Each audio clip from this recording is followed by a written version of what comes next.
The Island of Doctor Moreau, by H. G. Wells. Introduction.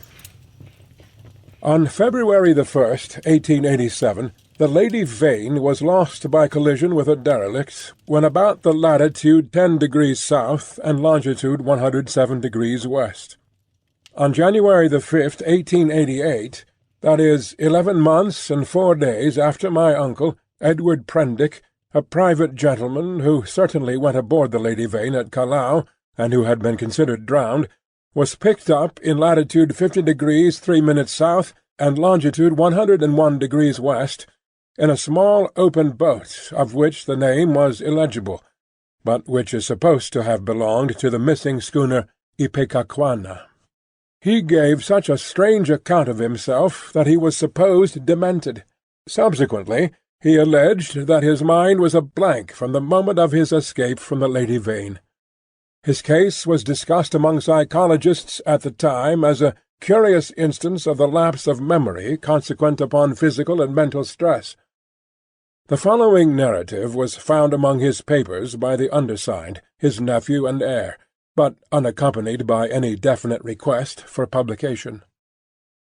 The only island known to exist in the region in which my uncle was picked up is Noble's Isle, a small volcanic islet and uninhabited. It was visited in 1891 by HMS Scorpion. A party of sailors then landed, but found nothing living thereon, except certain curious white moths, some hogs and rabbits, and some rather peculiar rats. So that this narrative is without confirmation in its most essential particular. With that understood, there seems no harm in putting this strange story before the public in accordance, as I believe, with my uncle's intentions. There is at least this much in its behalf. My uncle passed out of human knowledge about latitude 50 degrees south and longitude 105 degrees east, and reappeared in the same part of the ocean after a space of 11 months.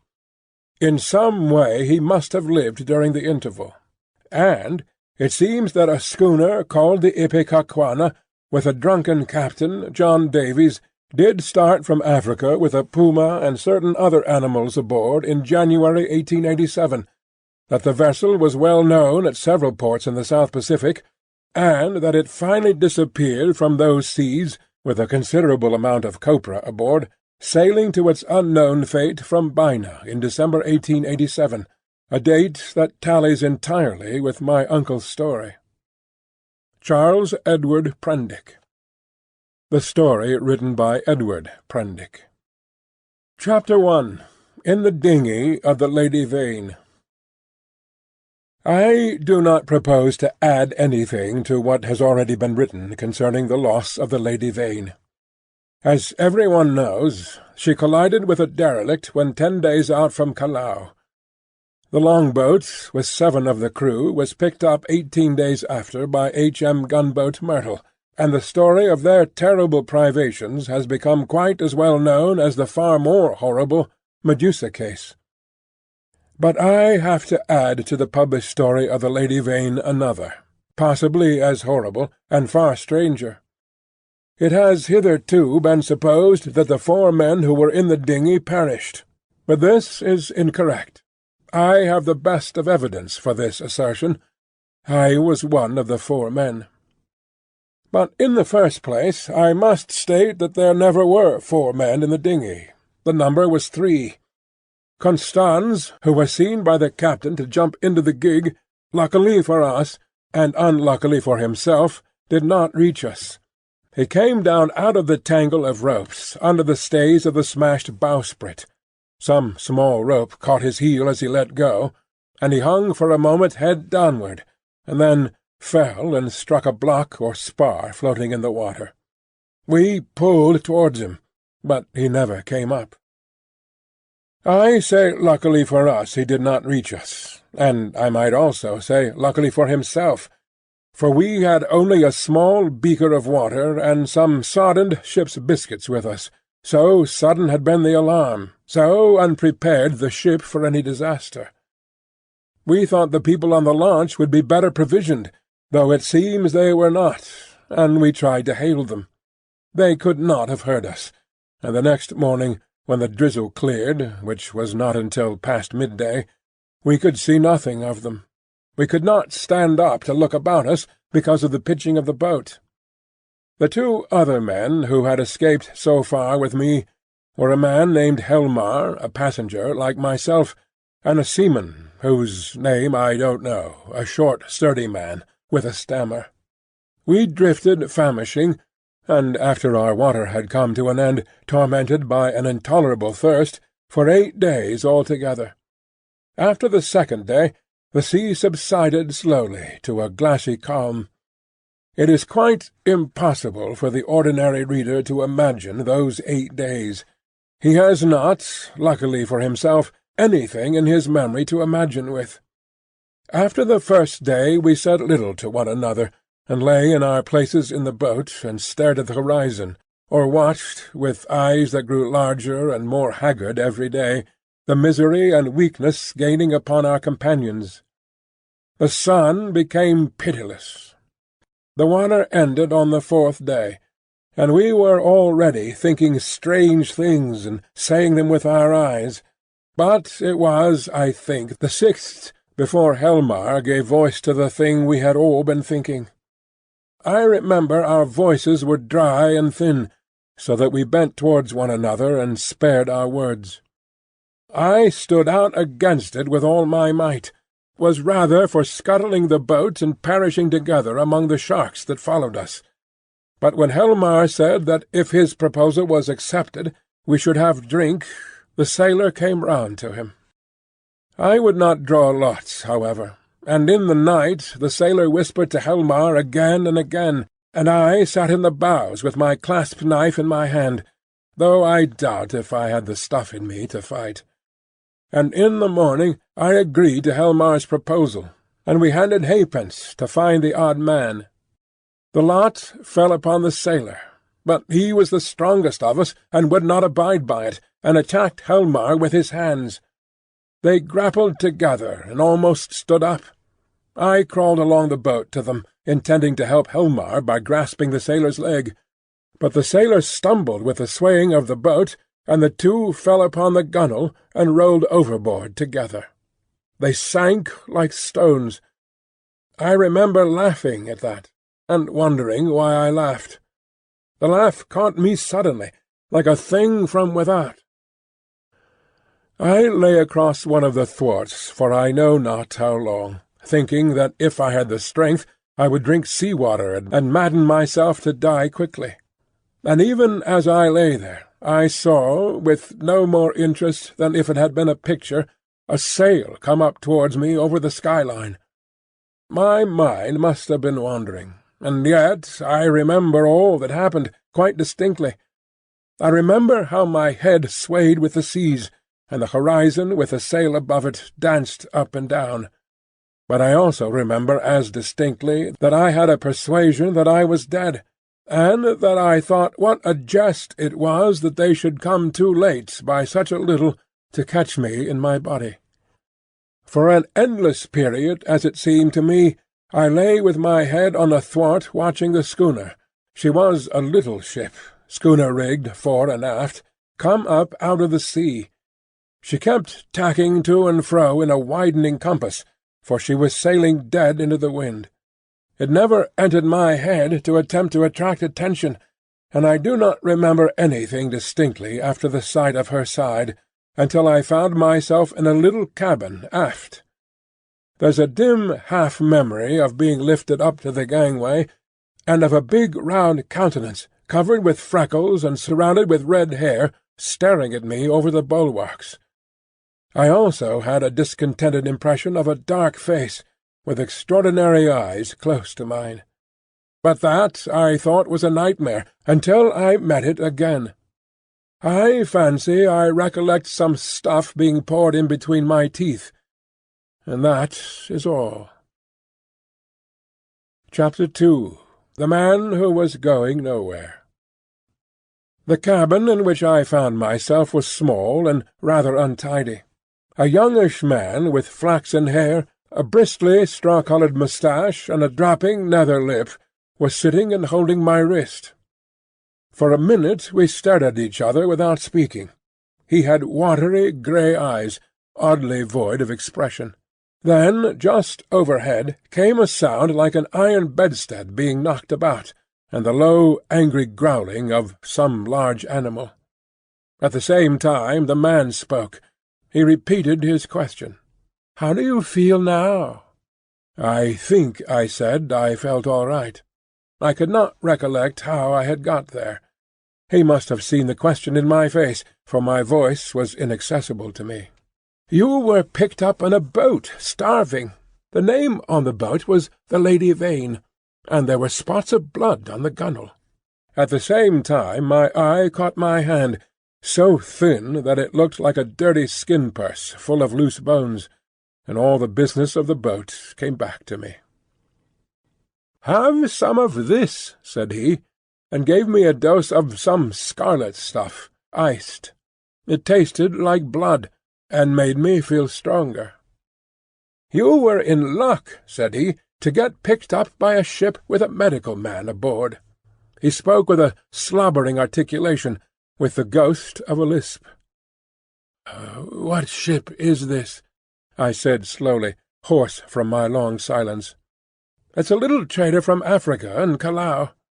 I never asked where she came from in the beginning. Out of the land of born fools, I guess. I'm a passenger myself, from Africa. The silly ass who owns her, he's captain too, named Davies. He's lost his certificate or something. You know the kind of man. Calls the thing the Ipecacuanha, of all silly infernal names. Though when there's much of a sea without any wind, she certainly acts accordingly." Then the noise overhead began again, a snarling growl and the voice of a human being together, telling some heaven-forsaken idiot to desist. "You were nearly dead," said my interlocutor. "It is a very near thing indeed. But I've put some stuff into you now. Notice your arms sore? Injections. You've been insensible for nearly 30 hours." I thought slowly. I was distracted now by the yelping of a number of dogs. "Am I eligible for solid food?" I asked. "Thanks to me," he said. "Even now the mutton is boiling." "Yes," I said with assurance, "I could eat some mutton. But," said he with a momentary hesitation, "you know, I'm dying to hear of how you came to be alone in that boat. Damn that howling!" I thought I detected a certain suspicion in his eyes. He suddenly left the cabin, and I heard him in violent controversy with someone, who seemed to me to talk gibberish in response to him. The matter sounded as if it ended in blows, but in that I thought my ears were mistaken. Then he shouted at the dogs, and returned to the cabin. "Well," said he in the doorway, "you were just beginning to tell me." I told him my name, Edward Prendick, and how I had taken to natural history as a relief from the dullness of my comfortable independence. He seemed interested in this. "I've done some science myself. I did my biology at University College, getting out the ovary of the earthworm and the radula of the snail and all that. Lord, it's 10 years ago. But go on. Tell me about the boat." He was evidently satisfied with the frankness of my story, which I told in concise sentences enough, for I felt horribly weak, and when it was finished he reverted at once to the topic of natural history and his own biological studies. He began to question me closely about Tottenham Court Road and Gower Street. "Is Caplatzi still flourishing? What a shop that was!" He had evidently been a very ordinary medical student, and drifted incontinently to the topic of the music-halls. He told me some anecdotes. "Left it all," he said, 10 years ago. How jolly it all used to be! But I made a young ass of myself, played myself out before I was 21.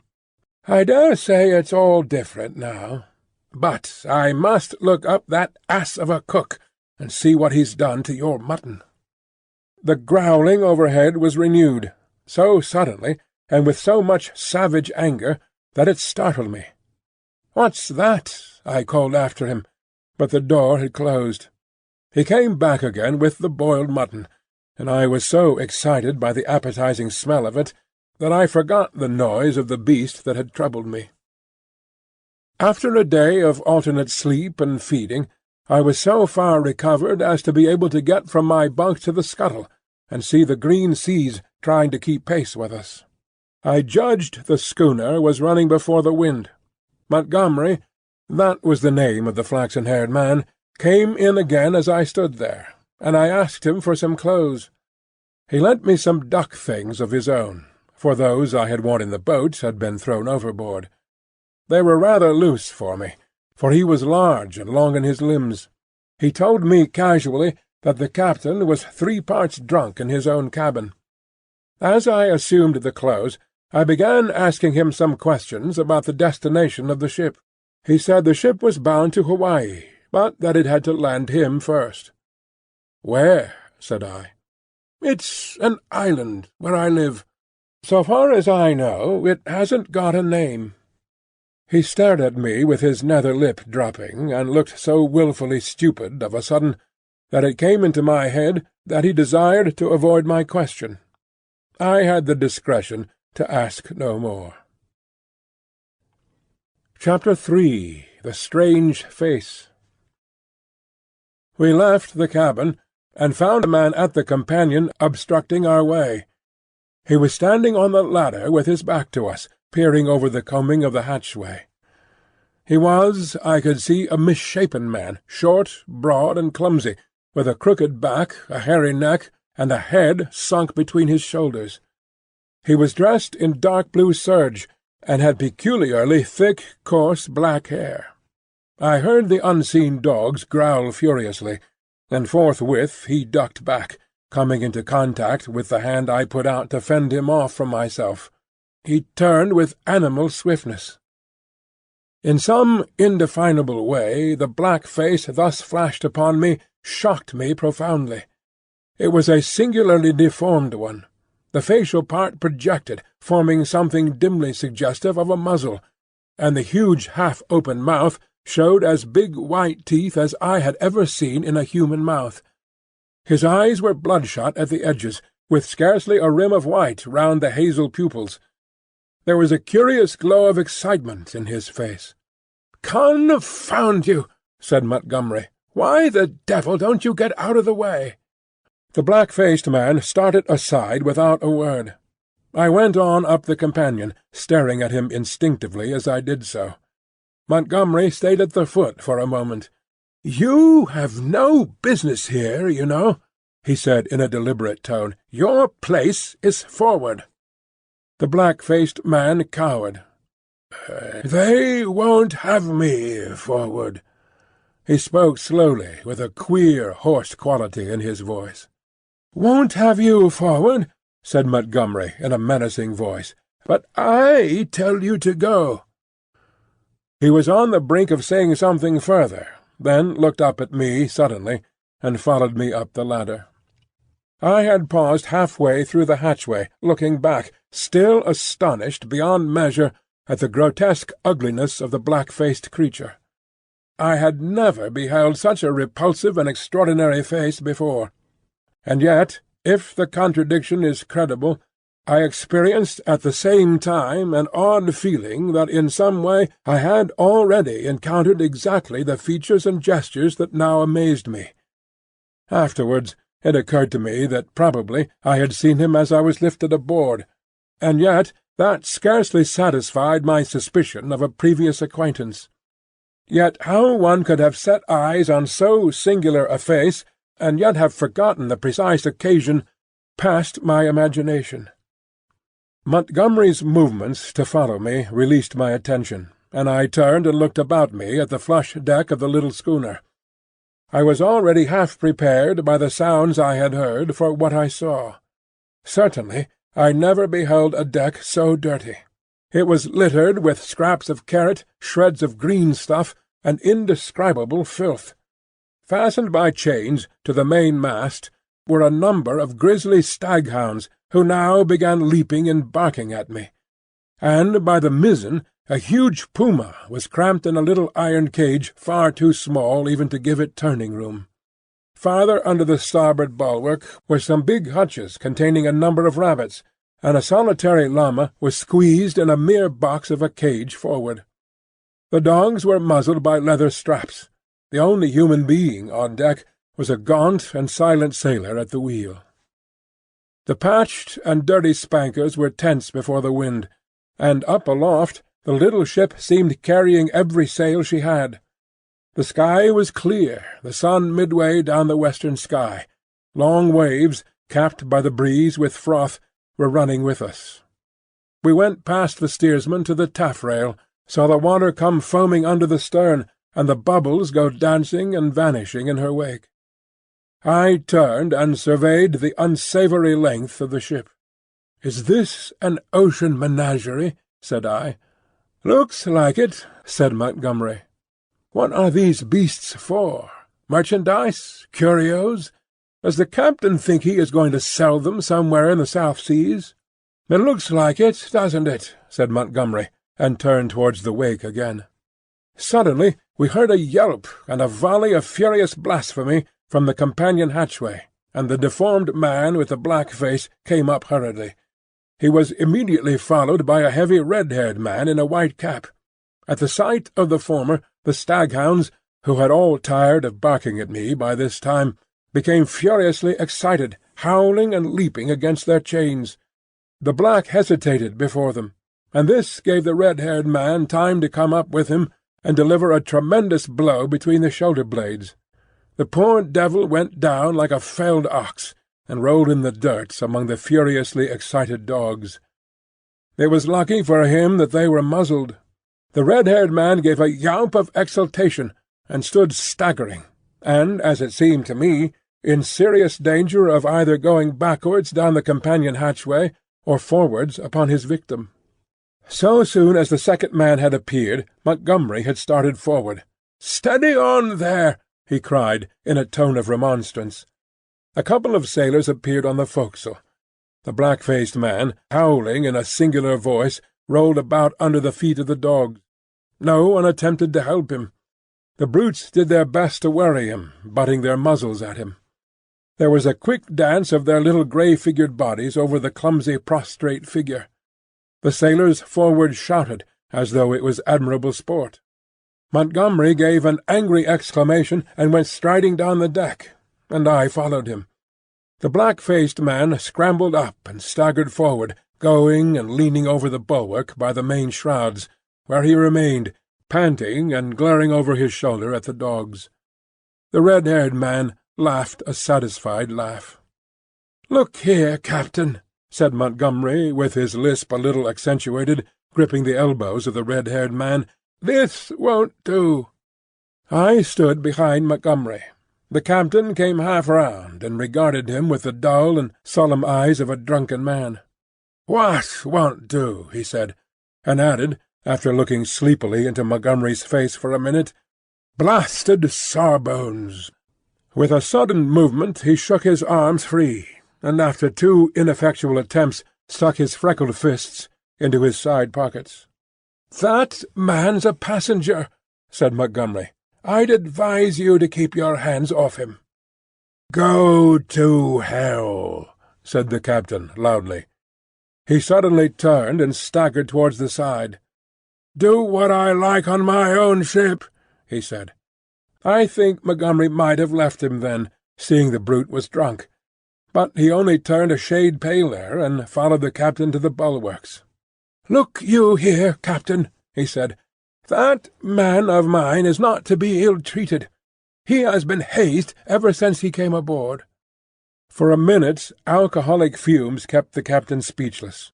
"Blasted sawbones!" was all he considered necessary.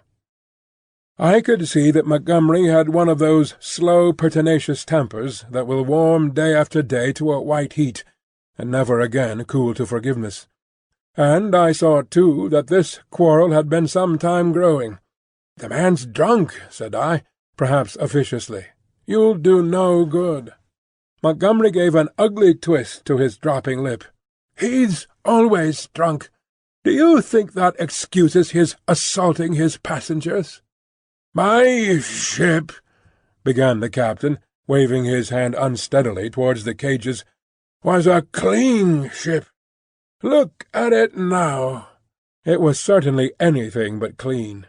"Crew," continued the captain, "clean, respectable crew. You agreed to take the beasts. I wish I never set eyes on your infernal island. What the devil want beasts for on an island like that? Then, that man of yours, understood he was a man. He's a lunatic, and he hadn't no business aft. Do you think the whole damned ship belongs to you? Your sailors began to haze the poor devil as soon as he came aboard. That's just what he is. He's a devil, an ugly devil. My men can't stand him. I can't stand him. None of us can't stand him. Nor you, either." Montgomery turned away. "You leave that man alone, anyhow," he said, nodding his head as he spoke. But the captain meant to quarrel now. He raised his voice. "If he comes this end of the ship again, I'll cut his insides out, I tell you. Cut out his blasted insides. Who are you to tell me what I'm to do? I tell you I'm captain of this ship, captain and owner. I'm the law here, I tell you, the law and the prophets.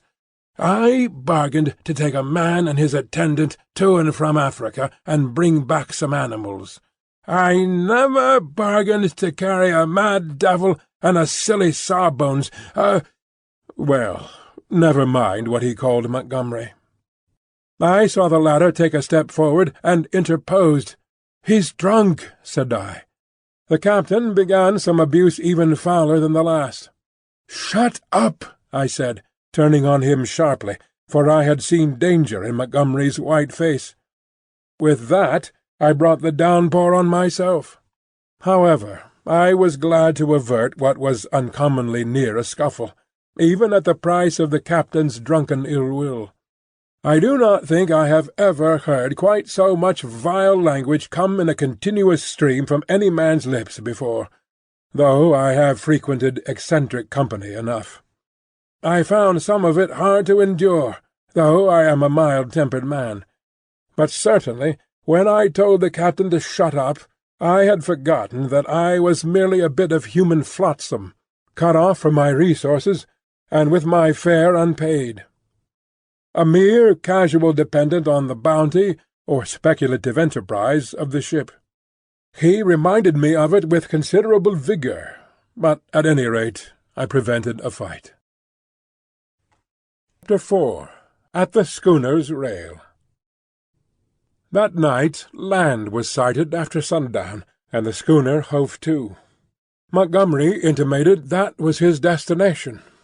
It was too far to see any details. It seemed to me then simply a low-lying patch of dim blue in the uncertain blue-grey sea. An almost vertical streak of smoke went up from it into the sky. The captain was not on deck when it was sighted. After he had vented his wrath on me he had staggered below, and I understood he went to sleep on the floor of his own cabin. The mate practically assumed the command. He was the gaunt, taciturn individual we had seen at the wheel. Apparently he was in an evil temper with Montgomery. He took not the slightest notice of either of us. We dined with him in a sulky silence, after a few ineffectual efforts on my part to talk. It struck me, too, that the men regarded my companion and his animals in a singularly unfriendly manner. I found Montgomery very reticent about his purpose with these creatures, and about his destination, and though I was sensible of a growing curiosity as to both, I did not press him. We remained talking on the quarter-deck until the sky was thick with stars. Except for an occasional sound in the yellow-lit forecastle and a movement of the animals now and then, the night was very still. The puma lay crouched together, watching us with shining eyes, a black heap in the corner of its cage. Montgomery produced some cigars. He talked to me of London in a tone of half-painful reminiscence, asking all kinds of questions about changes that had taken place. He spoke like a man who had loved his life there, and had been suddenly and irrevocably cut off from it. I gossiped as well as I could of this and that. All the time the strangeness of him was shaping itself in my mind, and as I talked I peered at his odd, pallid face in the dim light of the binnacle lantern behind me. Then I looked out at the darkling sea, where in the dimness his little island was hidden.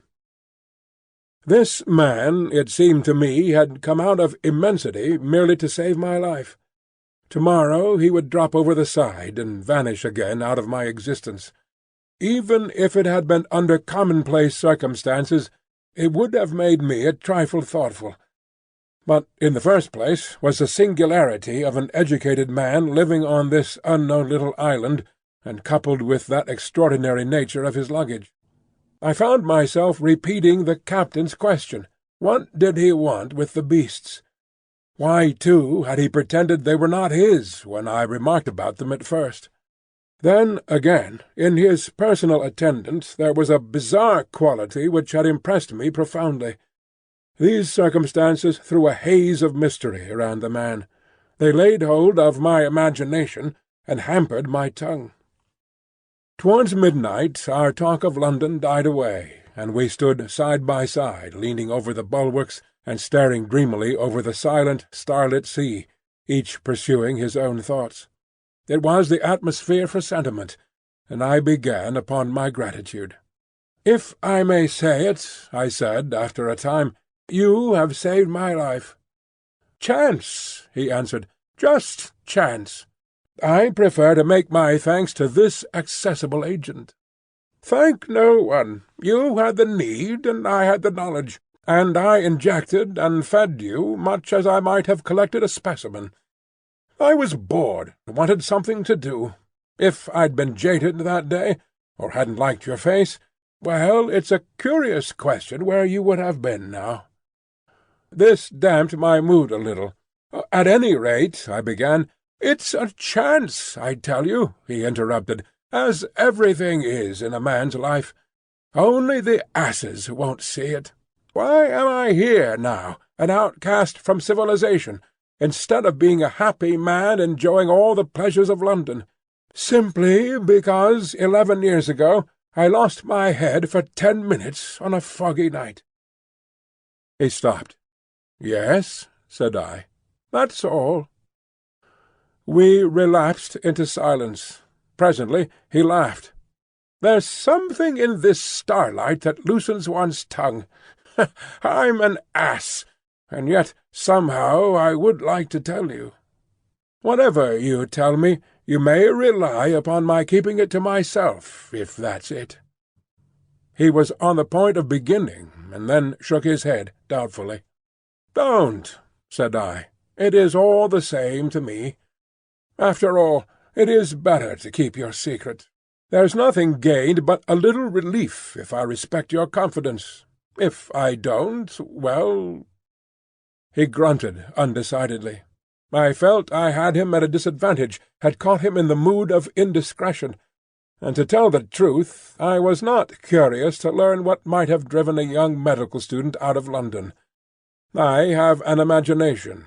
I shrugged my shoulders and turned away.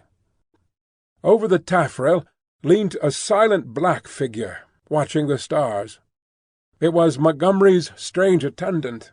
It looked over its shoulder quickly with my movement, then looked away again. It may seem a little thing to you, perhaps, but it came like a sudden blow to me.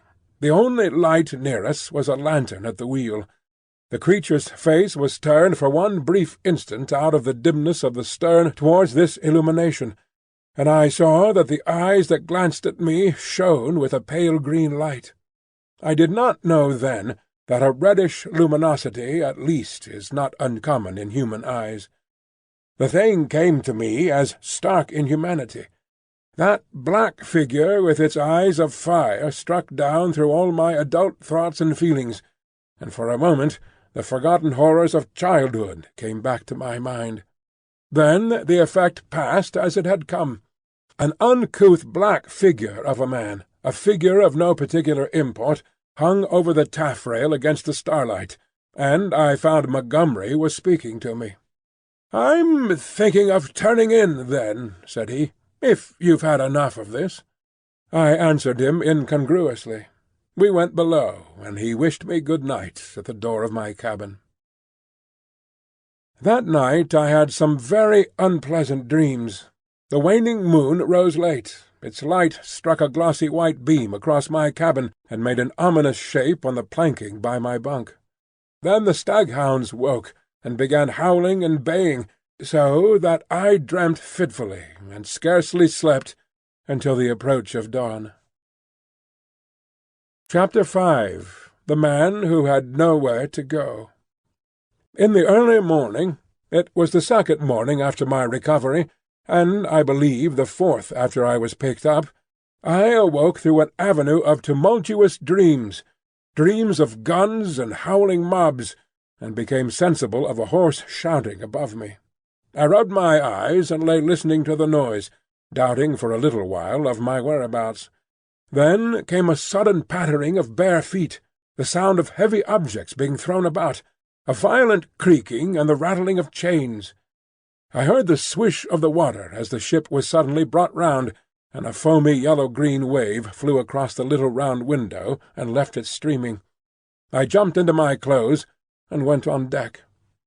As I came up the ladder, I saw against the flushed sky, for the sun was just rising, the broad back and red hair of the captain, the PUMA spinning from a tackle rigged on to the mizzen spanker-boom. The poor brute seemed horribly scared, and crouched in the bottom of its little cage. "Overboard with 'em!" bawled the captain. "Overboard with 'em! We'll have a clean ship soon of the whole bilin' of 'em." He stood in my way, so that I had perforce to tap his shoulder to come on deck. He came round with a start, and staggered back a few paces to stare at me. It needed no expert eye to tell that the man was still drunk. "Hullo!" said he stupidly, and then, with a light coming into his eyes, "Why, it's Mr. "Prendick," said I. "Prendick be damned," said he. "Shut up! That's your name, Mr. Shut up." It was no good answering the brute, but I certainly did not expect his next move. He held out his hand to the gangway by which Montgomery stood talking to a massive grey-haired man in dirty blue flannels, who had apparently just come aboard. "That way, Mr. Blasted Shut up! That way!" roared the captain. Montgomery and his companion turned as he spoke. "What do you mean?" I said. "That way, Mr. Blasted Shut up! That's what I mean! Overboard, Mr. Shut up, and sharp! We're cleaning the ship out, cleaning the whole blessed ship out, and overboard you go." I stared at him dumbfounded. Then it occurred to me that it was exactly the thing I wanted. The lost prospect of a journey as sole passenger with this quarrelsome sot was not one to mourn over. I turned towards Montgomery. "Can't have you," said Montgomery's companion concisely. "You can't have me," said I, aghast. He had the squarest and most resolute face I ever set eyes upon. "Look here," I began, turning to the captain. "Overboard," said the captain. "This ship ain't for beasts and cannibals and worse than beasts any more. Overboard you go, Mr. Shut up. If they can't have you, you goes overboard. But, anyhow, you go with your friends. I've done with this blessed island for evermore. Amen. I've had enough of it." "But, Montgomery," I appealed. He distorted his lower lip, and nodded his head hopelessly at the grey-haired man beside him to indicate his powerlessness to help me. "I'll see to you presently," said the captain. Then began a curious three-cornered altercation. Alternately I appealed to one and another of the three men, first to the grey-haired man to let me land, and then to the drunken captain to keep me aboard. I even bawled entreaties to the sailors. Montgomery said never a word, only shook his head. "You're going overboard, I tell you," was the captain's refrain. "Law be damned, I'm king here." At last, I must confess, my voice suddenly broke in the middle of a vigorous threat. I felt a gust of hysterical petulance, and went aft and stared dismally at nothing. Meanwhile the sailors progressed rapidly with the task of unshipping the packages and caged animals. A large launch with 2 standing lugs lay under the lee of the schooner, and into this the strange assortment of goods were swung. I did not then see the hands from the island that were receiving the packages, for the hull of the launch was hidden from me by the side of the schooner. Neither Montgomery nor his companion took the slightest notice of me, but busied themselves in assisting and directing the 4 or 5 sailors who were unloading the goods. The captain went forward interfering rather than assisting. I was alternately despairful and desperate. Once or twice, as I stood waiting there for things to accomplish themselves, I could not resist an impulse to laugh at my miserable quandary. I felt all the wretcheder for the lack of a breakfast. Hunger and a lack of blood corpuscles take all the manhood from a man. I perceived pretty clearly that I had not the stamina either to resist what the captain chose to do to expel me, or to force myself upon Montgomery and his companion. So I waited passively upon fate, and the work of transferring Montgomery's possessions to the launch went on, as if I did not exist. Presently that work was finished, and then came a struggle. I was hauled, resisting weakly enough, to the gangway. Even then I noticed the oddness of the brown faces of the men who were with Montgomery in the launch. But the launch was now fully laden, and was shoved off hastily. A broadening gap of green water appeared under me, and I pushed back with all my strength to avoid falling headlong. The hands in the launch shouted derisively, and I heard Montgomery curse at them. And then the captain, the mate, and one of the seamen helping him, ran me aft, towards the stern. The dingey of the Lady Vain had been towing behind. It was half full of water, had no oars, and was quite unvictualled. I refused to go aboard her, and flung myself full length on the deck. In the end they swung me into her by a rope, for they had no stern ladder, and then they cut me adrift. I drifted slowly from the schooner. In a kind of stupor I watched all hands take to the rigging, and slowly but surely she came round to the wind. The sails fluttered, and then bellied out as the wind came into them. I stared at her weather-beaten side heeling steeply towards me, and then she passed out of my range of view. I did not turn my head to follow her. At first I could scarcely believe what had happened. I crouched in the bottom of the dinghy, stunned, and staring blankly at the vacant, oily sea. Then I realized that I was in that little hell of mine again, now half swamped, and looking back over the gunwale, I saw the schooner standing away from me, with the red-haired captain mocking at me over the taffrail, and turning towards the island, saw the launch growing smaller as she approached the beach. Abruptly the cruelty of this desertion became clear to me. I had no means of reaching the land unless I should chance to drift there. I was still weak, you must remember, from my exposure in the boat. I was empty and very faint, or I should have had more heart. But as it was, I suddenly began to sob and weep, as I had never done since I was a little child. The tears ran down my face. In a passion of despair I struck with my fists at the water in the bottom of the boat, and kicked savagely at the gunwale. I prayed aloud for God to let me die. Chapter 6. The Evil-Looking Boatmen. But the islanders, seeing that I was really adrift, took pity on me. I drifted very slowly to the eastward, approaching the island slantingly, and presently I saw, with hysterical relief, the launch come round and return towards me. She was heavily laden, and I could make out, as she drew nearer, Montgomery's white-haired, broad-shouldered companion, sitting cramped up with the dogs and several packing-cases in the stern sheets. This individual stared fixedly at me, without moving or speaking. The black-faced cripple was glaring at me as fixedly in the bows near the PUMA. There were 3 other men besides, 3 strange, brutish-looking fellows, at whom the staghounds were snarling savagely. Montgomery, who was steering, brought the boat by me, and rising, caught and fastened my painter to the tiller to tow me, for there was no room aboard. I had recovered from my hysterical phase by this time, and answered his hail, as he approached, bravely enough. I told him the dinghy was nearly swamped, and he reached me a piggin. I was jerked back as the rope tightened between the boats. For some time I was busy bailing.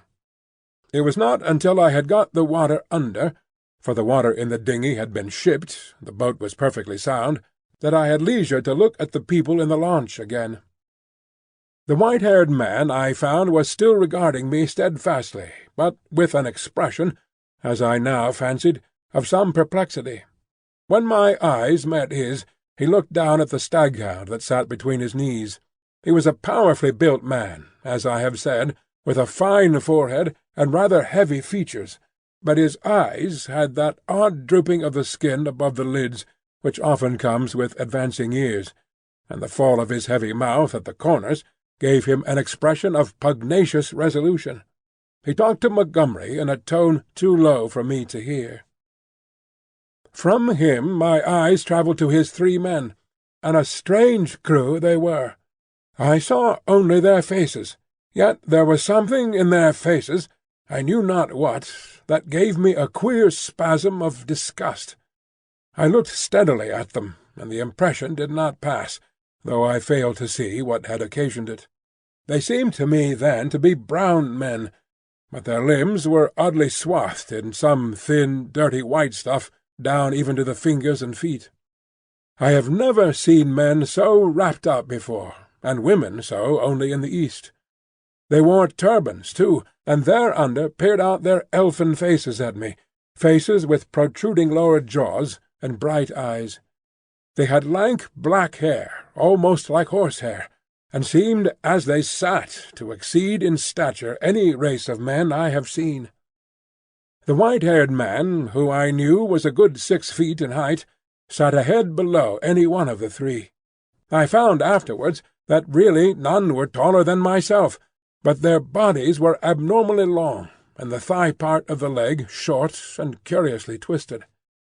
At any rate, they were an amazingly ugly gang, and over the heads of them, under the forward lug, peered the black face of the man whose eyes were luminous in the dark. As I stared at them, they met my gaze, and then first one and then another turned away from my direct stare and looked at me in an odd, furtive manner. It occurred to me that I was perhaps annoying them, and I turned my attention to the island we were approaching. It was low, and covered with thick vegetation, chiefly a kind of palm that was new to me. From one point a thin white thread of vapour rose slantingly to an immense height, and then frayed out like a down feather. We were now within the embrace of a broad bay, flanked on either hand by a low promontory.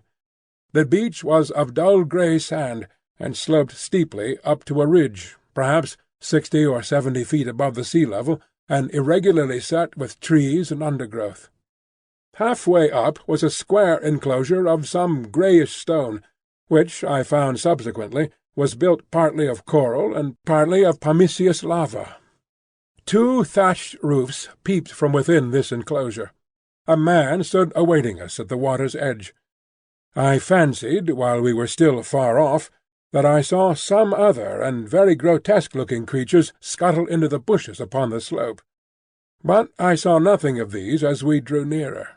This man was of a moderate size, and with a black negroid face. He had a large, almost lipless mouth, extraordinary lank arms, long thin feet, and bow legs, and stood with his heavy face thrust forward, staring at us. He was dressed like Montgomery and his white-haired companion, in jacket and trousers of blue serge. As we came still nearer, this individual began to run to and fro on the beach, making the most grotesque movements. At a word of command from Montgomery, the 4 men in the launch sprang up, and with singularly awkward gestures struck the lugs. Montgomery steered us round and into a narrow little dock excavated in the beach. Then the man on the beach hastened towards us. This dock, as I call it, was really a mere ditch just long enough at this phase of the tide to take the long-boat. I heard the bows ground in the sand, staved the dinghy off the rudder of the big boat with my piggin, and freeing the painter, landed. The 3 muffled men, with the clumsiest movements, scrambled out upon the sand, and forthwith set to landing the cargo, assisted by the man on the beach. I was struck especially by the curious movements of the legs of the 3 swathed and bandaged boatmen. Not stiff they were, but distorted in some odd way, almost as if they were jointed in the wrong place. The dogs were still snarling, and strained at their chains after these men as the white-haired man landed with them. The 3 big fellows spoke to one another in odd guttural tones, and the man who had waited for us on the beach began chattering to them excitedly, a foreign language, as I fancied, as they laid hands on some bales piled near the stern.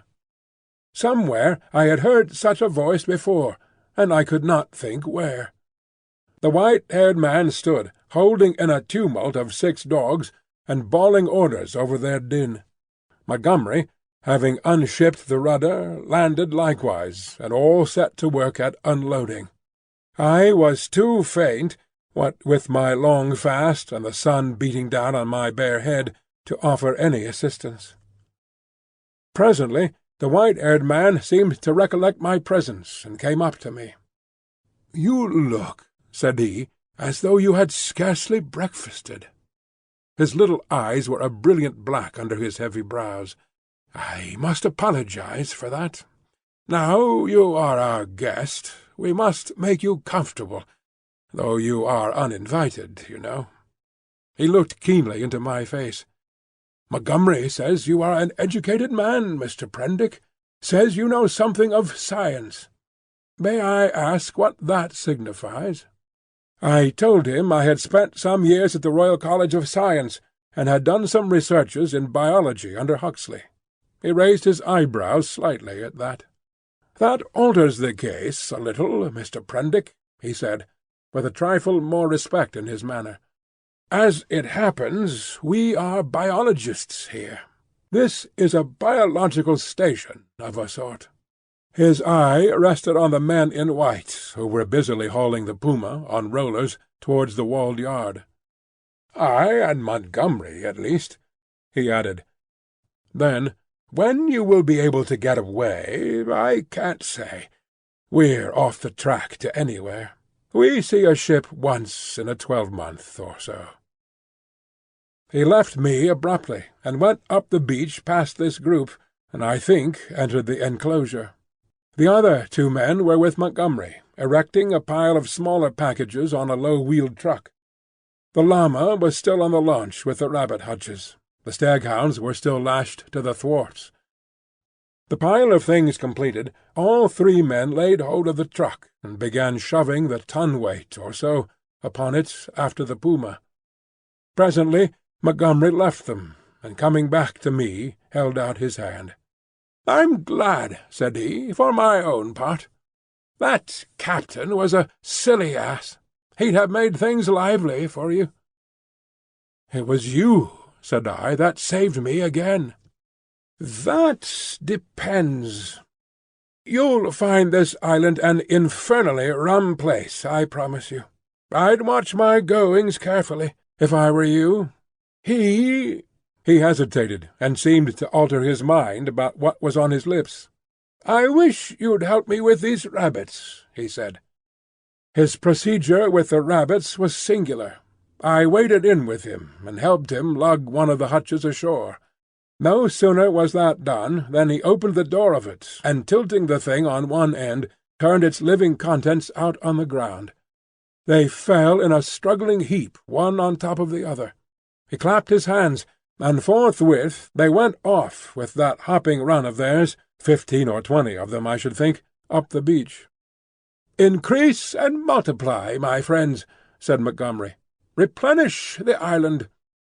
Hitherto we've had a certain lack of meat here." As I watched them disappearing, the white-haired man returned with a brandy flask and some biscuits. "Something to go on with, Prendick," said he, in a far more familiar tone than before. I made no ado, but set to work on the biscuits at once, while the white-haired man helped Montgomery to release about a score more of the rabbits. 3 big hutches, however, went up to the house with the puma. The brandy I did not touch, for I had been an abstainer from my birth. Chapter 7. The Locked Door. The reader will perhaps understand that, at first, everything was so strange about me, and my position was the outcome of such unexpected adventures, that I had no discernment of the relative strangeness of this or that thing. I followed the llama up the beach, and was overtaken by Montgomery, who asked me not to enter the stone enclosure. I noticed then that the puma in its cage and the pile of packages had been placed outside the entrance to this quadrangle. I turned and saw that the launch had now been unloaded, run out again, and was being beached, and the white-haired man was walking towards us. He addressed Montgomery. "And now comes the problem of this uninvited guest. What are we to do with him?" "He knows something of science," said Montgomery. "I'm itching to get to work again with this new stuff," said the white-haired man, nodding towards the enclosure. His eyes grew brighter. "I dare say you are," said Montgomery, in anything but a cordial tone. "We can't send him over there, and we can't spare the time to build him a new shanty, and we certainly can't take him into our confidence just yet." "I'm in your hands," said I. I had no idea of what he meant by "over there." "I've been thinking of the same things," Montgomery answered. "There's my room with the outer door." "That's it," said the elder man promptly, looking at Montgomery, and all 3 of us went toward the enclosure.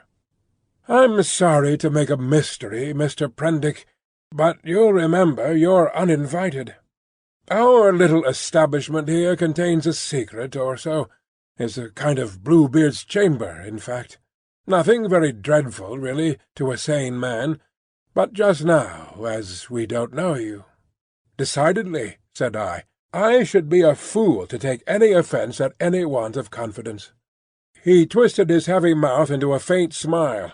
He was one of those saturnine people who smile with the corners of the mouth down, and bowed his acknowledgment of my complaisance. The main entrance to the enclosure was passed. It was a heavy wooden gate, framed in iron and locked, with the cargo of the launch piled outside it, and at the corner we came to a small doorway I had not previously observed. The white-haired man produced a bundle of keys from the pocket of his greasy blue jacket, opened this door, and entered. His keys, and the elaborate locking up of the place, even while it was still under his eye, struck me as peculiar. I followed him, and found myself in a small apartment, plainly but not uncomfortably furnished, and with its inner door, which was slightly ajar, opening into a paved courtyard. This inner door Montgomery at once closed. A hammock was slung across the darker corner of the room, and a small unglazed window defended by an iron bar looked out towards the sea. This the white-haired man told me was to be my apartment, and the inner door, which, for fear of accidents, he said, he would lock on the other side, was my limit inward. He called my attention to a convenient deck-chair before the window, and to an array of old books, chiefly, I found, surgical works, and editions of the Latin and Greek classics, languages I cannot read with any comfort, on a shelf near the hammock. He left the room by the outer door, as if to avoid opening the inner one again. "We usually have our meals in here," said Montgomery, and then, as if in doubt, went out after the other. "Moreau," I heard him call, and for the moment I do not think I noticed. Then, as I handled the books on the shelf, It came up in consciousness. Where had I heard the name of Moreau before? I sat down before the window, took out the biscuits that still remained to me, and ate them with an excellent appetite. Moreau! Through the window I saw one of those unaccountable men in white, lugging a packing-case along the beach. Presently the window-frame hid him. Then I heard a key inserted and turned in the lock behind me. After a little while I heard through the locked door the noise of the staghounds that had now been brought up from the beach. They were not barking, but sniffing and growling in a curious fashion. I could hear the rapid patter of their feet, and Montgomery's voice soothing them. I was very much impressed by the elaborate secrecy of these two men regarding the contents of the place, and for some time I was thinking of that and of the unaccountable familiarity of the name of Moreau. But so odd is the human memory that I could not then recall that well-known name in its proper connection. From that my thoughts went to the indefinable queerness of the deformed man on the beach. I never saw such a gait, such odd motions as he pulled at the box. I recalled that none of these men had spoken to me, though most of them I had found looking at me at one time or another in a peculiarly furtive manner, quite unlike the frank stare of your unsophisticated savage. Indeed, they had all seemed remarkably taciturn, and when they did speak, endowed with very uncanny voices. What was wrong with them? Then I recalled the eyes of Montgomery's ungainly attendant. Just as I was thinking of him, he came in. He was now dressed in white, and carried a little tray with some coffee and boiled vegetables thereon. I could hardly repress a shuddering recoil as he came, bending amiably, and placed the tray before me on the table. Then astonishment paralyzed me. Under his stringy black locks I saw his ear. It jumped upon me suddenly close to my face. The man had pointed ears, covered with a fine brown fur. "Your breakfast, sir?" he said. I stared at his face without attempting to answer him. He turned and went towards the door, regarding me oddly over his shoulder. I followed him out with my eyes, and as I did so, by some odd trick of unconscious cerebration, there came surging into my head the phrase, "The Moreau Hollows, was it? The Moreau—" It set my memory back 10 years. The Moreau horrors. The phrase drifted loose in my mind for a moment, and then I saw it in red lettering on a little buff-coloured pamphlet, to read which made one shiver and creep. Then I remembered distinctly all about it. That long-forgotten pamphlet came back with startling vividness to my mind. I had been a mere lad then, and Moreau was, I suppose, about 50, a prominent and masterful physiologist, well known in scientific circles for his extraordinary imagination and his brutal directness in discussion. Was this the same Moreau? He had published some very astonishing facts in connection with the transfusion of blood, and in addition was known to be doing valuable work on morbid growths. Then suddenly his career was closed. He had to leave England. A journalist obtained access to his laboratory in the capacity of laboratory assistant, with the deliberate intention of making sensational exposure. And by the help of a shocking accident, if it was an accident, his gruesome pamphlet became notorious. On the day of its publication, a wretched dog, flayed and otherwise mutilated, escaped from Moreau's house. It was in the silly season, and a prominent editor, a cousin of the temporary laboratory assistant, appealed to the conscience of the nation. It was not the first time that conscience has turned against the methods of research. The doctor was simply howled out of the country. It may be that he deserved to be, but I still think that the tepid support of his fellow investigators and his desertion by the great body of scientific workers was a shameful thing. Yet some of his experiments, by the journalist's account, were wantonly cruel. He might perhaps have purchased his social peace by abandoning his investigations, but he apparently preferred the latter, as most men would who have once fallen under the overmastering spell of research.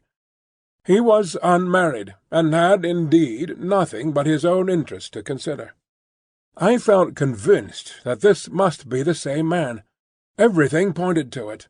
It dawned upon me to what end the puma and the other animals, which had now been brought with other luggage into the enclosure behind the house, were destined, and a curious faint odour, the halitus of something familiar, an odour that had been in the background of my consciousness hitherto, suddenly came forward into the forefront of my thoughts. It was the antiseptic odour of the dissecting-room. I heard the puma growling through the wall, and one of the dogs yelped as though it had been struck. Yet surely, and especially to another scientific man, there was nothing so horrible in vivisection as to account for this secrecy, and by some odd leap in my thoughts the pointed ears and luminous eyes of Montgomery's attendant came back again before me with the sharpest definition. I stared before me out at the green sea, frothing under a freshening breeze, and let these and other strange memories of the last few days chase one another through my mind. What could it all mean? A locked enclosure on a lonely island, a notorious vivisector, and these crippled and distorted men. Chapter 8. The Crying of the Puma. Montgomery interrupted my tangle of mystification and suspicion about 1 o'clock, and his grotesque attendant followed him with a tray bearing bread, some herbs and other eatables, a flask of whiskey, a jug of water, and 3 glasses and knives. I glanced askance at this strange creature, and found him watching me with his queer restless eyes. Montgomery said that he would lunch with me, but that Moreau was too preoccupied with some work to come. "Moreau," said I. "I know that name." "The devil you do," said he. "What an ass I was to mention it to you! I might have thought. Anyhow, it will give you an inkling of our mysteries. Whiskey?" "No, thanks. I'm an abstainer." "I wish I'd been. But it's no use locking the door after the steed is stolen. It was that infernal stuff which led to my coming here, that and a foggy night. I thought myself in luck at the time, when Moreau offered to get me off. It's queer." "Montgomery," said I suddenly, as the outer door closed, "why has your man pointed ears?" "Damn!" he said, after his first mouthful of food. He stared at me for a moment, and then repeated, "Pointed ears?" "Little points to them," said I, as calmly as possible, with a catch in my breath. "And a fine black fur at the edges."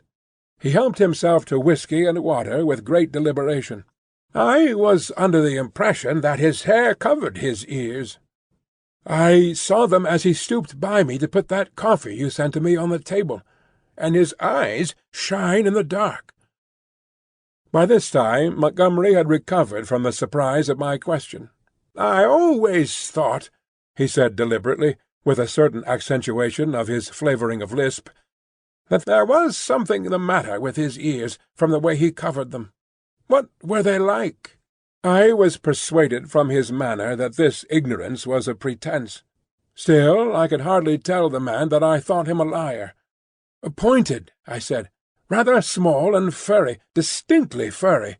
But the whole man is one of the strangest beings I ever set eyes on." A sharp, hoarse cry of animal pain came from the enclosure behind us. Its depth and volume testified to the puma. I saw Montgomery wince. "Yes?" he said. "Where did you pick up the creature?" "San Francisco. He's an ugly brute, I admit. Half-witted, you know. Can't remember where he came from. But I'm used to him, you know. We both are. How does he strike you?" "He's unnatural," I said. "There's something about him. Don't think me fanciful, but it gives me a nasty little sensation, a tightening of my muscles when he comes near me. It's a touch of the diabolical, in fact." Montgomery had stopped eating while I told him this. "Rum," he said. "I can't see it." He resumed his meal. "I had no idea of it," he said, and masticated. The crew of the schooner must have felt it the same. Made a dead set at the poor devil. You saw the captain. Suddenly the puma howled again, this time more painfully. Montgomery swore under his breath. I had half a mind to attack him about the men on the beach. Then the poor brute within gave vent to a series of short, sharp cries. "Your men on the beach," said I. "What race are they?" "Excellent fellows, aren't they?" said he, absent-mindedly, knitting his brows as the animal yelled out sharply. I said no more. There was another outcry worse than the former. He looked at me with his dull grey eyes, and then took some more whiskey. He tried to draw me into a discussion about alcohol, professing to have saved my life with it. He seemed anxious to lay stress on the fact that I owed my life to him. I answered him distractedly. Presently our meal came to an end. The misshapen monster with the pointed ears cleared the remains away, and Montgomery left me alone in the room again. All the time he had been in a state of ill-conceived irritation at the noise of the vivisected puma.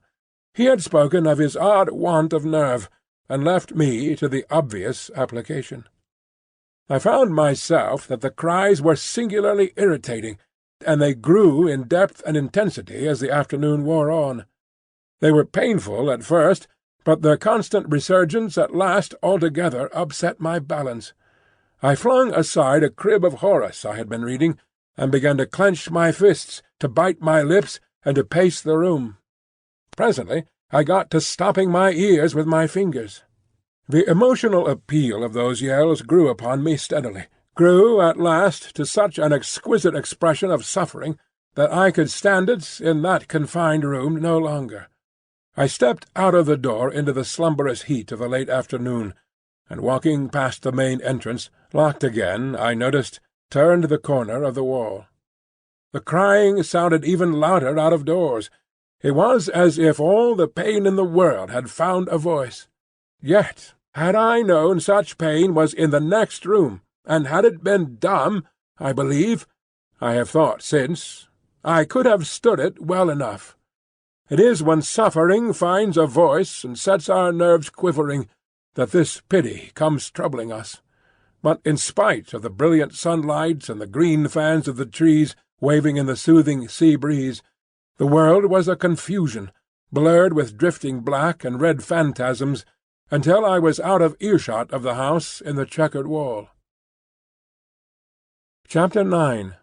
The Thing in the Forest. I strode through the undergrowth that clothed the ridge behind the house, scarcely heeding whither I went, passed on through the shadow of a thick cluster of straight-stemmed trees beyond it, and so presently found myself some way on the other side of the ridge, and descending towards a streamlet that ran through a narrow valley. I paused and listened. The distance I had come, or the intervening masses of thicket, deafened any sound that might be coming from the enclosure. The air was still. Then, with a rustle, a rabbit emerged, and went scampering up the slope before me. I hesitated, and sat down in the edge of the shade. The place was a pleasant one. The rivulet was hidden by the luxuriant vegetation of the banks, save at one point, where I caught a triangular patch of its glittering water. On the farther side I saw through a bluish haze a tangle of trees and creepers, and above these again the luminous blue of the sky. Here and there a splash of white or crimson marked the blooming of some trailing epiphyte. I let my eyes wander over this scene for a while, and then began to turn over in my mind again the strange peculiarities of Montgomery's man. But it was too hot to think elaborately, and presently I fell into a tranquil state midway between dozing and waking. From this I was aroused, after I know not how long, by a rustling amidst the greenery on the other side of the stream. For a moment I could see nothing but the waving summits of the ferns and reeds. Then suddenly upon the bank of the stream appeared something. At first I could not distinguish what it was. It bowed its round head to the water and began to drink. Then I saw it was a man, going on all fours like a beast. He was clothed in bluish cloth, and was of a copper-coloured hue, with black hair. It seemed that grotesque ugliness was an invariable character of these islanders. I could hear the suck of the water at his lips as he drank. I leaned forward to see him better, and a piece of lava, detached by my hand, went pattering down the slope. He looked up guiltily, and his eyes met mine. Forthwith he scrambled to his feet, and stood wiping his clumsy hand across his body and regarding me. His legs were scarcely half the length of his body. So, staring one another out of countenance, we remained for perhaps the space of a minute. Then, stopping to look back once or twice, he slunk off among the bushes to the right of me, and I heard the swish of the fronds grow faint in the distance and die away. Long after he had disappeared, I remained sitting up, staring in the direction of his retreat. My drowsy tranquillity had gone. I was startled by a noise behind me, and turning suddenly saw the flapping white tail of a rabbit vanishing up the slope. I jumped to my feet. The apparition of this grotesque, half-bestial character had suddenly populated the stillness of the afternoon for me. I looked around me rather nervously, and regretted that I was unarmed. Then I thought that the man I had just seen had been clothed in bluish cloth, had not been naked as a savage would have been, and I tried to persuade myself from that fact that he was, after all, probably a peaceful character, that the dull ferocity of his countenance belied him. Yet I was greatly disturbed at the apparition. I walked to the left along the slope, turning my head about and peering this way and that among the straight stems of the trees. Why should a man go on all fours and drink with his lips? Presently I heard an animal wailing again, and taking it to be the puma, I turned about and walked in a direction diametrically opposite to the sound. This led me down to the stream, across which I stepped and pushed my way up through the undergrowth beyond. I was startled by a great patch of vivid scarlet on the ground, and going up to it, found it to be a peculiar fungus, branched and corrugated like a foliaceous lichen, but deliquescing into slime at the touch. And then, in the shadow of some luxuriant ferns, I came upon an unpleasant thing, the dead body of a rabbit covered with shining flies, but still warm and with the head torn off. I stopped aghast at the sight of the scattered blood. Here at least was one visitor to the island disposed of. There were no traces of other violence about it. It looked as though it had been suddenly snatched up and killed, and as I stared at the little furry body, came the difficulty of how the thing had been done. The vague dread that had been in my mind since I had seen the inhuman face of the man at the stream grew distincter as I stood there. I began to realize the hardihood of my expedition among these unknown people. The thicket about me became altered to my imagination. Every shadow became something more than a shadow, became an ambush. Every rustle became a threat.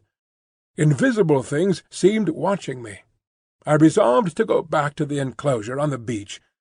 I suddenly turned away and thrust myself violently, perhaps even frantically, through the bushes, anxious to get a clear space about me again.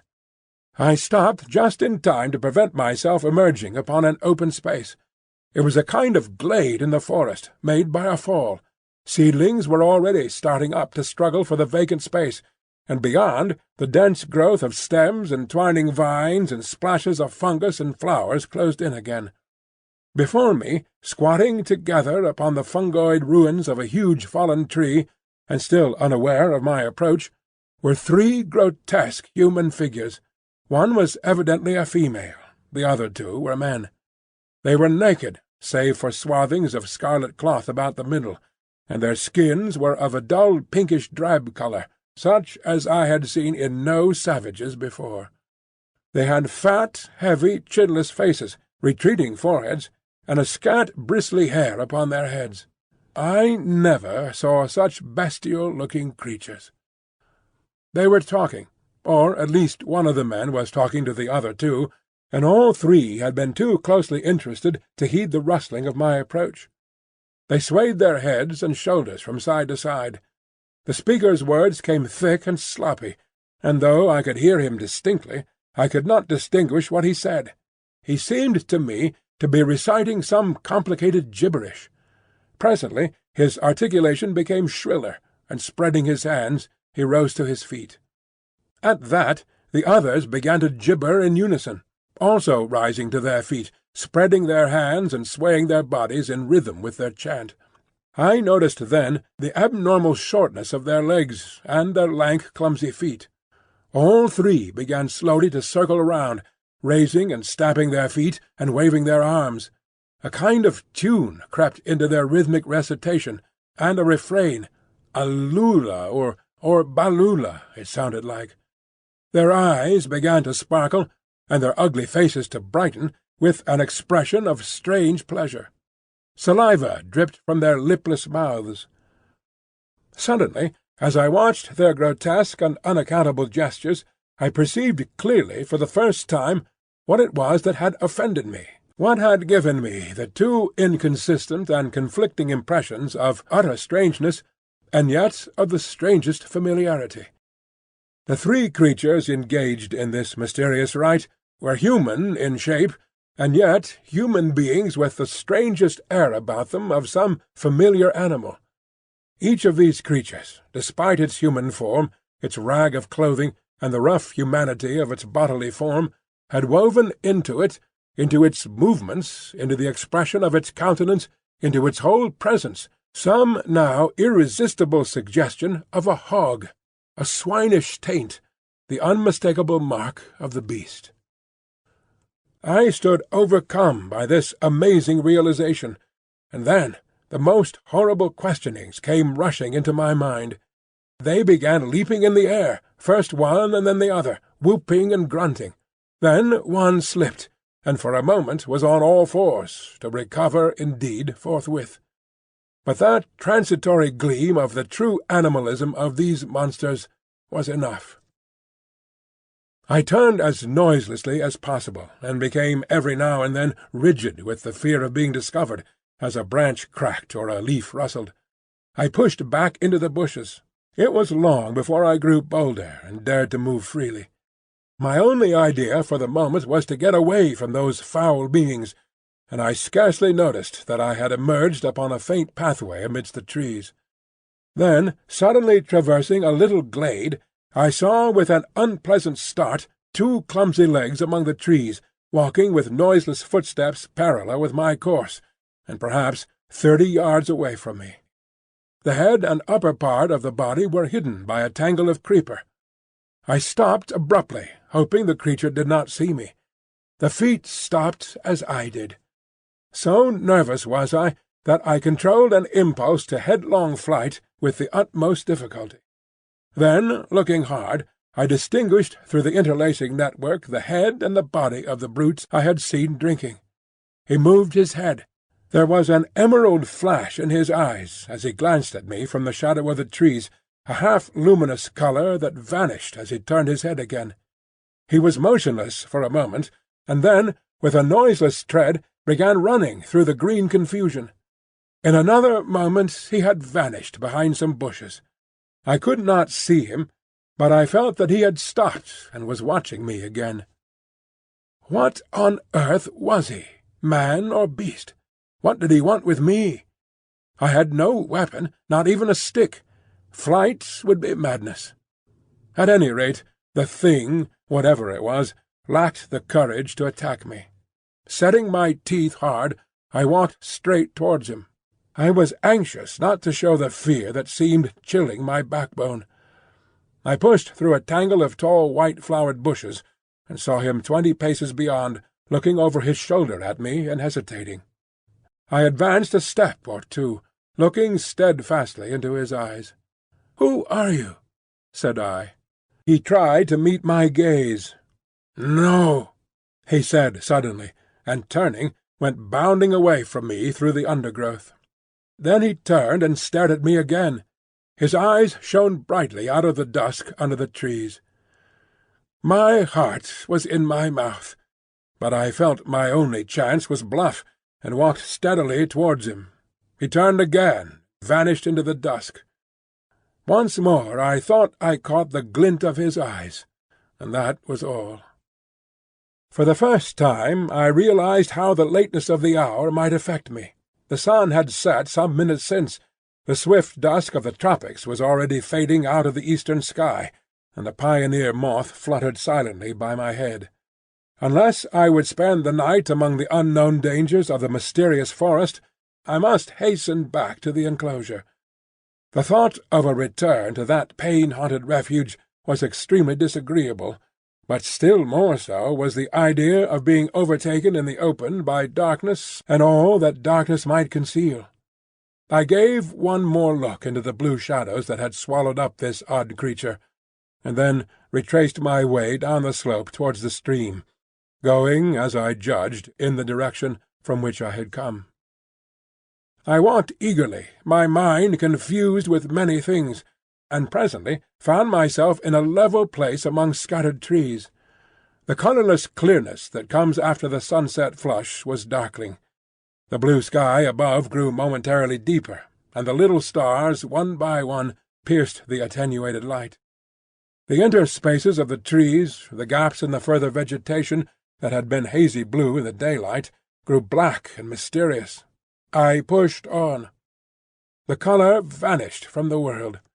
The tree-tops rose against the luminous blue sky in inky silhouette, and all below that outline melted into one formless blackness. Presently the trees grew thinner, and the shrubby undergrowth more abundant. Then there was a desolate space covered with a white sand, and then another expanse of tangled bushes. I did not remember crossing the sand opening before. I began to be tormented by a faint rustling upon my right hand. I thought at first it was fancy, for whenever I stopped there was silence, save for the evening breeze in the tree-tops. Then, when I turned to hurry on again, there was an echo to my footsteps. I turned away from the thickets, keeping to the more open ground, and endeavouring, by sudden turns, now and then, to surprise something in the act of creeping upon me. I saw nothing, and nevertheless my sense of another presence grew steadily. I increased my pace, and after some time came to a slight ridge, crossed it, and turned sharply, regarding it steadfastly from the further side. It came out black and clear-cut against the darkling sky, and presently a shapeless lump heaved up momentarily against the skyline and vanished again. I felt assured now that my tawny-faced antagonist was stalking me once more, and coupled with that was another unpleasant realization that I had lost my way. For a time I hurried on, hopelessly perplexed, and pursued by that stealthy approach. Whatever it was, the thing either lacked the courage to attack me, or it was waiting to take me at some disadvantage. I kept studiously to the open. At times I would turn and listen, and presently I had half persuaded myself that my pursuer had abandoned the chase, or was a mere creation of my disordered imagination. Then I heard the sound of the sea. I quickened my footsteps almost into a run, and immediately there was a stumble in my rear. I turned suddenly and stared at the uncertain trees behind me. One black shadow seemed to leap into another. I listened, rigid, and heard nothing but the creep of the blood in my ears. I thought that my nerves were unstrung and that my imagination was tricking me, and turned resolutely towards the sound of the sea again. In a minute or so the trees grew thinner, and I emerged upon a bare, low headland running out into the sombre water. The night was calm and clear, and the reflection of the growing multitude of the stars shivered in the tranquil heaving of the sea. Some way out, the wash upon an irregular band of reef shone with a pallid light of its own. Westward I saw the zodiacal light mingling with the yellow brilliance of the evening star. The coast fell away from me to the east, and westward it was hidden by the shoulder of the cape. Then I recalled the fact that Moreau's beach lay to the west. A twig snapped behind me, and there was a rustle. I turned and stood facing the dark trees. I could see nothing, or else I could see too much. Every dark form in the dimness had its ominous quality, its peculiar suggestion of alert watchfulness. So I stood for perhaps a minute, and then, with an eye to the trees still, turned westward to cross the headland, and as I moved, one among the lurking shadows moved to follow me. My heart beat quickly. Presently the broad sweep of a bay to the westward became visible, and I halted again. The noiseless shadow halted a dozen yards from me. A little point of light shone on the further bend of the curve, and the grey sweep of the sandy beach lay faint under the starlight. Perhaps 2 miles away was that little point of light. To get to the beach I should have to go through the trees where the shadows lurked, and down a bushy slope. I could see the thing rather more distinctly now. It was no animal, for it stood erect. At that I opened my mouth to speak, and found a hoarse phlegm choked my voice. I tried again, and shouted, "Who is there?" There was no answer. I advanced a step. The thing did not move, only gathered itself together. My foot struck a stone. That gave me an idea. Without taking my eyes off the black form before me, I stooped and picked up this lump of rock.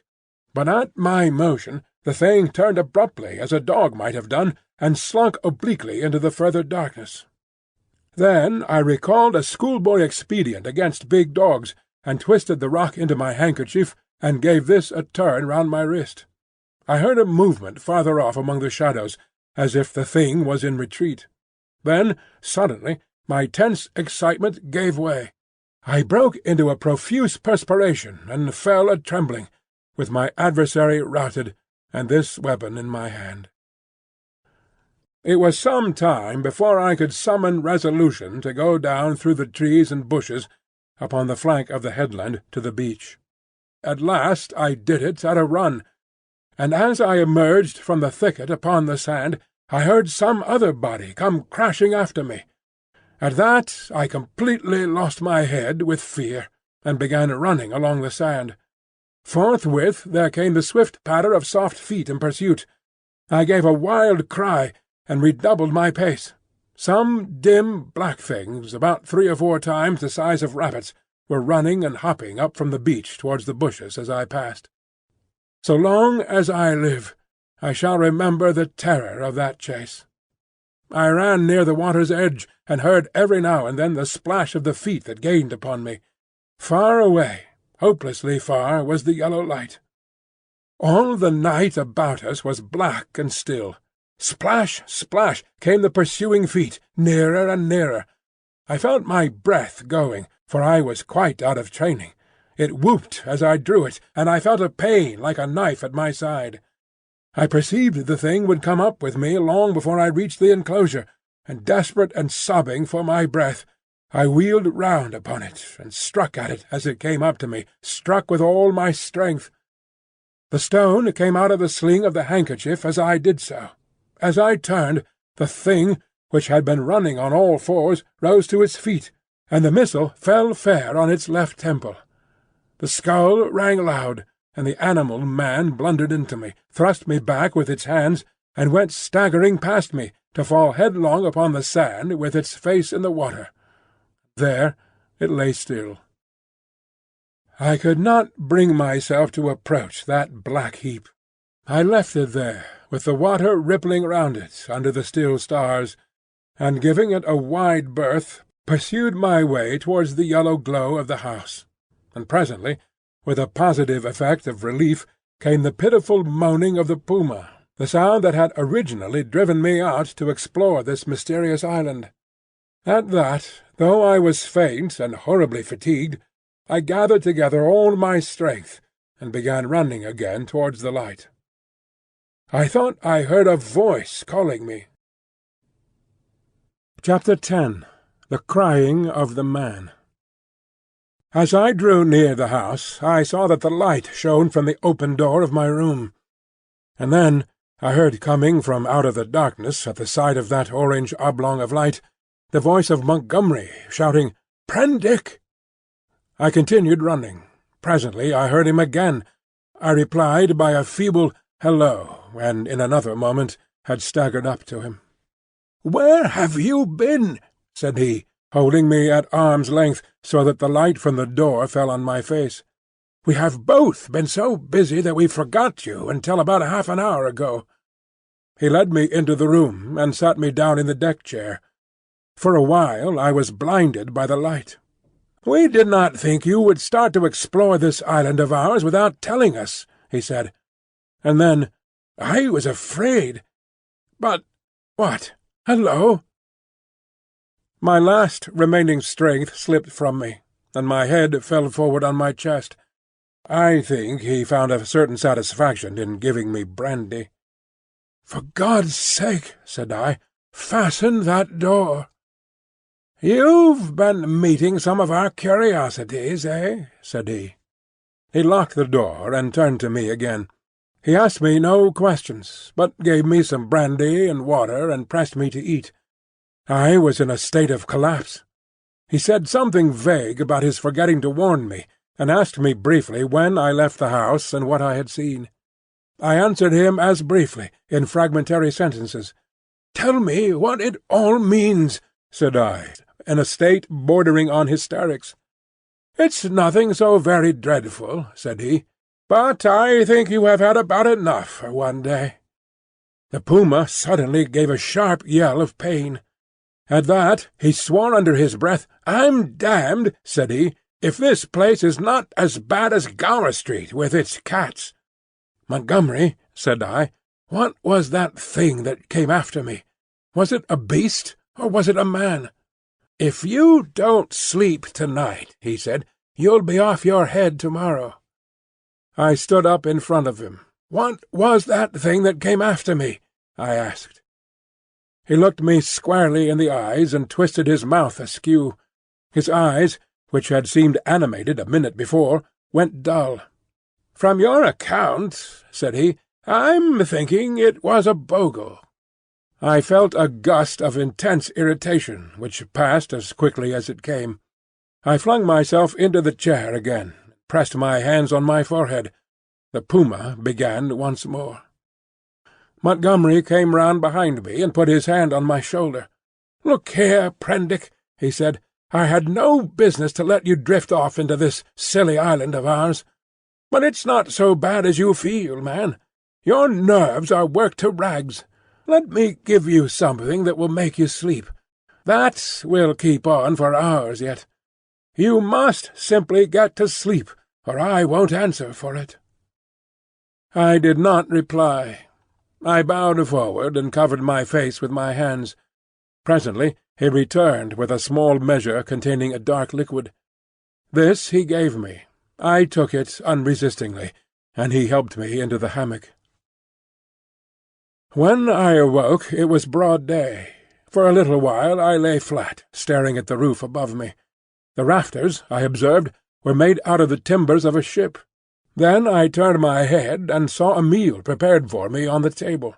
I perceived that I was hungry, and prepared to clamber out of the hammock, which, very politely anticipating my intention, twisted round and deposited me upon all fours on the floor. I got up and sat down before the food. I had a heavy feeling in my head, and only the vaguest memory at first of the things that had happened overnight. The morning breeze blew very pleasantly through the unglazed window, and that and the food contributed to the sense of animal comfort which I experienced. Presently the door behind me, the door inward towards the yard of the enclosure, opened. I turned and saw Montgomery's face. "All right," said he, "I'm frightfully busy," and he shut the door. Afterwards I discovered that he forgot to relock it. Then I recalled the expression of his face the previous night, and with that the memory of all I had experienced reconstructed itself before me. Even as that fear came back to me, came a cry from within. But this time it was not the cry of a puma. I put down the mouthful that hesitated upon my lips and listened. Silence, save for the whisper of the morning breeze. I began to think my ears had deceived me. After a long pause I resumed my meal, but with my ears still vigilant. Presently I heard something else, very faint and low. I sat as if frozen in my attitude. Though it was faint and low, it moved me more profoundly than all that I had hitherto heard of the abominations behind the wall. There was no mistake this time in the quality of the dim broken sounds, no doubt at all of their source, for it was a groaning, broken by sobs and gasps of anguish. It was no brute this time. It was a human being in torment. As I realized this, I rose, and in 3 steps had crossed the room, seized the handle of the door into the yard, and flung it open before me. "Prendick, man, stop!" cried Montgomery, intervening. A startled deerhound yelped and snarled. There was blood, I saw, in the sink, brown and some scarlet, and I smelt the peculiar smell of carbolic acid. Then, through an open doorway beyond, in the dim light of the shadow, I saw something bound painfully upon a framework, scarred, red, and bandaged, and then, blotting this out, appeared the face of old Moreau, white and terrible. In a moment he had gripped me by the shoulder with a hand that was smeared red, had twisted me off my feet, and flung me headlong back into my own room. He lifted me as though I was a little child. I fell at full length upon the floor, and the door slammed and shut out the passionate intensity of his face. Then I heard the key turn in the lock, and Montgomery's voice in expostulation. "Ruined the work of a lifetime," I heard Moreau say. "He does not understand," said Montgomery, and other things that were inaudible. "I can't spare the time yet," said Moreau. The rest I did not hear. I picked myself up and stood trembling, my mind a chaos of the most horrible misgivings. Could it be possible, I thought, that such a thing as the vivisection of men was carried on here? The question shot like lightning across a tumultuous sky, and suddenly the clouded horror of my mind condensed into a vivid realization of my own danger. Chapter 11. The Hunting of the Man. It came before my mind with an unreasonable hope of escape that the outer door of my room was still open to me. I was convinced now, absolutely assured, that Moreau had been vivisecting a human being. All the time since I had heard his name, I had been trying to link in my mind in some way the grotesque animalism of the islanders with his abominations. And now I thought I saw it all. The memory of his work on the transfusion of blood recurred to me. These creatures I had seen were the victims of some hideous experiment.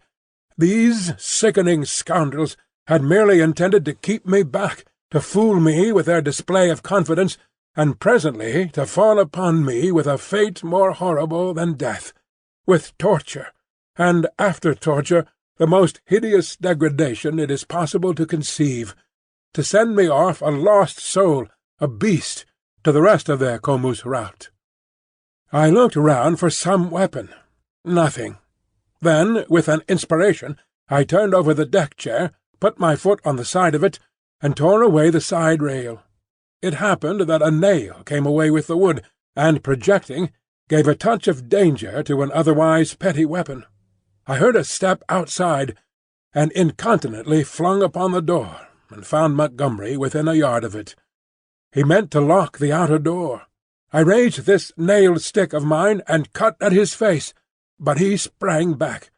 I hesitated a moment, then turned and fled round the corner of the house. "Prendick, man!" I heard his astonished cry. "Don't be a silly ass, man!" Another minute, thought I, and he would have me locked in and as ready as a hospital rabbit for my fate. He emerged behind the corner, for I had heard him shout, "Prendick!" Then he began to run after me, shouting things as he ran.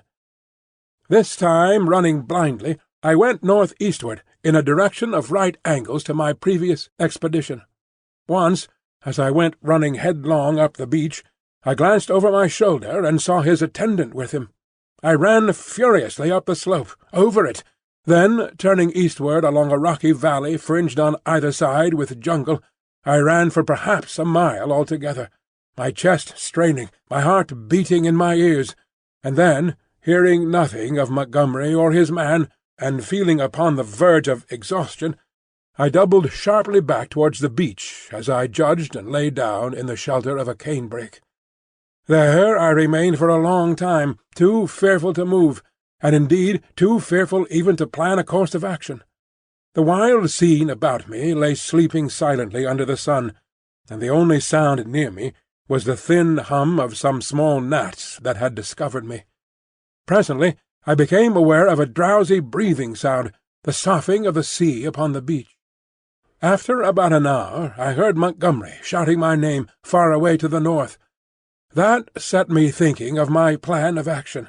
As I interpreted it then, this island was inhabited only by these two vivisectors and their animalized victims.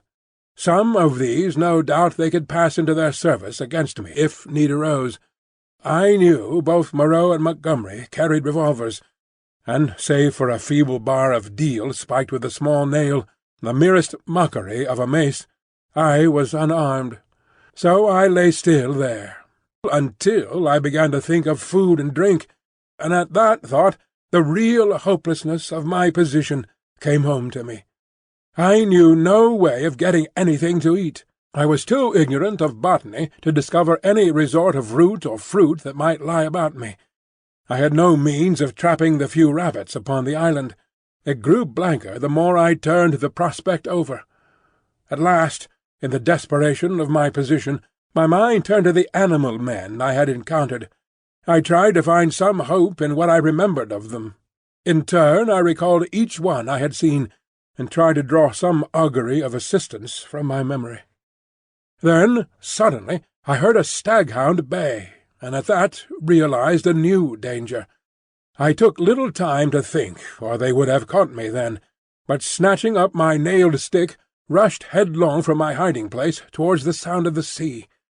I remember a growth of thorny plants with spines that stabbed like penknives. I emerged, bleeding and with torn clothes, upon the lip of a long creek opening northward. I went straight into the water without a minute's hesitation, wading up the creek, and presently finding myself knee-deep in a little stream. I scrambled out at last on the westward bank, and with my heart beating loudly in my ears, crept into a tangle of ferns to await the issue. I heard the dog, there was only one, draw nearer, and yelp when it came to the thorns. Then I heard no more, and presently began to think I had escaped. The minutes passed, the silence lengthened out, and at last, after an hour of security, my courage began to return to me. By this time I was no longer very much terrified or very miserable.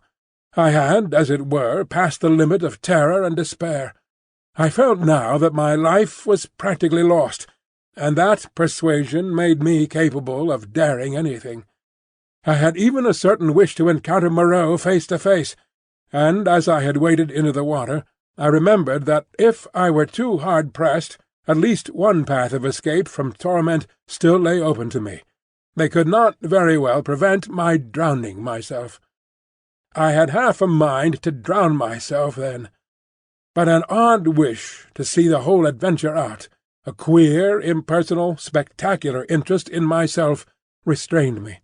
I stretched my arms, sore and painful from the pricks of the spiny plants, and stared around me at the trees. And so suddenly that it seemed to jump out of the green tracery about it, my eyes lit upon a black face watching me. I saw that it was the simian creature who had met the launch upon the beach. He was clinging to the oblique stem of a palm tree. I grabbed my stick and stood up, facing him. He began chattering. "You, was all I could distinguish at first. Suddenly he dropped from the tree, and in another moment was holding the fronds apart and staring curiously at me.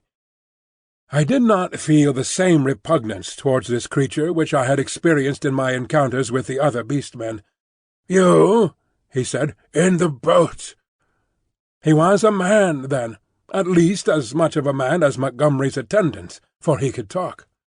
"Yes," I said, "I came in the boat, from the ship."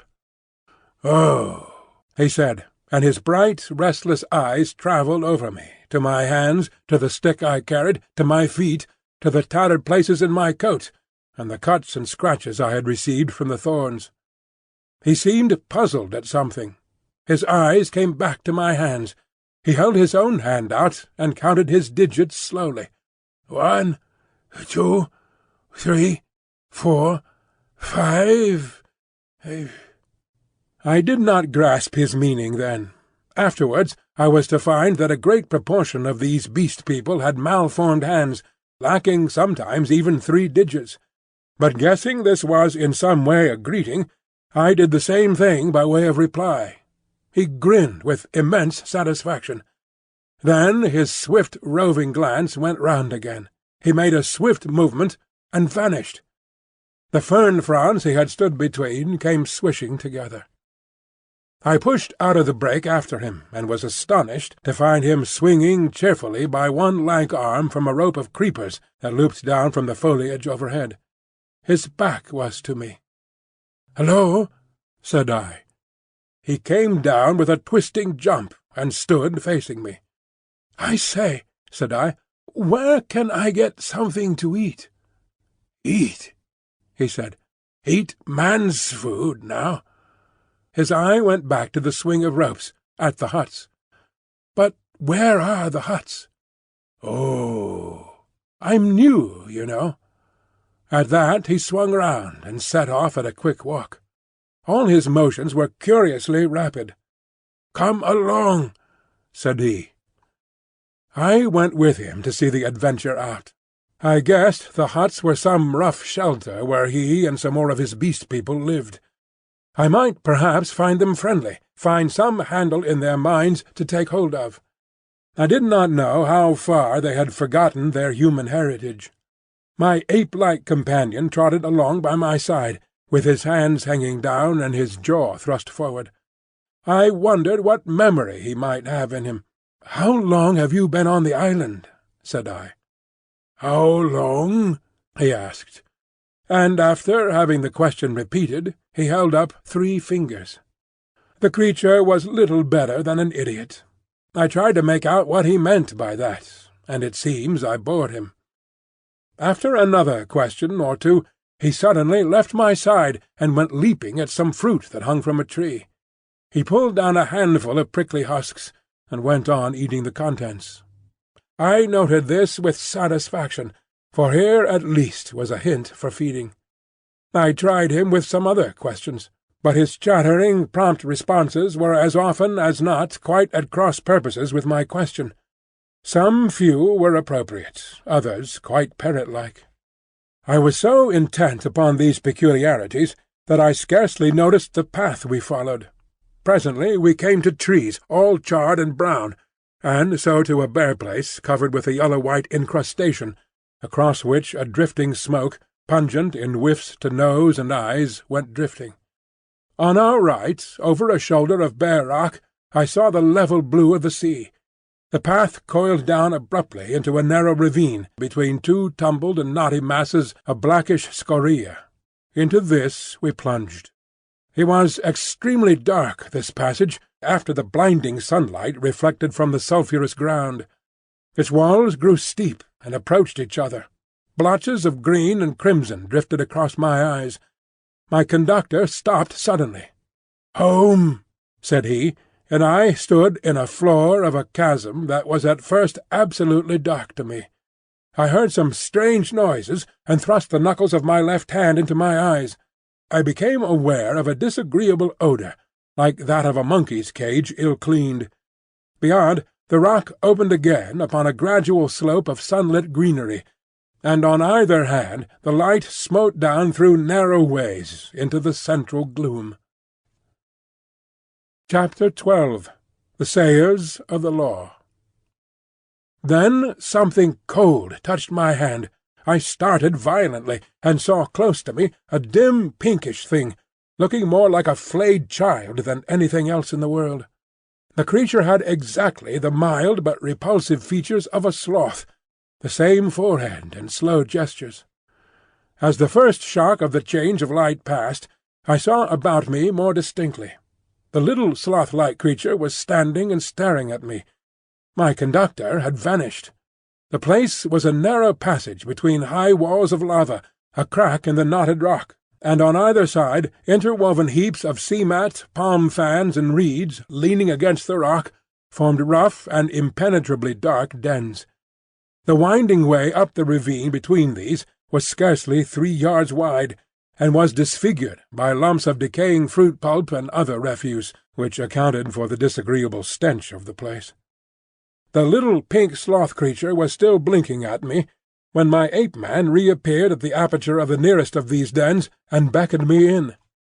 As he did so, a slouching monster wriggled out of one of the places further up this strange street, and stood up in featureless silhouette against the bright green beyond, staring at me. I hesitated, having half a mind to bolt the way I had come.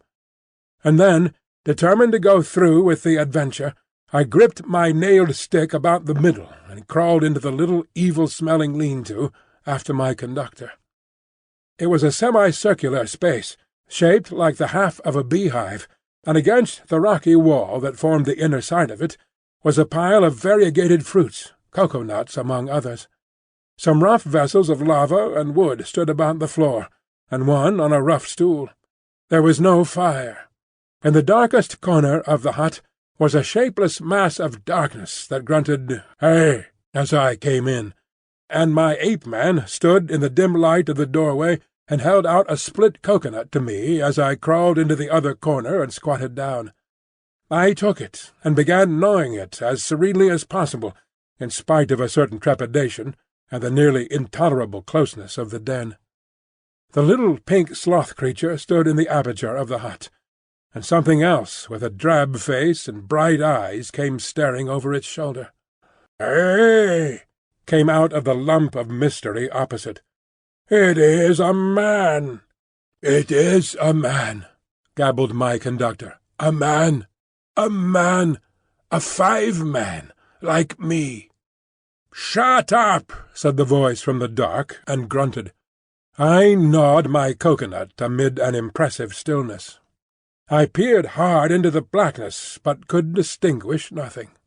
"It is a man," the voice repeated. "He comes to live with us."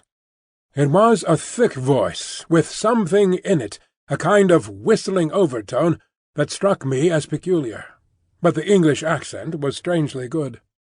The ape-man looked at me as though he expected something. I perceived the pause was interrogative. "He comes to live with you," I said. "It is a man. He must learn the law." I began to distinguish now a deeper blackness in the black, a vague outline of a hunched-up figure. Then I noticed the opening of the place was darkened by 2 more black heads. My hand tightened on my stick. The thing in the dark repeated in a louder tone, "Say the words." I had missed its last remark. "Not to go on all fours. That is the law," it repeated in a kind of sing-song. I was puzzled. "Say the words," said the ape-man, repeating, and the figures in the doorway echoed this, with a threat in the tone of their voices. I realized that I had to repeat this idiotic formula, and then began the insanest ceremony. The voice in the dark began intoning a mad litany, line by line, and I and the rest to repeat it. As they did so, they swayed from side to side in the oddest way, and beat their hands upon their knees, and I followed their example. I could have imagined I was already dead and in another world. That dark hut, these grotesque dim figures, just flecked here and there by a glimmer of light, and all of them swaying in unison and chanting. "Not to go on all fours. That is the law. Are we not men? Not to suck up drink. That is the law. Are we not men? Not to eat fish or flesh. That is the law. Are we not men? Not to claw the bark of trees. That is the law. Are we not men? Not to chase other men. That is the law. Are we not men?"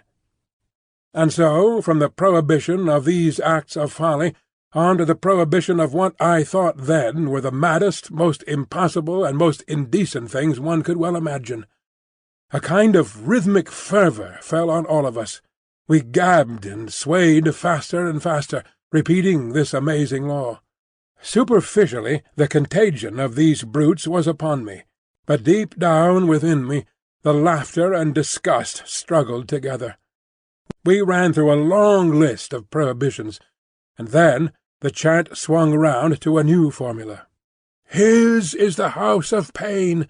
His is the hand that makes. His is the hand that wounds. His is the hand that heals." And so on for another long series, mostly quite incomprehensible gibberish to me about him, whoever he might be. I could have fancied it was a dream, but never before have I heard chanting in a dream. "His is the lightning flash," we sang. "His is the deep salt sea." A horrible fancy came into my head that Moreau, after animalizing these men, had infected their dwarfed brains with a kind of deification of himself. However, I was too keenly aware of white teeth and strong claws about me to stop my chanting on that account. "His are the stars in the sky." At last that song ended. I saw the ape-man's face shining with perspiration, and my eyes being now accustomed to the darkness, I saw more distinctly the figure in the corner from which the voice came. It was the size of a man, but it seemed covered with a dull grey hair, almost like a Skye terrier. What was it? What were they all? Imagine yourself surrounded by all the most horrible cripples and maniacs it is possible to conceive, and you may understand a little of my feelings with these grotesque caricatures of humanity about me. "He is a 5-man, a 5-man, like me," said the ape-man. I held out my hands. The grey creature in the corner leant forward. "Not to run on all fours, that is the law. Are we not men?" he said. He put out a strangely distorted talon and gripped my fingers. The thing was almost like the hoof of a deer produced into claws. I could have yelled with surprise and pain. His face came forward and peered at my nails, came forward into the light of the opening of the hut, and I saw with a quivering disgust that it was like the face of neither man nor beast, but a mere shock of grey hair, with 3 shadowy overarchings to mark the eyes and mouth. "He has little nails," said this grisly creature in his hairy beard. "It is well." He threw my hand down, and instinctively I gripped my stick. "Eat roots and herbs. It is his will," said the ape-man. "I am the sayer of the law," said the grey figure. "Here come all that be new to learn the law. I sit in the darkness and say the law." "It is even so," said one of the beasts in the doorway. "Evil are the punishments of those who break the law. None escape." "None escape," said the beast-folk, glancing furtively at one another. "None," said the ape-man. "None escape. See, I did a little thing, a wrong thing, once. I jabbered, stopped talking. None could understand. I am burnt, branded in the hand. He is great, he is good." "None escape," said the grey creature in the corner.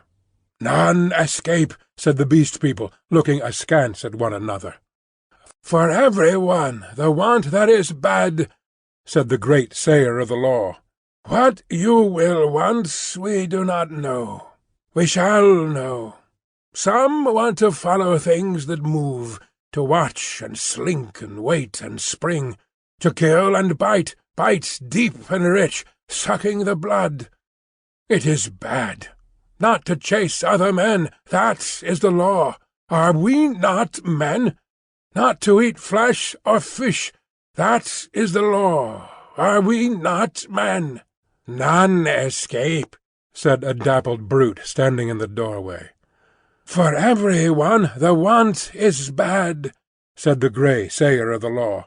"Some want to go tearing with teeth and hands into the roots of things, snuffing into the earth. It is bad." "None escape," said the men in the door. "Some go clawing trees. Some go scratching at the graves of the dead. Some go fighting with foreheads or feet or claws. Some bite suddenly, none giving occasion. Some love uncleanness. "None escape," said the ape-man, scratching his calf. "None escape," said the little pink sloth creature. "Punishment is sharp and sure.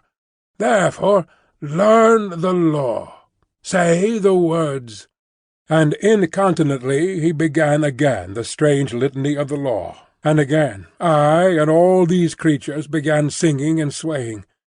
My head reeled with this jabbering and the close stench of the place, but I kept on, trusting to find presently some chance of a new development. "Not to go on all fours. That is the law. Are we not men?" We were making such a noise that I noticed nothing of a tumult outside until someone, who I think was one of the two swine-men I had seen, thrust his head over the little pink sloth creature and shouted something excitedly, something that I did not catch. Incontinently those at the opening of the hut vanished. My ape-man rushed out. The thing that had sat in the dark followed him. I only observed that it was big and clumsy, and covered with silvery hair, and I was left alone. Then, before I reached the aperture, I heard the yelp of a staghound. In another moment I was standing outside the hovel, my chair-rail in my hand, every muscle of me quivering. Before me were the clumsy backs of perhaps a score of these beast-people, their misshapen heads half hidden by their shoulder-blades. They were gesticulating excitedly. Other half-animal faces glared interrogation out of the hovels. Looking in the direction in which they faced, I saw, coming through the haze under the trees beyond the end of the passage of dens, the dark figure and awful white face of Moreau. He was holding the leaping staghound back, and close behind him came Montgomery, revolver in hand. For a moment I stood horror-struck. I turned and saw the passage behind me blocked by another heavy brute, with a huge grey face and twinkling little eyes, advancing towards me. I turned and saw the passage behind me blocked by another heavy brute, with a huge grey face and twinkling little eyes, advancing towards me. I looked round and saw to the right of me, and a half-dozen yards in front of me, a narrow gap in the wall of rock, through which a ray of light slanted into the shadows. "Stop!" cried Moreau as I strode towards him, and then, "Hold him!" At that, first one face turned towards me, and then others. Their bestial minds were happily slow. I dashed my shoulder into a clumsy monster who was turning to see what Moreau meant, and flung him forward into another. I felt his hands fly round, clutching at me and missing me. The little pink sloth creature dashed at me, and I gashed down its ugly face with the nail in my stick, and in another minute was scrambling up a steep side pathway, a kind of sloping chimney, out of the ravine. I heard a howl behind me, and cries of "Catch him! Hold him!" and the grey-faced creature appeared behind me, and jammed his huge bulk into the cleft. "Go on!" they howled. I clambered up the narrow cleft in the rock, and came out upon the sulphur on the west side of the village of the Beast-Men. That gap was altogether fortunate for me, for the narrow chimney, slanting obliquely upward, must have impeded the nearer pursuers. I ran over the white space and down a steep slope, through a scattered growth of trees, and came to a low-lying stretch of tall reeds, through which I pushed into a dark, thick undergrowth that was black and succulent underfoot. As I plunged into the reeds, my foremost pursuers emerged from the gap. I broke my way through this undergrowth for some minutes. The air behind me and about me was soon full of threatening cries. I heard the tumult of my pursuers in the gap up the slope, then the crashing of the reeds, and every now and then the crackling crash of a branch. Some of the creatures roared like excited beasts of prey. The staghound yelped to the left. I heard Moreau and Montgomery shouting in the same direction. I turned sharply to the right. It seemed to me even then that I heard Montgomery shouting for me to run for my life. Presently the ground gave rich and oozy under my feet.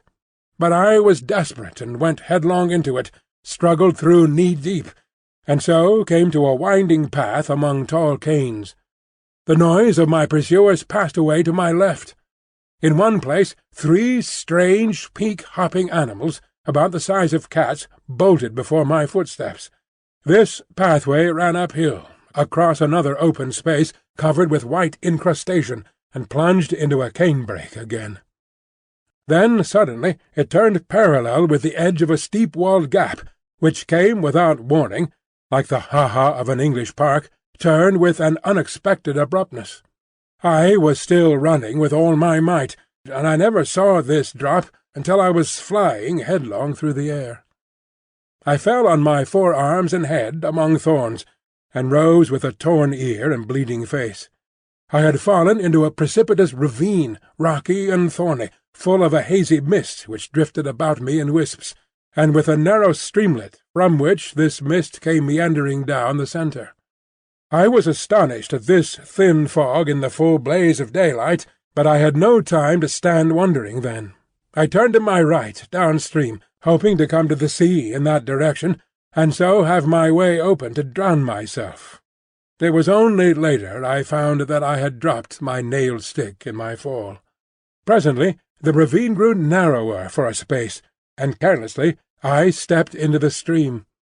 I jumped out again pretty quickly, for the water was almost boiling. I noticed, too, there was a thin sulphurous scum drifting upon its coiling water. Almost immediately came a turn in the ravine and the indistinct blue horizon. The nearer sea was flashing the sun from a myriad facets. I saw my death before me. But I was hot and panting, with the warm blood oozing out on my face and running pleasantly through my veins. I felt more than a touch of exultation, too, at having distanced my pursuers. It was not in me then to go out and drown myself yet. I stared back the way I had come. I listened. Save for the hum of the gnats and the chirp of some small insects that hopped among the thorns, the air was absolutely still. Then came the yelp of a dog, very faint, and a chattering and gibbering, the snap of a whip, and voices. They grew louder, then fainter again. The noise receded up the stream and faded away. For a while the chase was over, but I knew now how much hope of help for me lay in the Beast People. Chapter 13. A Parley. I turned again and went on down towards the sea. I found the hot stream broadened out to a shallow, weedy sand, in which an abundance of crabs and long-bodied, many-legged creatures started from my footfall. I walked to the very edge of the salt water, and then I felt I was safe. I turned and stared, arms akimbo, at the thick green behind me, into which the steamy ravine cut like a smoking gash. But, as I say, I was too full of excitement and, a true saying, though those who have never known danger may doubt it, too desperate to die. Then it came into my head that there was one chance before me yet.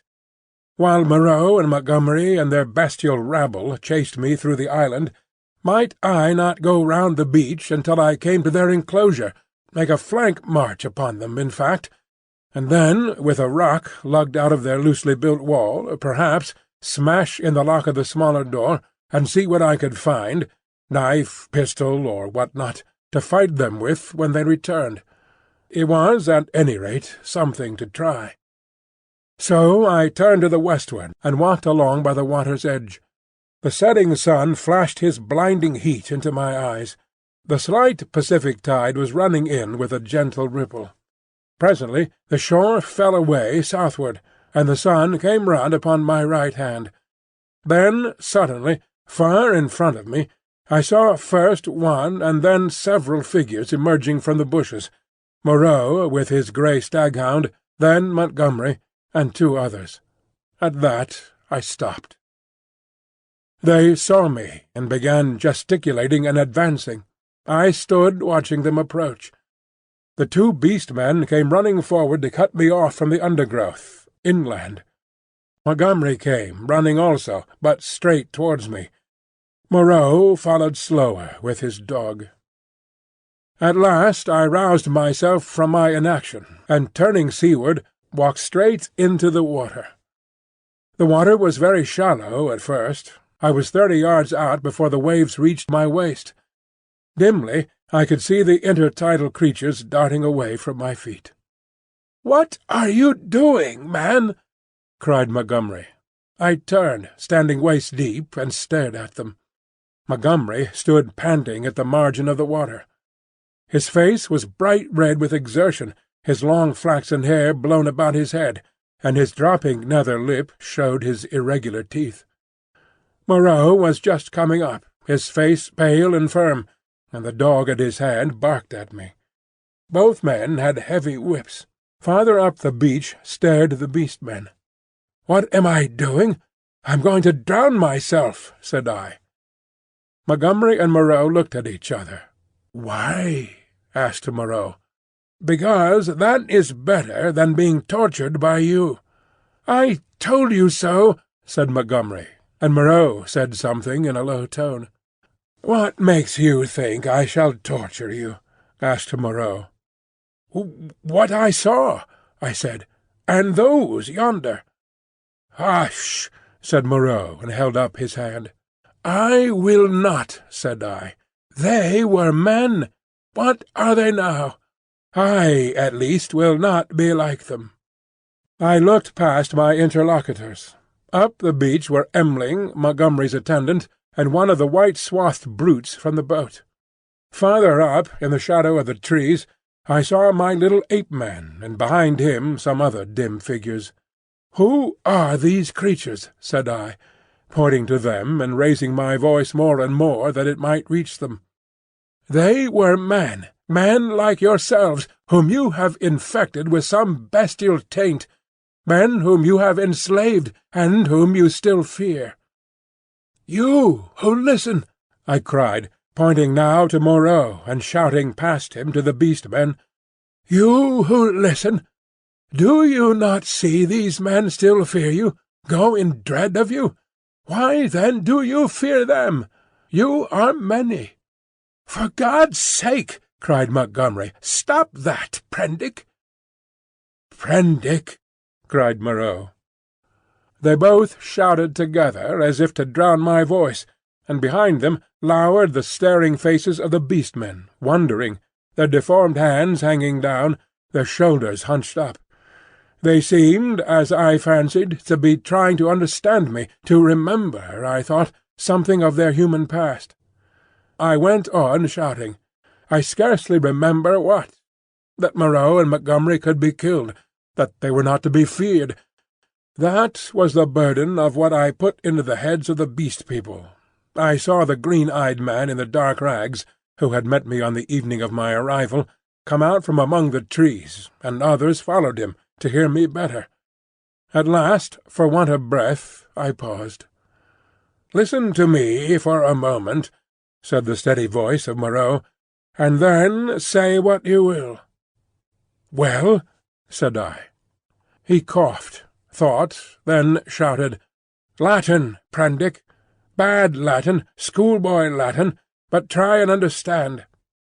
He non sunt homines, sunt animalia, qui nos habemus vivisected. A humanizing process.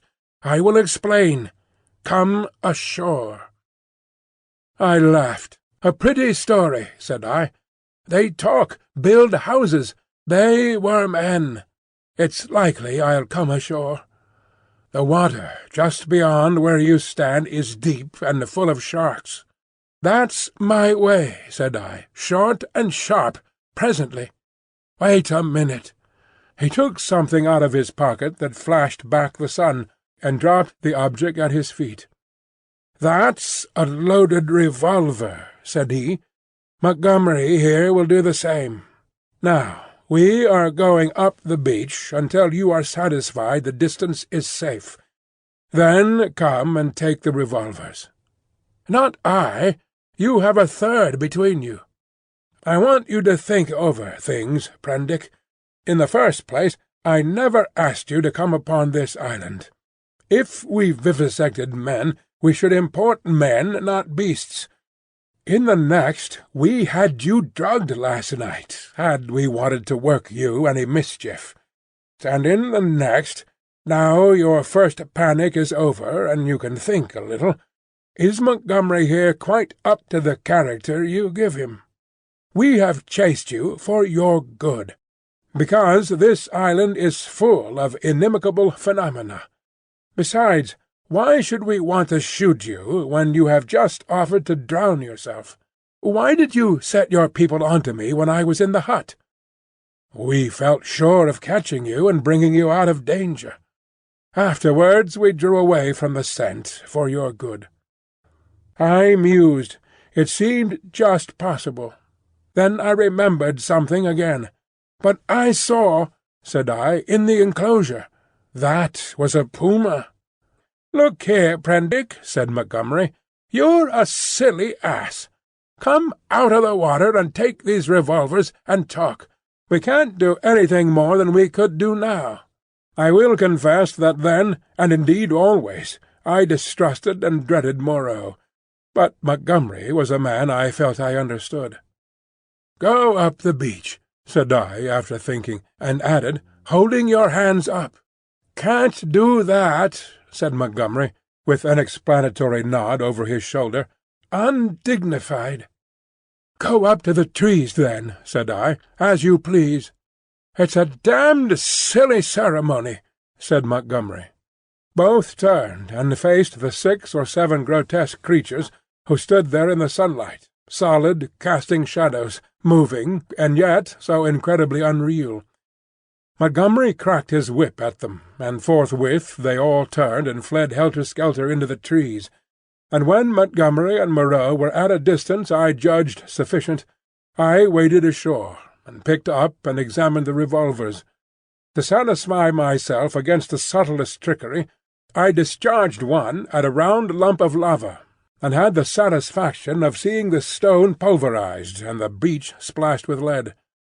Still I hesitated for a moment.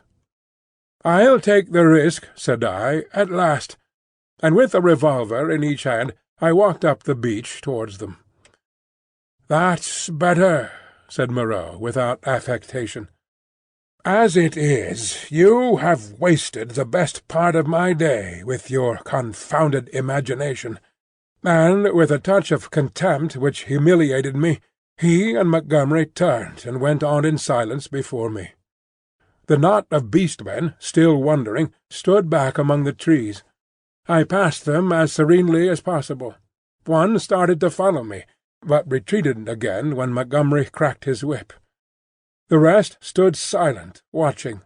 They may once have been animals, but I never before saw an animal trying to think. Chapter 14. Dr. Moreau Explains. "And now, Prendick, I will explain," said Dr. Moreau, so soon as we had eaten and drunk. "I must confess that you are the most dictatorial guest I ever entertained. I warn you that this is the last I shall do to oblige you. The next thing you threaten to commit suicide about, I shan't do, even at some personal inconvenience." He sat in my deck-chair, a cigar half consumed in his white, dexterous-looking fingers. The light of the swinging lamp fell on his white hair. He stared through the little window out at the starlight. I sat as far away from him as possible, the table between us, and the revolvers to hand. Montgomery was not present. I did not care to be with the two of them in such a little room. "You admit that the vivisected human being, as you called it, is, after all, only a puma?" said Moreau. He had made me visit that horror in the inner room to assure myself of its inhumanity.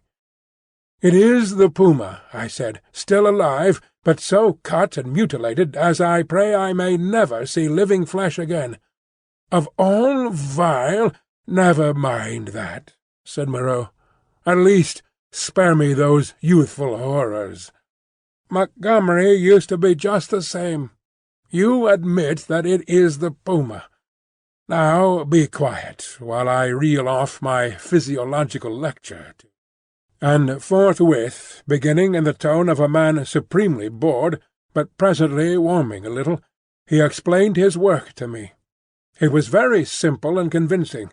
Now and then there was a touch of sarcasm in his voice. Presently I found myself hot with shame at our mutual positions.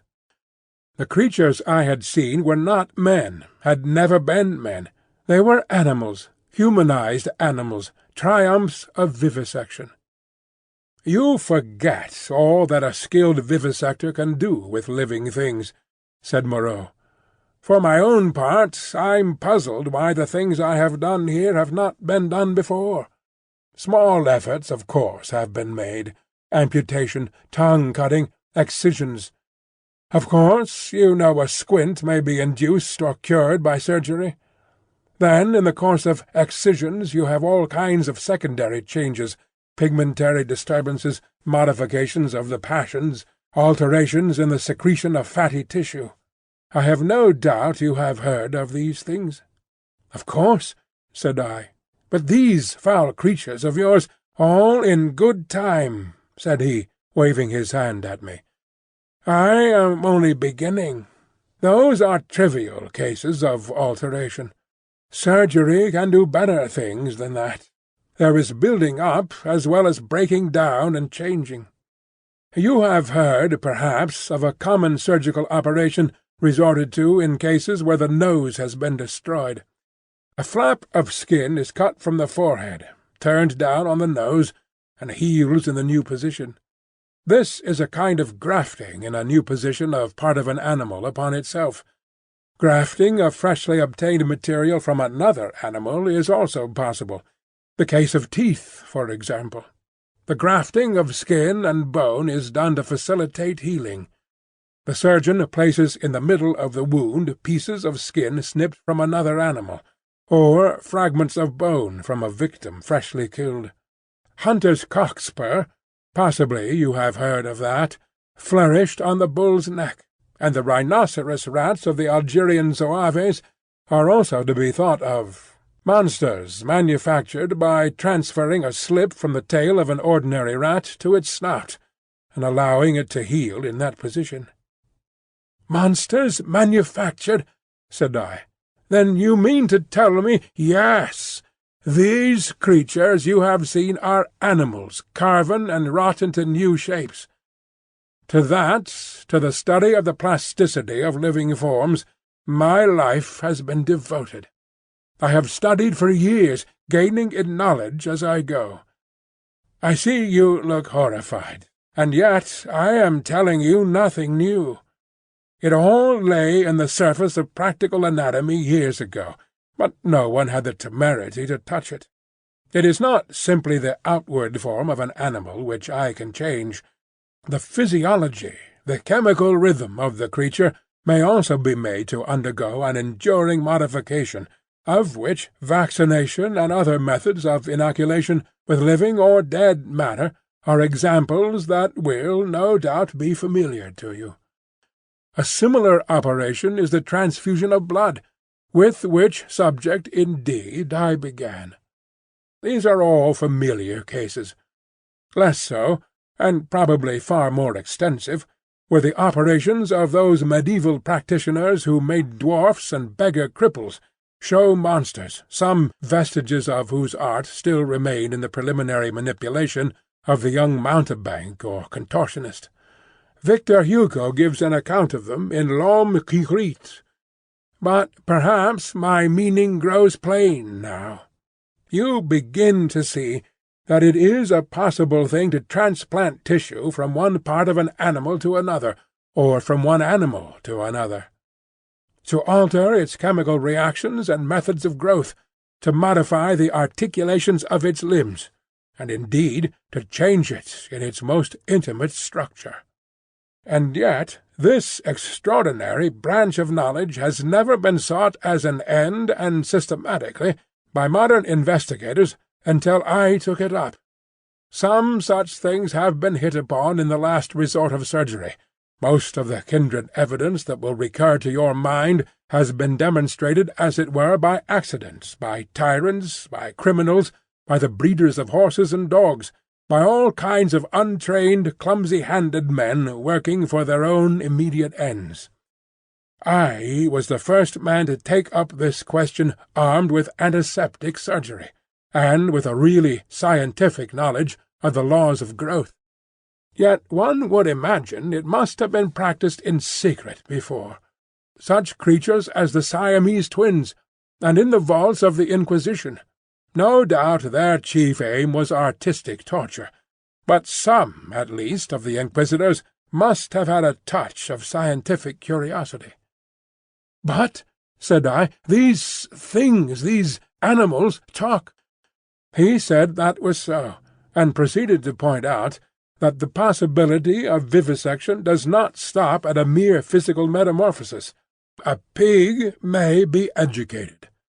The mental structure is even less determinate than the bodily. In our growing science of hypnotism we find the promise of a possibility of superseding old inherent instincts by new suggestions, grafting upon or replacing the inherited fixed ideas. Very much indeed of what we call moral education, he said, is such an artificial modification and perversion of instinct. Pugnacity is trained into courageous self-sacrifice, and suppressed sexuality into religious emotion. And the great difference between man and monkey is in the larynx, he continued, in the incapacity to frame delicately different sound symbols by which thought could be sustained. In this I failed to agree with him, but with a certain incivility he declined to notice my objection. He repeated that the thing was so, and continued his account of his work. I asked him why he had taken the human form as a model. There seemed to me then, and there still seems to me now, a strange wickedness for that choice. He confessed that he had chosen that form by chance. I might just as well have worked to form sheep into llamas, and llamas into sheep. I suppose there is something in the human form that appeals to the artistic turn of mind more powerfully than any animal shape can. But I've not confined myself to man-making. Once or twice he was silent, for a minute perhaps. These years, how they have slipped by! And here I have wasted a day saving your life, and am now wasting an hour explaining myself. But, said I still do not understand. Where is your justification for inflicting all this pain? The only thing that could excuse vivisection to me would be some application— "Precisely," said he. "But, you see, I am differently constituted. We are on different platforms. You are a materialist." "I am not a materialist," I began hotly. In my view. For it is just this question of pain that parts us. So long as visible or audible pain turns you sick, so long as your own pains drive you, so long as pain underlies your propositions about sin, so long, I tell you, you are an animal, thinking a little less obscurely what an animal feels. This pain— I gave an impatient shrug at such sophistry. Oh, but it is such a little thing. A mind truly opened to what science has to teach must see that it is a little thing. It may be that, save in this little planet, this speck of cosmic dust, invisible long before the nearest star could be attained, it may be, I say, that nowhere else does this thing called pain occur. But the laws we feel our way towards— why, even on this earth, even among living things, what pain is there? As he spoke, he drew a little penknife from his pocket, opened the smaller blade, and moved his chair so that I could see his thigh. Then, choosing the place deliberately, he drove the blade into his leg and withdrew it. "No doubt," he said, "you have seen that before.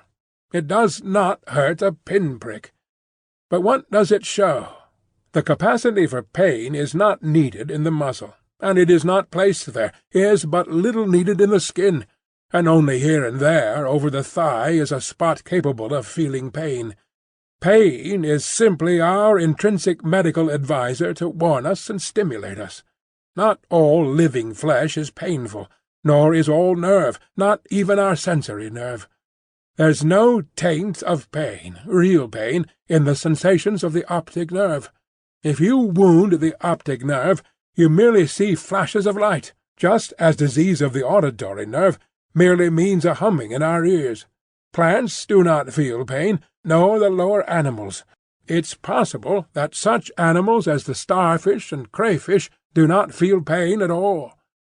Then, with men, the more intelligent they become, the more intelligently they will see after their own welfare, and the less they will need the goad to keep them out of danger. I never yet heard of a useless thing that was not ground out of existence by evolution sooner or later. Did you?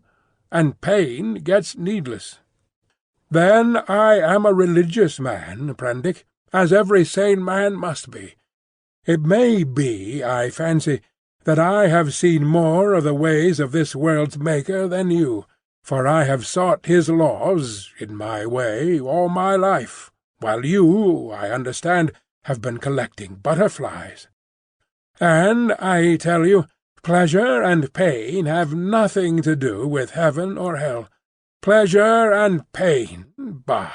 What is your theologian's ecstasy but Mahomet's Uri in the dark?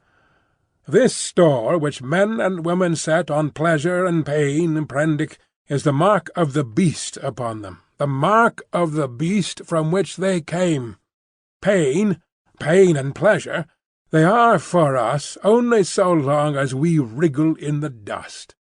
You see, I went on with this research just the way it led me. That is the only way I ever heard of true research going. I asked a question, devised some method of obtaining an answer, and got a fresh question. Was this possible or that possible? You cannot imagine what this means to an investigator, what an intellectual passion grows upon him. You cannot imagine the strange, colourless delight of these intellectual desires. The thing before you is no longer an animal, a fellow creature, but a problem. Sympathetic pain, all I know of it, I remember as a thing I used to suffer from years ago. I wanted—it was the one thing I wanted—to find out the extreme limit of plasticity in a living shape. "But," said I, "the thing is an abomination." "To this day I have never troubled about the ethics of the matter," he continued. "The study of nature makes a man at last as remorseless as nature. I have gone on, not heeding anything but the question I was pursuing, and the material has dripped into the huts yonder. It is nearly 11 years since we came here, I and Montgomery and 6 Kanakas. I remember the green stillness of the island and the empty ocean about us as though it was yesterday. The place seemed waiting for me. The stores were landed and the house was built. The Kanakas founded some huts near the ravine. I went to work here upon what I had brought with me. There were some disagreeable things happened at first. I began with a sheep, and killed it after a day and a half by a slip of the scalpel. I took another sheep, and made a thing of pain and fear, and left it bound up to heal. It looked quite human to me when I had finished it, but when I went to it I was discontented with it. It remembered me, and was terrified beyond imagination, and it had no more than the wits of a sheep. The more I looked at it, the clumsier it seemed, until at last I put the monster out of its misery. These animals without courage, these fear-haunted, pain-driven things, without a spark of pugnacious energy to face torment, they are no good for man-making. Then I took a gorilla I had, and upon that, working with infinite care and mastering difficulty after difficulty, I made my first man. All the week, night and day, I moulded him. With him it was chiefly the brain that needed moulding. Much had to be added, much changed. I thought him a fair specimen of the negroid type when I had finished him. and he lay bandaged, bound, and motionless before me. It was only when his life was assured that I left him and came into this room again, and found Montgomery much as you are. He had heard some of the cries as the thing grew human, cries like those that disturbed you so. I didn't take him into my confidence at first, and the Kanakas, too, had realized something of it. They were scared out of their wits by the sight of me. I got Montgomery over to me, in a way, but I and he had the hardest job to prevent the Kanakas deserting. Finally they did, and so we lost the yacht. I spent many days educating the brute. Altogether I had him for 3 or 4 months. I taught him the rudiments of English, gave him ideas of counting, even made the thing read the alphabet. But at that he was slow, though I've met with idiots slower. He began with a clean sheet mentally, had no memories left in his mind of what he had been. When his scars were quite healed, and he was no longer anything but painful and stiff, and able to converse a little, I took him yonder and introduced him to the Kanakas as an interesting stowaway. They were horribly afraid of him at first, somehow, which offended me rather, for I was conceited about him. But his ways seemed so mild, and he was so abject, that after a time they received him and took his education in hand. He was quick to learn, very imitative and adaptive, and built himself a hovel rather better, it seemed to me, than their own shanties. There was one among the boys a bit of a missionary, and he taught the thing to read, or at least to pick out letters, and gave him some rudimentary ideas of morality. But it seems the beast's habits were not all that is desirable. I rested from work for some days after this, and was in a mind to write an account of the whole affair, to wake up English physiology. Then I came upon the creature squatting up in a tree, and gibbering at 2 of the Kanakas who had been teasing him. I threatened him, told him the inhumanity of such a proceeding, aroused his sense of shame, and came home resolved to do better before I took my work back to England. I have been doing better, but somehow the things drift back again. The stubborn beast flesh grows day by day back again. But I mean to do better things still. I mean to conquer that. This PUMA— But that's the story. All the Kanaka boys are dead now. One fell overboard of the launch, and one died of a wounded heel that he poisoned in some way with plant juice. 3 went away in the yacht, and I suppose, and hope, were drowned. The other one was killed. Well, I have replaced them. Montgomery went on much as you are disposed to do at first, and then— "What became of the other one?" said I, sharply. "The other Kanaka who was killed?" "The fact is, after I had made a number of human creatures, I made a thing." He hesitated. "Yes," said I. "It was killed." "I don't understand," said I. "Do you mean to say—" "It killed the Kanakais. It killed several other things that it caught. We chased it for a couple of days. It only got loose by accident, never meant it to get away. It wasn't finished. It was purely an experiment. It was a limbless thing with a horrible face that writhed along the ground in a serpentine fashion. It was immensely strong, and in infuriating pain. It lurked in the woods for some days until we hunted it, and then it wriggled into the northern part of the island, and we divided the party to close in upon it. Montgomery insisted upon coming with me. The man had a rifle, and when his body was found, one of the barrels was curved into the shape of an S, and very nearly bitten through.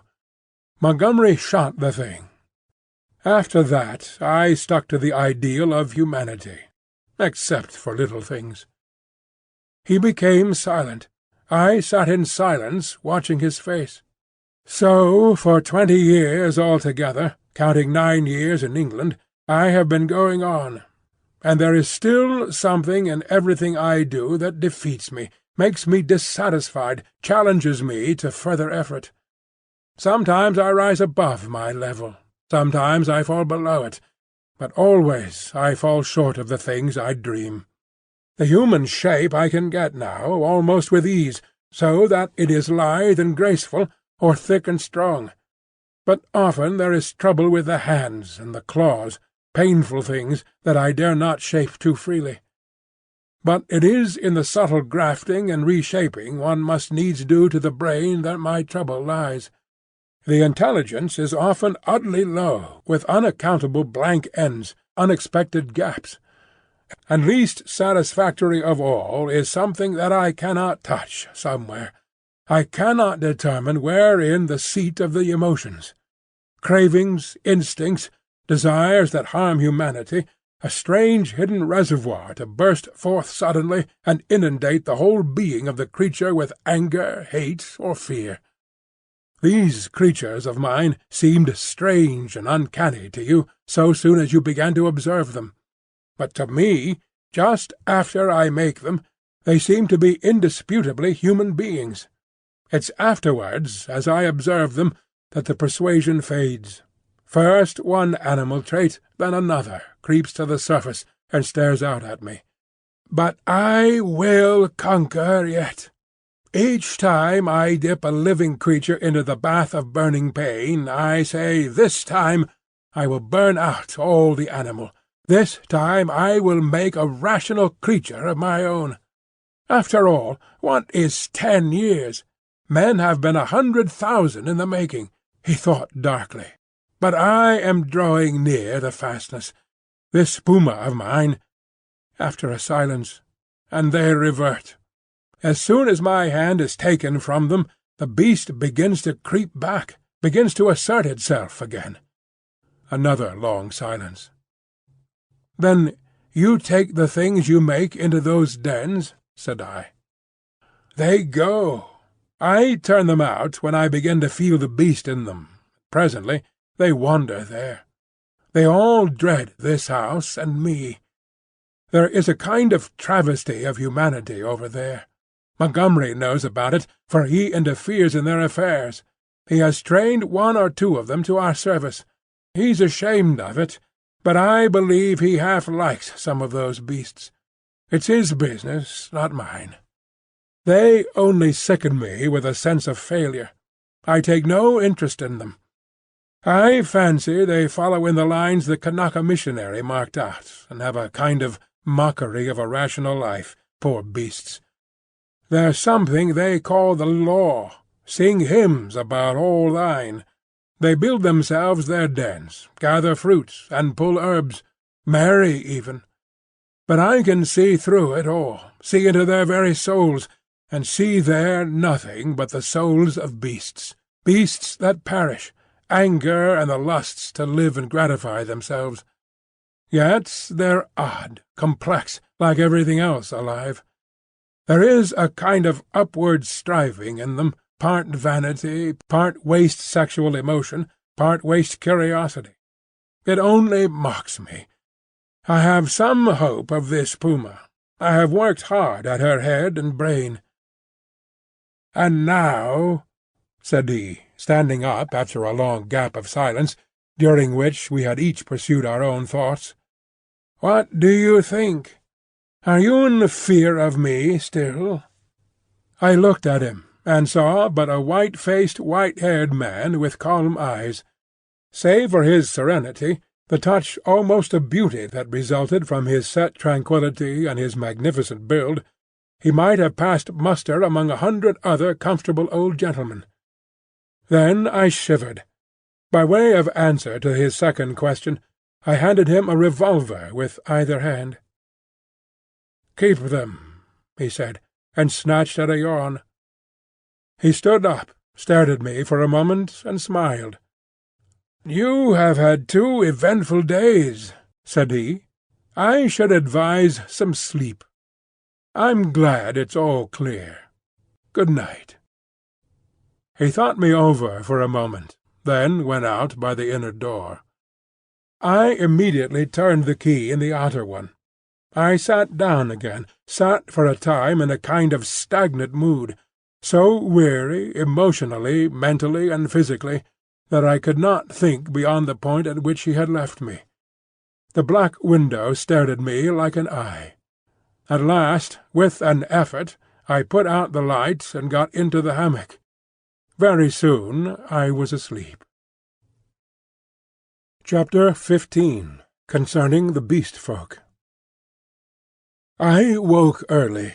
Moreau's explanation stood before my mind, clear and definite, from the moment of my awakening. I got out of the hammock and went to the door to assure myself that the key was turned.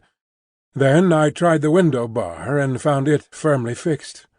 That these man-like creatures were in truth only bestial monsters, mere grotesque travesties of men, filled me with a vague uncertainty of their possibilities which was far worse than any definite fear. A tapping came at the door, and I heard the glutinous accents of M'ling speaking. I pocketed one of the revolvers, keeping one hand upon it, and opened to him. "Good morning, sir," he said, bringing in addition to the customary herb breakfast, an ill-cooked rabbit. Montgomery followed him. His roving eye caught the position of my arm, and he smiled askew. The puma was resting to heal that day, but Moreau, who was singularly solitary in his habits, did not join us. I talked with Montgomery to clear my ideas of the way in which the beast folk lived.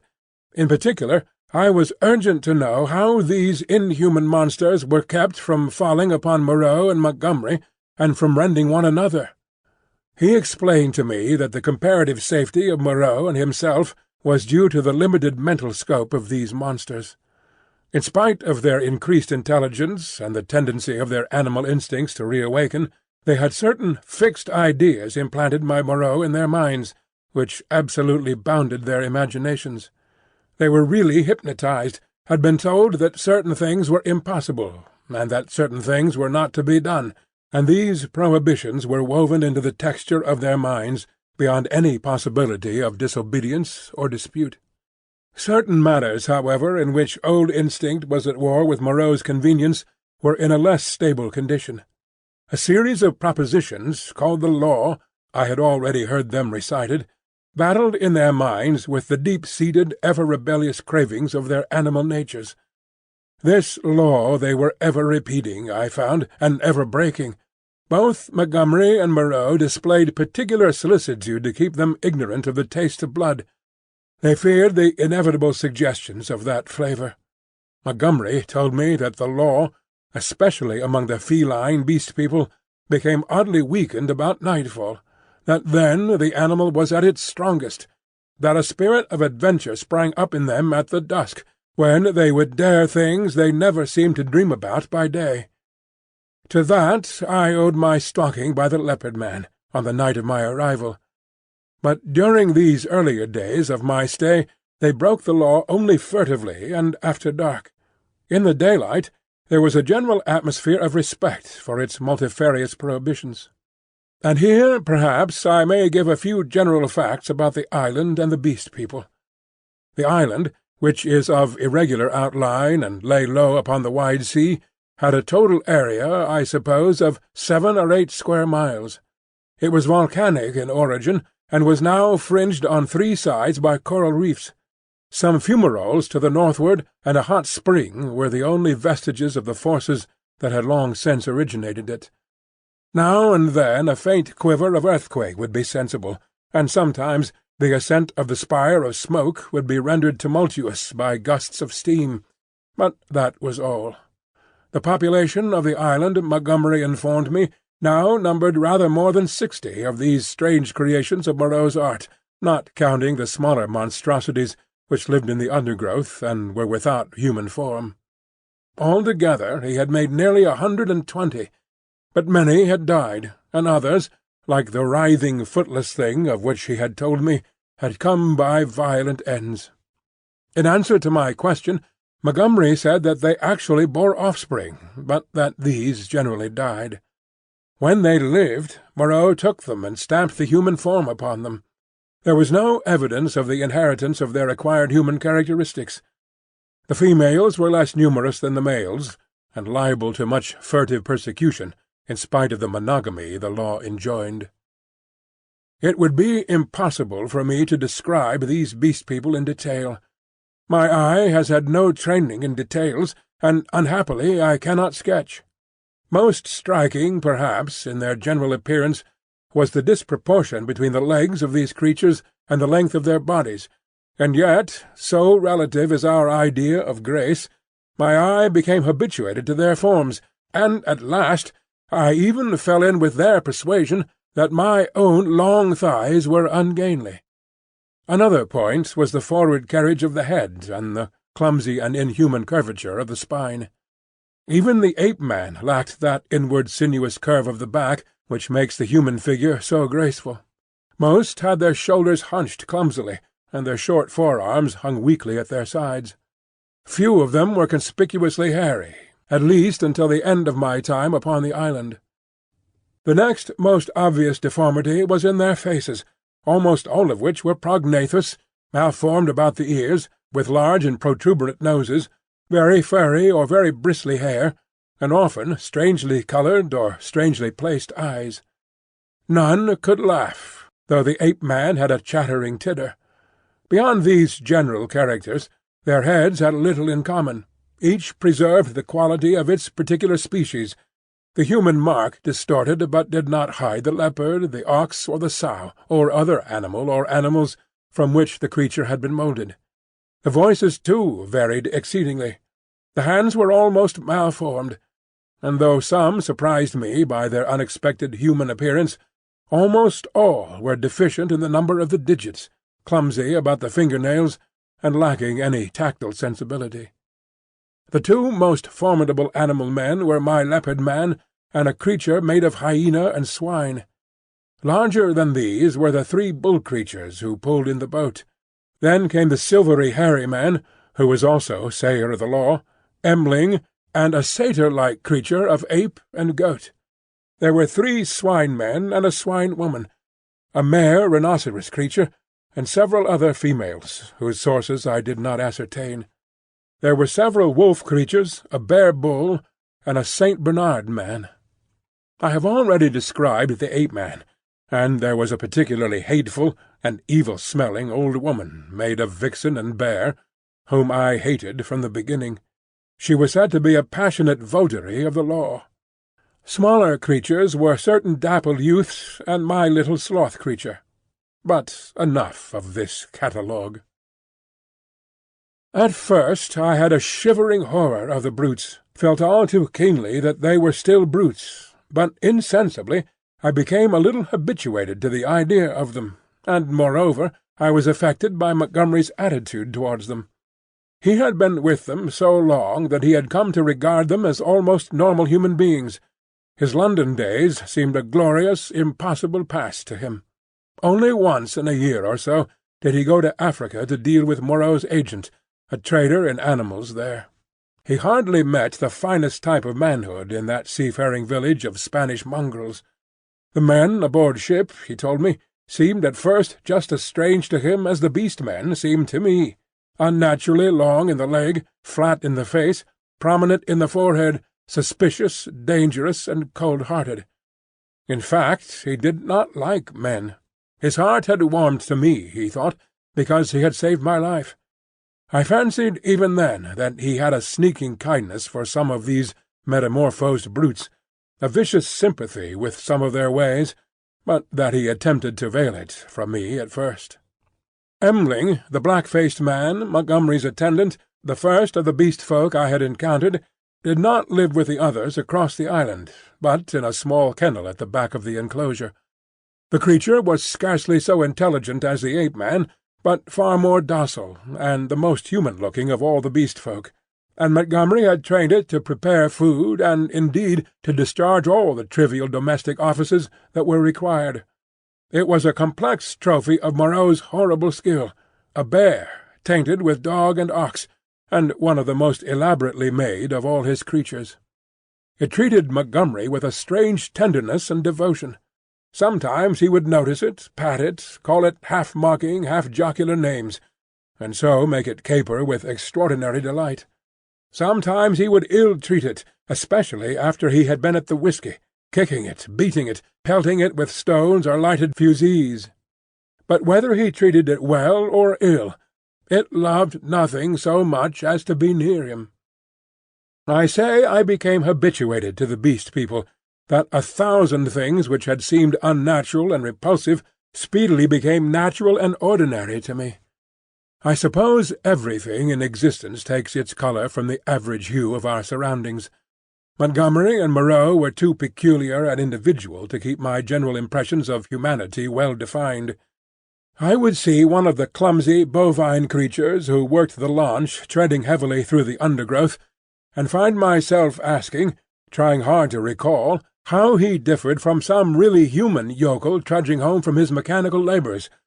Or I would meet the fox-bear woman's vulpine, shifty face, strangely human in its speculative cunning, and even imagine I had met it before in some city byway. Yet every now and then the beast would flash out upon me beyond doubt or denial. An ugly-looking man, a hunchbacked human savage to all appearance, squatting in the aperture of one of the dens, would stretch his arms and yawn, showing with startling suddenness scissor-edged incisors and sabre-like canines, keen and brilliant as knives.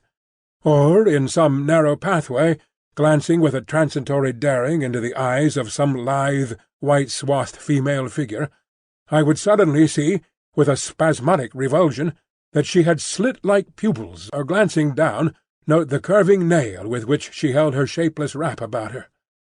It is a curious thing, by the by, for which I am quite unable to account, that these weird creatures, the females, I mean, had in the earlier days of my stay an instinctive sense of their own repulsive clumsiness, and displayed, in consequence, a more than human regard for the decency and decorum of extensive costume. Chapter 16. How the Beast Folk Taste Blood.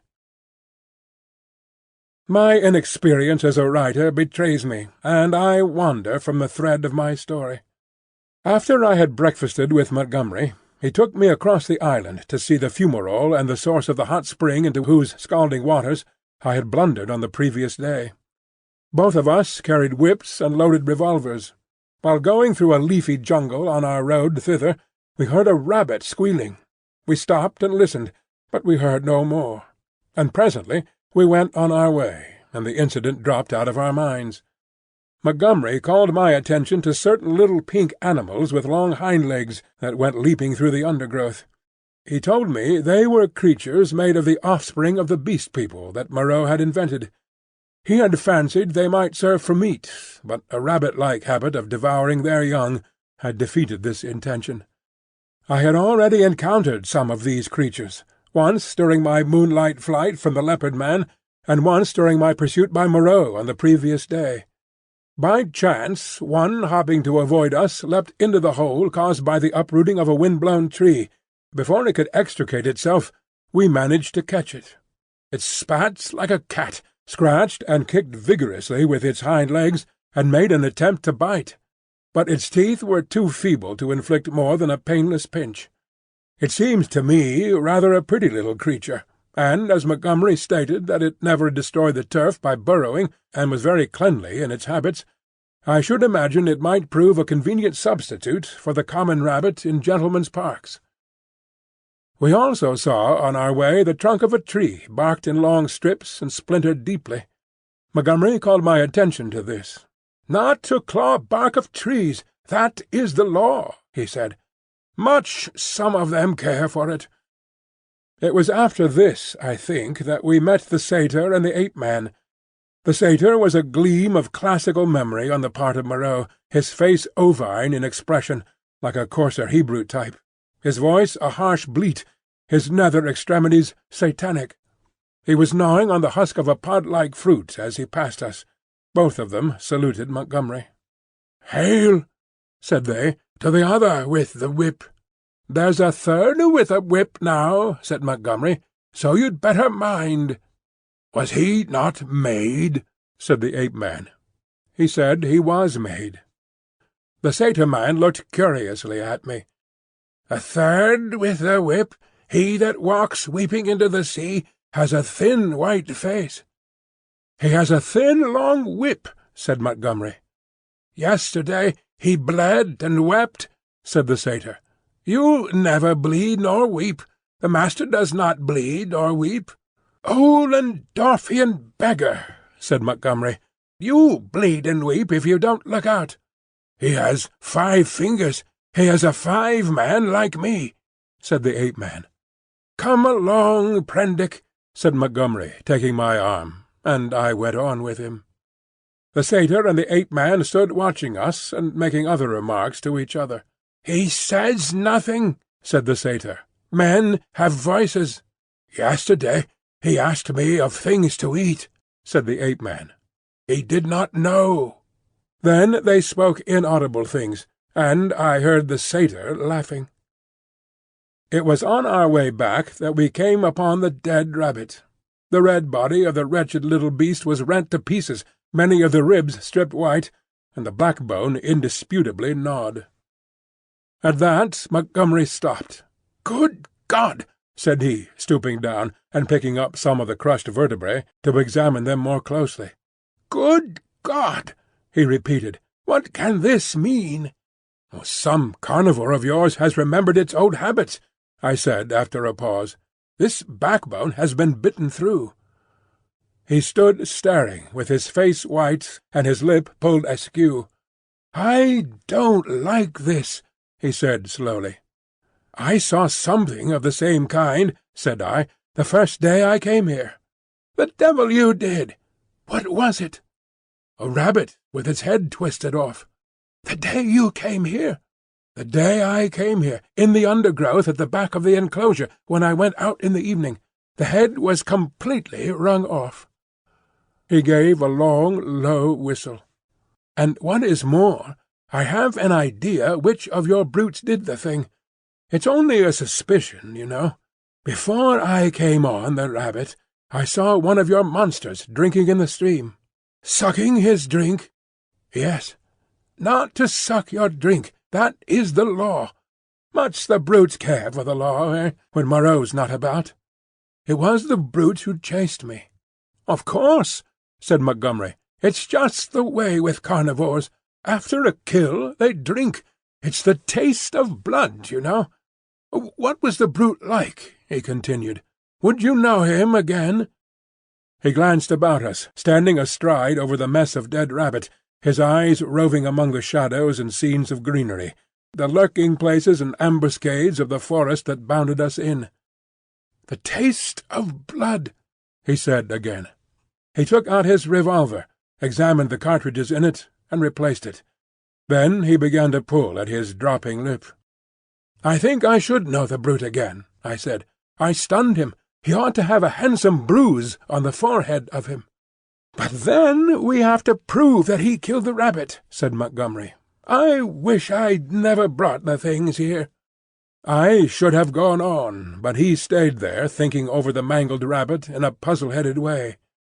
As it was, I went to such a distance that the rabbit's remains were hidden.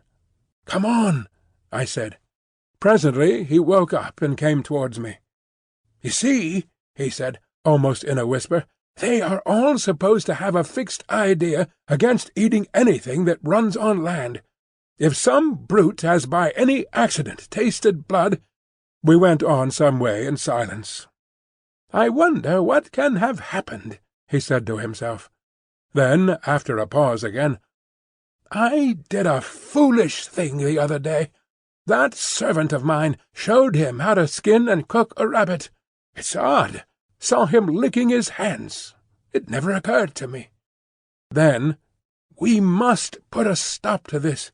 I must tell Moreau." He could think of nothing else on our homeward journey.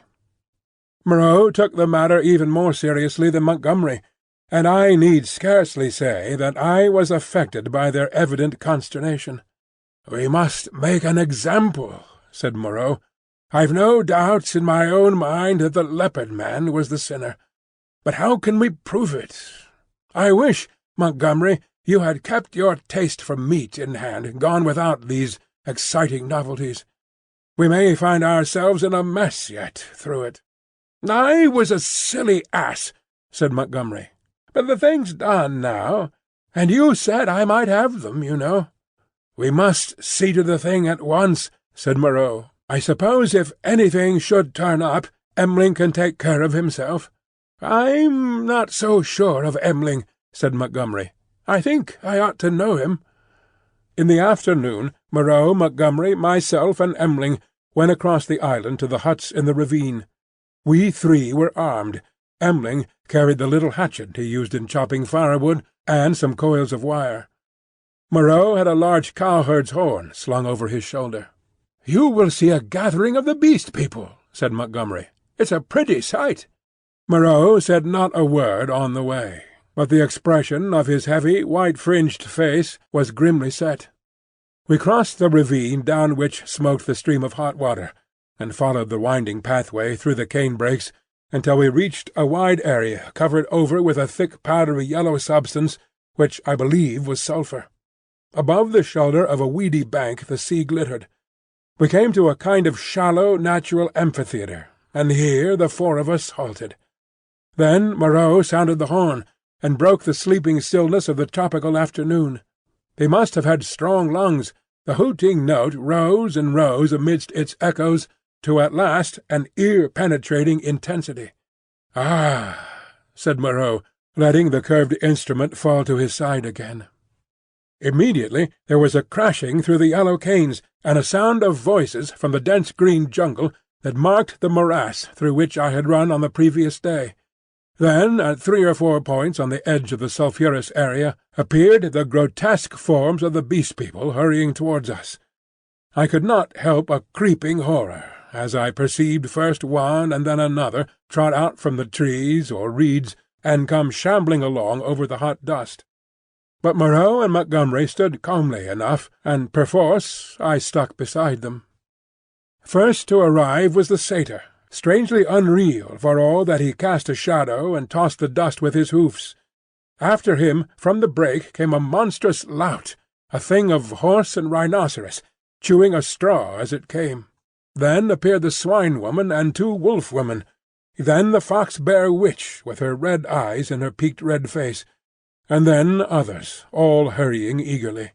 As they came forward, they began to cringe towards Moreau, and chant, quite regardless of one another, fragments of the latter half of the litany of the law. His is the hand that wounds, his is the hand that heals, and so forth. As soon as they had approached within a distance of perhaps 30 yards, they halted, and bowing on knees and elbows, began flinging the white dust upon their heads. Imagine the scene, if you can.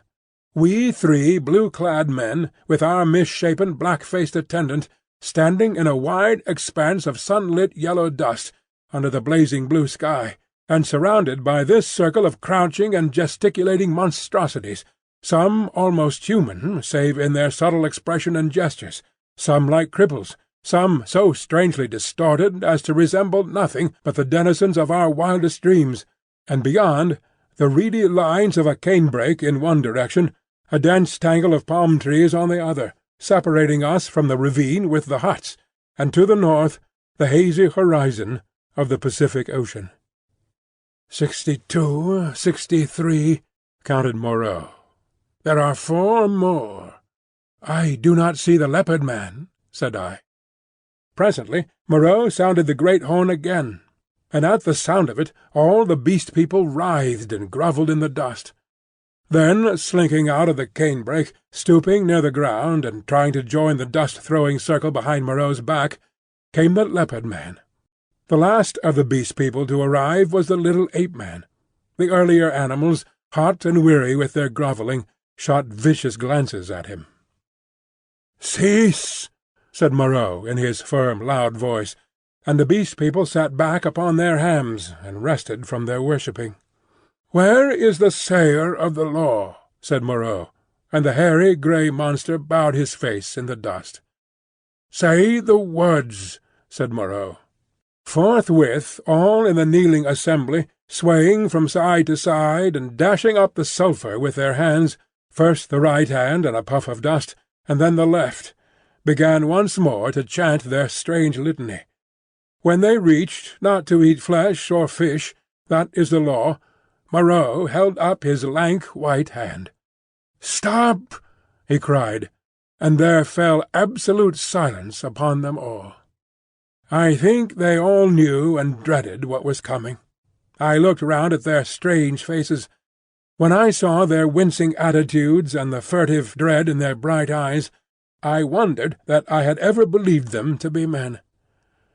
"That law has been broken," said Moreau. "None escape," from the faceless creature with the silvery hair. "None escape," repeated the kneeling circle of beast people. "Who is he?" cried Moreau, and looked round at their faces, cracking his whip. I fancied the hyena swine looked dejected. So too did the leopard man. Moreau stopped, facing this creature, who cringed towards him with the memory and dread of infinite torment. "Who is he?" repeated Moreau in a voice of thunder. "Evil is he who breaks the law," chanted the sayer of the law.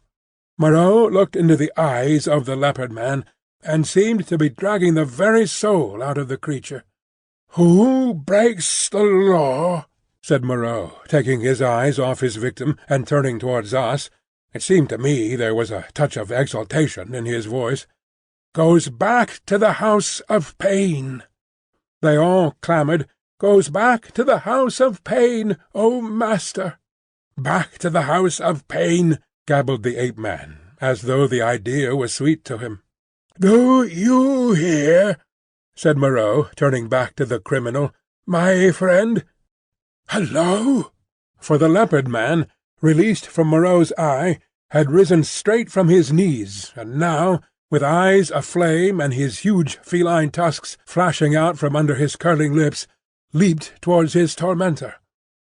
I am convinced that only the madness of unendurable fear could have prompted this attack. The whole circle of 80 monsters seemed to rise about us. I drew my revolver. The two figures collided. I saw Moreau reeling back from the leopard man's blow. There was a furious yelling and howling all about us. Every one was moving rapidly. For a moment I thought it was a general revolt. The furious face of the leopard man flashed by mine, with M'ling close in pursuit. I saw the yellow eyes of the hyena swine blazing with excitement, his attitude as if he were half resolved to attack me. The satyr, too, glared at me over the hyena swine's hunched shoulders. I heard the crack of Moreau's pistol, and saw the pink flash dart across the tumult. The whole crowd seemed to swing round in the direction of the glint of fire, and I too was swung round by the magnetism of the movement. In another second I was running, one of a tumultuous shouting crowd, in pursuit of the escaping leopard man. That is all I can tell definitely. I saw the leopard man strike Moreau, and then everything spun about me until I was running headlong. M'ling was ahead, close in pursuit of the fugitive. Behind, their tongues already lolling out, ran the wolf-women in great leaping strides. The swine-folk followed, squealing with excitement, and the two bull-men in their swathings of white. Then came Moreau in a cluster of the beast people, his wide-brimmed straw hat blown off, his revolver in hand, and his lank white hair streaming out. The hyena swine ran beside me, keeping pace with me, and glancing furtively at me out of his feline eyes, and the others came pattering and shouting behind us. The leopard man went bursting his way through the long canes, which sprang back as he passed and rattled in M'ling's face. We others in the rear found a trampled path for us when we reached the break. The chase lay through the break for perhaps 1/4 mile, and then plunged into a dense thicket which retarded our movements exceedingly, though we went through it in a crowd together, fronds flicking into our faces, ropey creepers catching us under the chin or gripping our ankles, thorny plants hooking into and tearing cloth and flesh together. "He has gone on all fours through this," panted Moreau, now just ahead of me. "None escape," said the wolf-bear, laughing into my face with the exultation of hunting. We burst out again among rocks, and saw the quarry ahead running lightly on all fours, and snarling at us over his shoulder. At that the wolf-folk howled with delight. The thing was still clothed, and at a distance its face still seemed human, but the carriage of its 4 limbs was feline, and the furtive droop of its shoulder was distinctly that of a hunted animal. It leapt over some thorny yellow-flowering bushes and was hidden. M'ling was half-way across the space. Most of us now had lost the first speed of the chase, and had fallen into a longer and steadier stride. I saw, as we traversed the open, that the pursuit was now spreading from a column into a line. The hyena swine still ran close to me, watching me as it ran, every now and then puckering its muzzle with a snarling laugh. At the edge of the rocks, the leopard-man, realizing that he was making for the projecting cape upon which he had stalked me on the night of my arrival, had doubled in the undergrowth. But Montgomery had seen the manoeuvre, and turned him again. So, panting, tumbling against rocks, torn by brambles, impeded by ferns and reeds, I helped to pursue the leopard-man, who had broken the law, and the hyena swine ran, laughing savagely, by my side. I staggered on, my head reeling and my heart beating against my ribs, tired almost to death, and yet not daring to lose sight of the chase lest I should be left alone with this horrible companion. I staggered on in spite of the infinite fatigue and the dense heat of the tropical afternoon. At last the fury of the hunt slackened. We had pinned the wretched brute into a corner of the island. Moreau, whip in hand, marshalled us all into an irregular line, and we advanced now slowly, shouting to one another as we advanced, and tightening the cordon about our victim. He lurked noiseless and invisible in the bushes through which I had run from him during that midnight pursuit. "Steady!" cried Moreau. "Steady!" as the ends of the line crept round the tangle of undergrowth and hemmed the brute in. "Beware of rush!" came the voice of Montgomery from behind the thicket. I was on the slope above the bushes. Montgomery and Moreau beat along the beach beneath. Slowly we passed in among the fretted network of branches and leaves. The quarry was silent. "Back to the House of Pain! The House of Pain! The House of Pain!" yelped the voice of the ape-man, some 20 yards to the right. When I heard that, I forgave the poor wretch all the fear he had inspired in me. I heard the twigs snap and the boughs swish aside before the heavy tread of the horse rhinoceros upon my right. Then, suddenly, through a polygon of green, in the half-darkness under the luxuriant growth, I saw the creature we were hunting. I halted. He was crouched together into the smallest possible compass, his luminous green eyes turned over his shoulder regarding me. It may seem a strange contradiction in me, I cannot explain the fact, but now, seeing the creature there in a perfectly animal attitude, with the light gleaming in its eyes and its imperfectly human face distorted with terror, I realized again the fact of its humanity. In another moment other of its pursuers would see it, and it would be overpowered and captured, to experience once more the horrible tortures of the enclosure.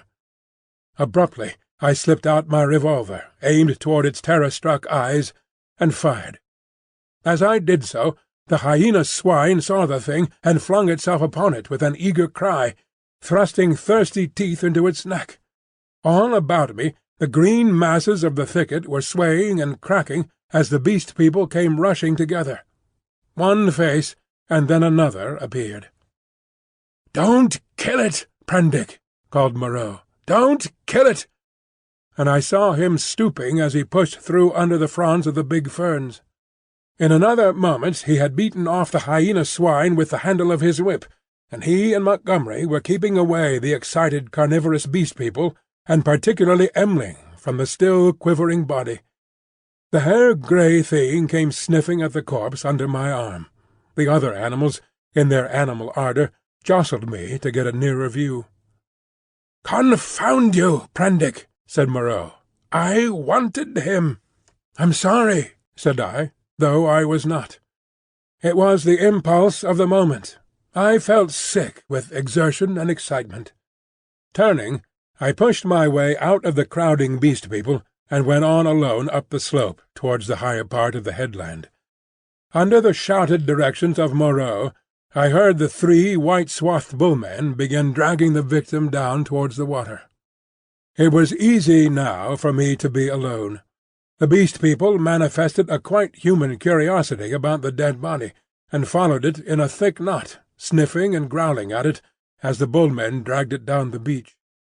I went to the headland and watched the bullmen, black against the evening sky as they carried the weighted dead body out to sea, and like a wave across my mind came the realization of the unspeakable aimlessness of things upon the island. Upon the beach, among the rocks beneath me, were the ape-man, the hyena-swine, and several other of the Beast People, standing about Montgomery and Moreau. They were all still intensely excited, and all overflowing with noisy expressions of their loyalty to the law. Yet I felt an absolute assurance in my own mind that the hyena-swine was implicated in the rabbit-killing. A strange persuasion came upon me that, save for the grossness of the line, the grotesqueness of the forms, I had here before me the whole balance of human life in miniature, the whole interplay of instinct, reason, and fate in its simplest form.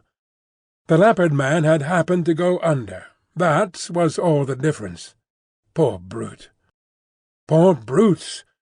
I began to see the viler aspect of Moreau's cruelty. I had not thought before of the pain and trouble that came to these poor victims after they had passed from Moreau's hands. I had shivered only at the days of actual torment in the enclosure, but now that seemed to me the lesser part. Before they had been beasts, their instincts fitly adapted to their surroundings, and happy as living things may be. Now they stumbled in the shackles of humanity, lived in a fear that never died, fretted by a law they could not understand. Their mock-human existence, begun in an agony, was one long internal struggle, one long dread of Moreau. And for what? It was the wantonness of it that stirred me. Had Moreau had any intelligible object, I could have sympathized at least a little with him. I am not so squeamish about pain as that. I could have forgiven him a little, even, had his motive been only hate. But he was so irresponsible, so utterly careless. His curiosity, his mad, aimless investigations drove him on, and the things were thrown out to live a year or so, to struggle and blunder and suffer, and at last to die painfully. They were wretched in themselves. The old animal hate moved them to trouble one another. The law held them back from a brief, hot struggle and a decisive end to their natural animosities. In those days my fear of the Beast People went the way of my personal fear for Moreau. I fell indeed into a morbid state, deep and enduring, and alien to fear, which has left permanent scars upon my mind. I must confess that I lost faith in the sanity of the world when I saw it suffering the painful disorder of this island. A blind fate, a vast pitiless mechanism, seemed to cut and shape the fabric of existence, and I, Moreau, by his passion for research, Montgomery, by his passion for drink, the Beast People, with their instincts and mental restrictions, were torn and crushed, ruthlessly, inevitably, amid the infinite complexity of its incessant wheels. But this condition did not come all at once. I think, indeed, that I anticipate a little in speaking of it now. Chapter 17. A Catastrophe. Scarcely 6 weeks passed before I had lost every feeling but dislike and abhorrence for this infamous experiment of Moreau's. My one idea was to get away from these horrible caricatures of my Maker's image, back to the sweet and wholesome intercourse of men. My fellow creatures, from whom I was thus separated, began to assume idyllic virtue and beauty in my memory. My first friendship with Montgomery did not increase. His long separation from humanity, his secret vice of drunkenness, his evident sympathy with the Beast People tainted him to me. Several times I let him go alone among them. I avoided intercourse with them in every possible way. I spent an increasing proportion of my time upon the beach, looking for some liberating sail that never appeared, until one day there fell upon us an appalling disaster, which put an altogether different aspect upon my strange surroundings. It was about 7 or 8 weeks after my landing, rather more, I think, though I had not troubled to keep account of the time, when this catastrophe occurred. It happened in the early morning, I should think about 6. I had risen and breakfasted early, having been aroused by the noise of 3 beastmen carrying wood into the enclosure. After breakfast I went to the open gateway of the enclosure and stood there smoking a cigarette and enjoying the freshness of the early morning. Moreau presently came round the corner of the enclosure and greeted me. He passed by me, and I heard him, behind me, unlock and enter his laboratory. So indurated was I at that time to the abomination of the place, that I heard, without a touch of emotion, the PUMA victim begin another day of torture. It met its persecutor with a shriek, almost exactly like that of an angry virago. Then, suddenly, something happened. I do not know what to this day. I heard a short, sharp cry behind me, a fall, and turning, saw an awful face rushing upon me, not human, not animal, but hellish, brown, seamed with red branching scars, red drops starting out upon it, and lidless eyes ablaze.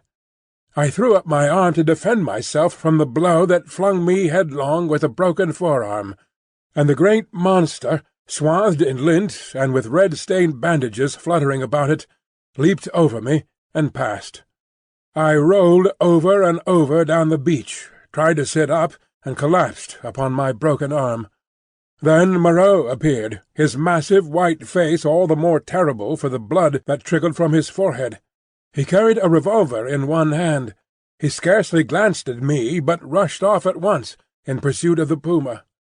I tried the other arm, and sat up. The muffled figure in front ran in great striding leaps along the beach, and Moreau followed her. She turned her head and saw him, then, doubling abruptly, made for the bushes. She gained upon him at every stride. I saw her plunge into them, and Moreau, running slantingly to intercept her, fired and missed as she disappeared. Then he too vanished in the green confusion. I stared after them, and then the pain in my arm flamed up, and with a groan I staggered to my feet. Montgomery appeared in the doorway, dressed, and with his revolver in his hand. "Great God, Prendick!" he said, not noticing that I was hurt. "That brute's loose! Tore the fetter out of the wall! Have you seen them?" Then sharply, seeing I gripped my arm, "What's the matter?" "I was standing in the doorway," said I. He came forward and took my arm. "Blood on the sleeve," said he, and rolled back the flannel. He pocketed his weapon, felt my arm about painfully, and led me inside. "Your arm is broken," he said, and then, "Tell me exactly how it happened. What happened?"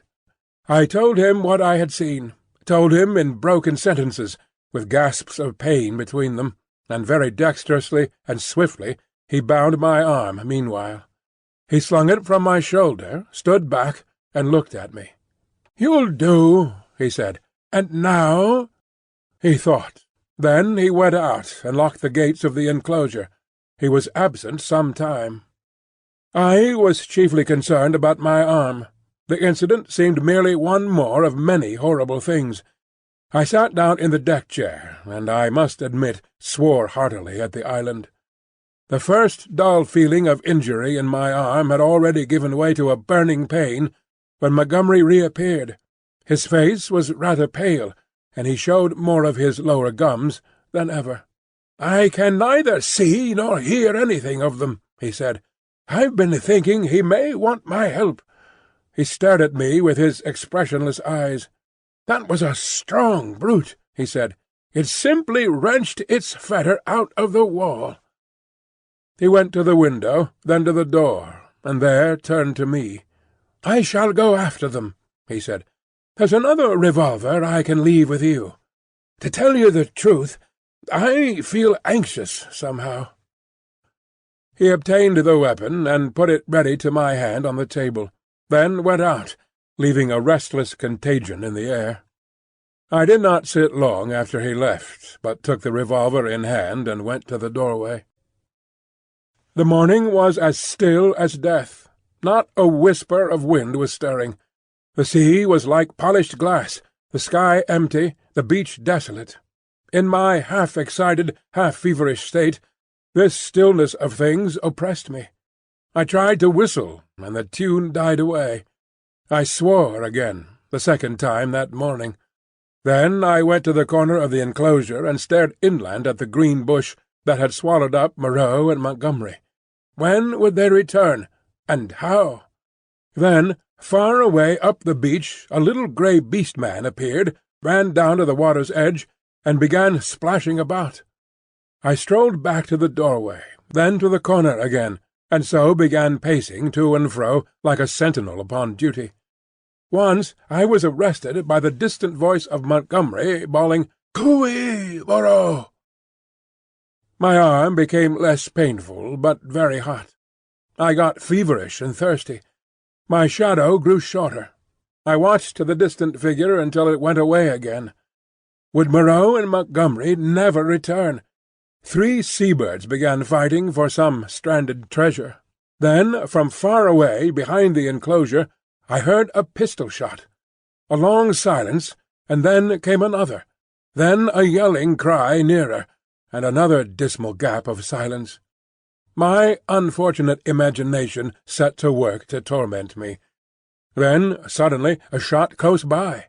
I went to the corner, startled, and saw Montgomery, his face scarlet, his hair disordered, and the knee of his trousers torn.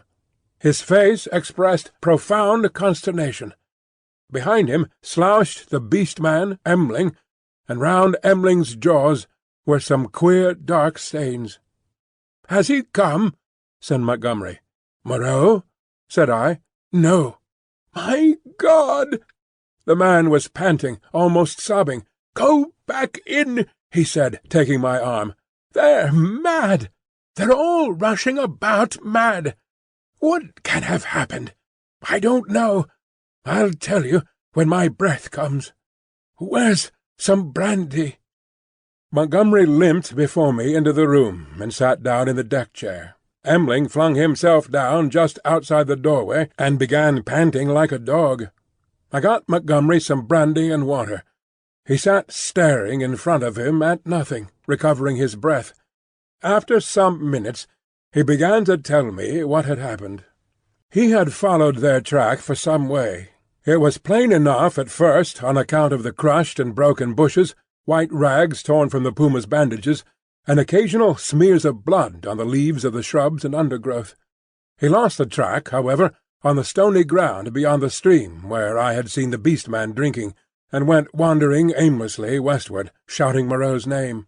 Then Emling had come to him carrying a little hatchet. Emling had seen nothing of the puma affair, had been felling wood, and heard him calling. They went on shouting together. 2 beast-men came crouching and peering at them through the undergrowth, with gestures and a furtive carriage that alarmed Montgomery by their strangeness. He hailed them, and they fled guiltily. He stopped shooting after that, and after wandering some time farther, in an undecided way, determined to visit the huts. He found the ravine deserted. Growing more alarmed every minute, he began to retrace his steps. Then it was he encountered the 2 swine-men I had seen dancing on the night of my arrival. Blood-stained they were about the mouth, and intensely excited. They came crashing through the ferns, and stopped with fierce faces when they saw him. They cracked his whip in some trepidation, and forthwith they rushed at him. Never before had a beast-man dared to do that. One he shot through the head. Emling flung himself upon the other, and the 2 rolled grappling.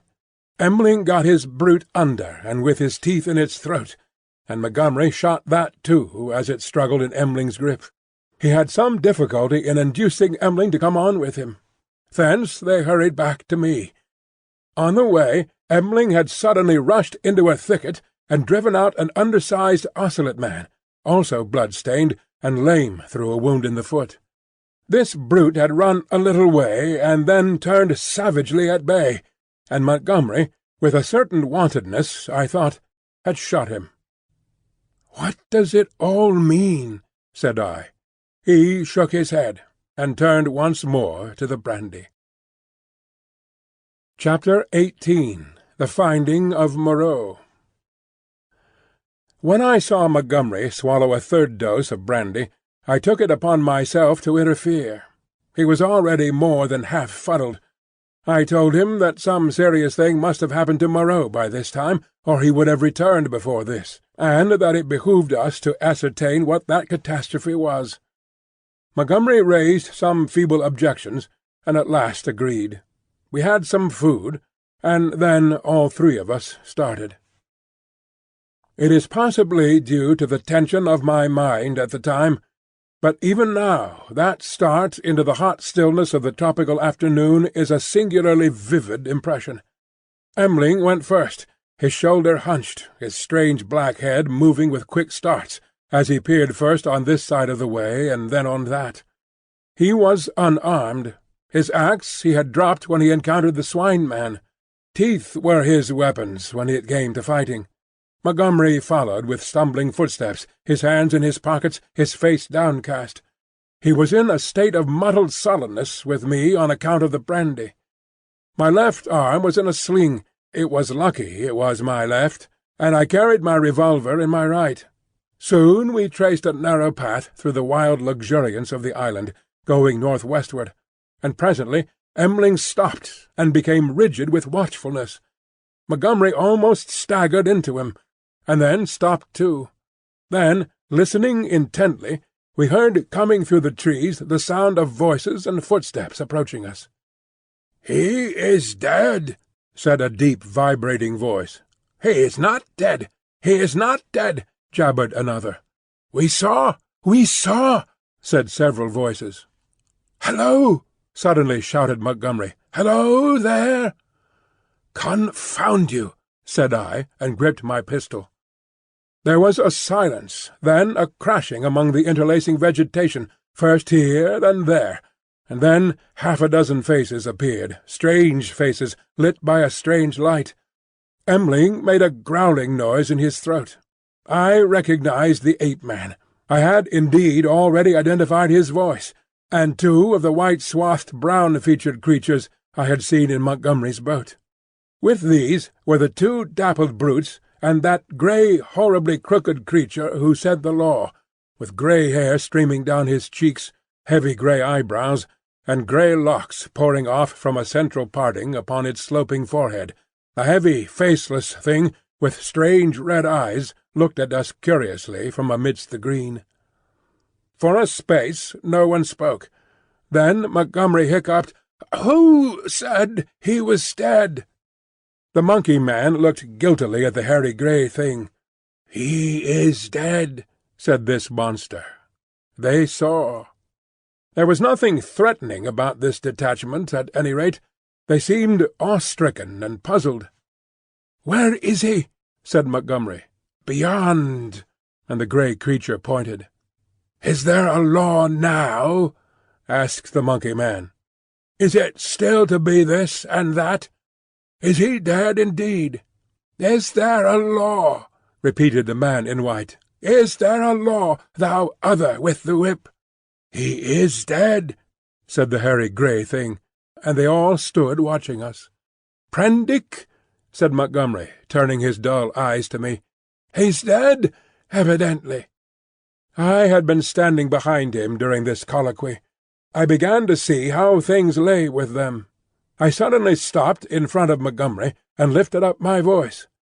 "Children of the law," I said, "he is not dead."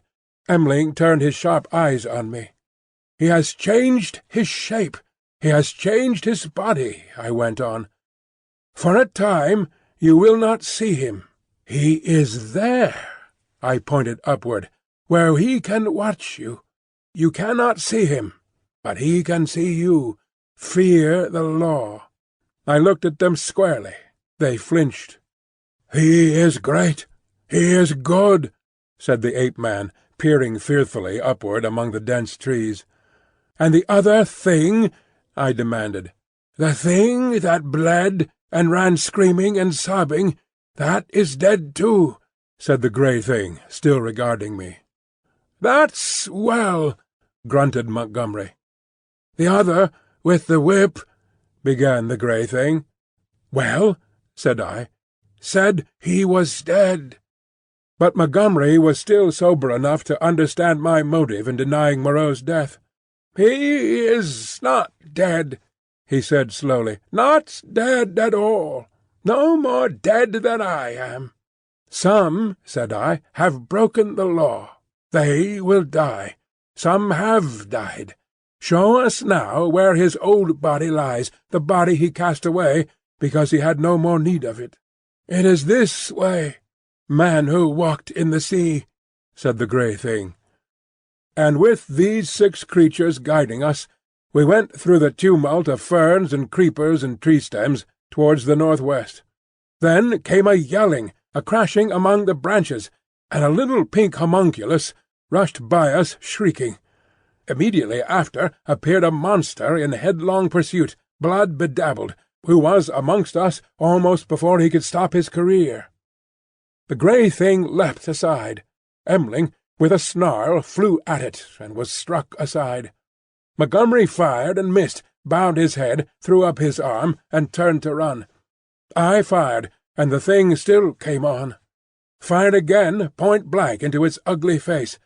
I saw its features vanish in a flash. Its face was driven in. Yet it passed me, gripped Montgomery, and holding him, fell headlong beside him, and pulled him sprawling upon itself in its death agony. I found myself alone with M'ling, the dead brute, and the prostrate man. Montgomery raised himself slowly, and stared in a muddled way at the shattered beast-man beside him. It more than half sobered him. He scrambled to his feet. Then I saw the grey thing returning cautiously through the trees. "See," said I, pointing to the dead brute, "is the law not alive? This came of breaking the law." He peered at the body. "He sends the fire that kills," said he in his deep voice, repeating part of the ritual. The others gathered round and stared for a space. At last we drew near the westward extremity of the island. We came upon the gnawed and mutilated body of the puma, its shoulder-bone smashed by a bullet, and perhaps 20 yards farther found at last what we sought. Moreau lay face downward in a trampled space in a canebrake. One hand was almost severed at the wrist, and his silvery hair was dabbled in blood. His head had been battered in by the fetters of the puma. The broken canes beneath him were smeared with blood. His revolver we could not find. Montgomery turned him over. Resting at intervals, and with the help of the 7 Beast People, for he was a heavy man, we carried Moreau back to the enclosure. The night was darkling. Twice we heard unseen creatures howling and shrieking past our little band, and once the little pink sloth creature appeared and stared at us, and vanished again. But we were not attacked again. At the gates of the enclosure our company of Beast People left us, M'ling going with the rest. We locked ourselves in, and then took Moreau's mangled body into the yard and laid it upon a pile of brushwood. Then we went into the laboratory, and put an end to all we found living there. Chapter 19. Montgomery's Bank Holiday. When this was accomplished, and we had washed and eaten, Montgomery and I went into my little room and seriously discussed our position for the first time. It was then near midnight. He was almost sober, but greatly disturbed in his mind. He had been strangely under the influence of Moreau's personality. I do not think it had ever occurred to him that Moreau could die. This disaster was a sudden collapse of the habits that had become part of his nature in the 10 or more monotonous years he had spent on the island. He talked vaguely, answered my questions crookedly, wandered into general questions. "This silly ass of a world," he said. "What a muddle it all is! I haven't had any life. I wonder when it's going to begin. 16 years being bullied by nurses and schoolmasters at their own sweet will. 5 in London, grinding hard at medicine, bad food, shabby lodgings, shabby clothes, shabby vice. A blunder. I didn't know any better, and hustled off to this beastly island. 10 years here. What's it all for, Prendick? Are we bubbles blown by a baby?" It was hard to deal with such ravings. "The thing we have to think of now," said I, "is how to get away from this island. What's the good of getting away? I'm an outcast. Where am I to join on? It's all very well for you, Prendick. Poor old Moreau. We can't leave him here to have his bones picked. As it is, and besides, what will become of the decent part of the beast folk?" "Well," said I, "that will do tomorrow. I've been thinking we might make the brushwood into a pyre and burn his body, and those other things. Then what will happen with the beast folk?" "I don't know. I suppose those that were made of beasts of prey will make silly asses of themselves sooner or later. We can't massacre the lot, can we? I suppose that's what your humanity would suggest. But they'll change. They are sure to change." He talked thus inconclusively until at last I felt my temper going. "Damnation!" he exclaimed at some petulance of mine. "Can't you see I'm in a worse hole than you are?" And he got up and went for the brandy. "Drink," he said, returning. "You logic-chopping, chalky-faced saint of an atheist, drink." "Not I," said I, and sat grimly watching his face under the yellow paraffin flare as he drank himself into garrulous misery. I have a memory of infinite tedium. He wandered into a maudlin defence of the Beast People and of M'ling. M'ling, he said, was the only thing that had ever really cared for him.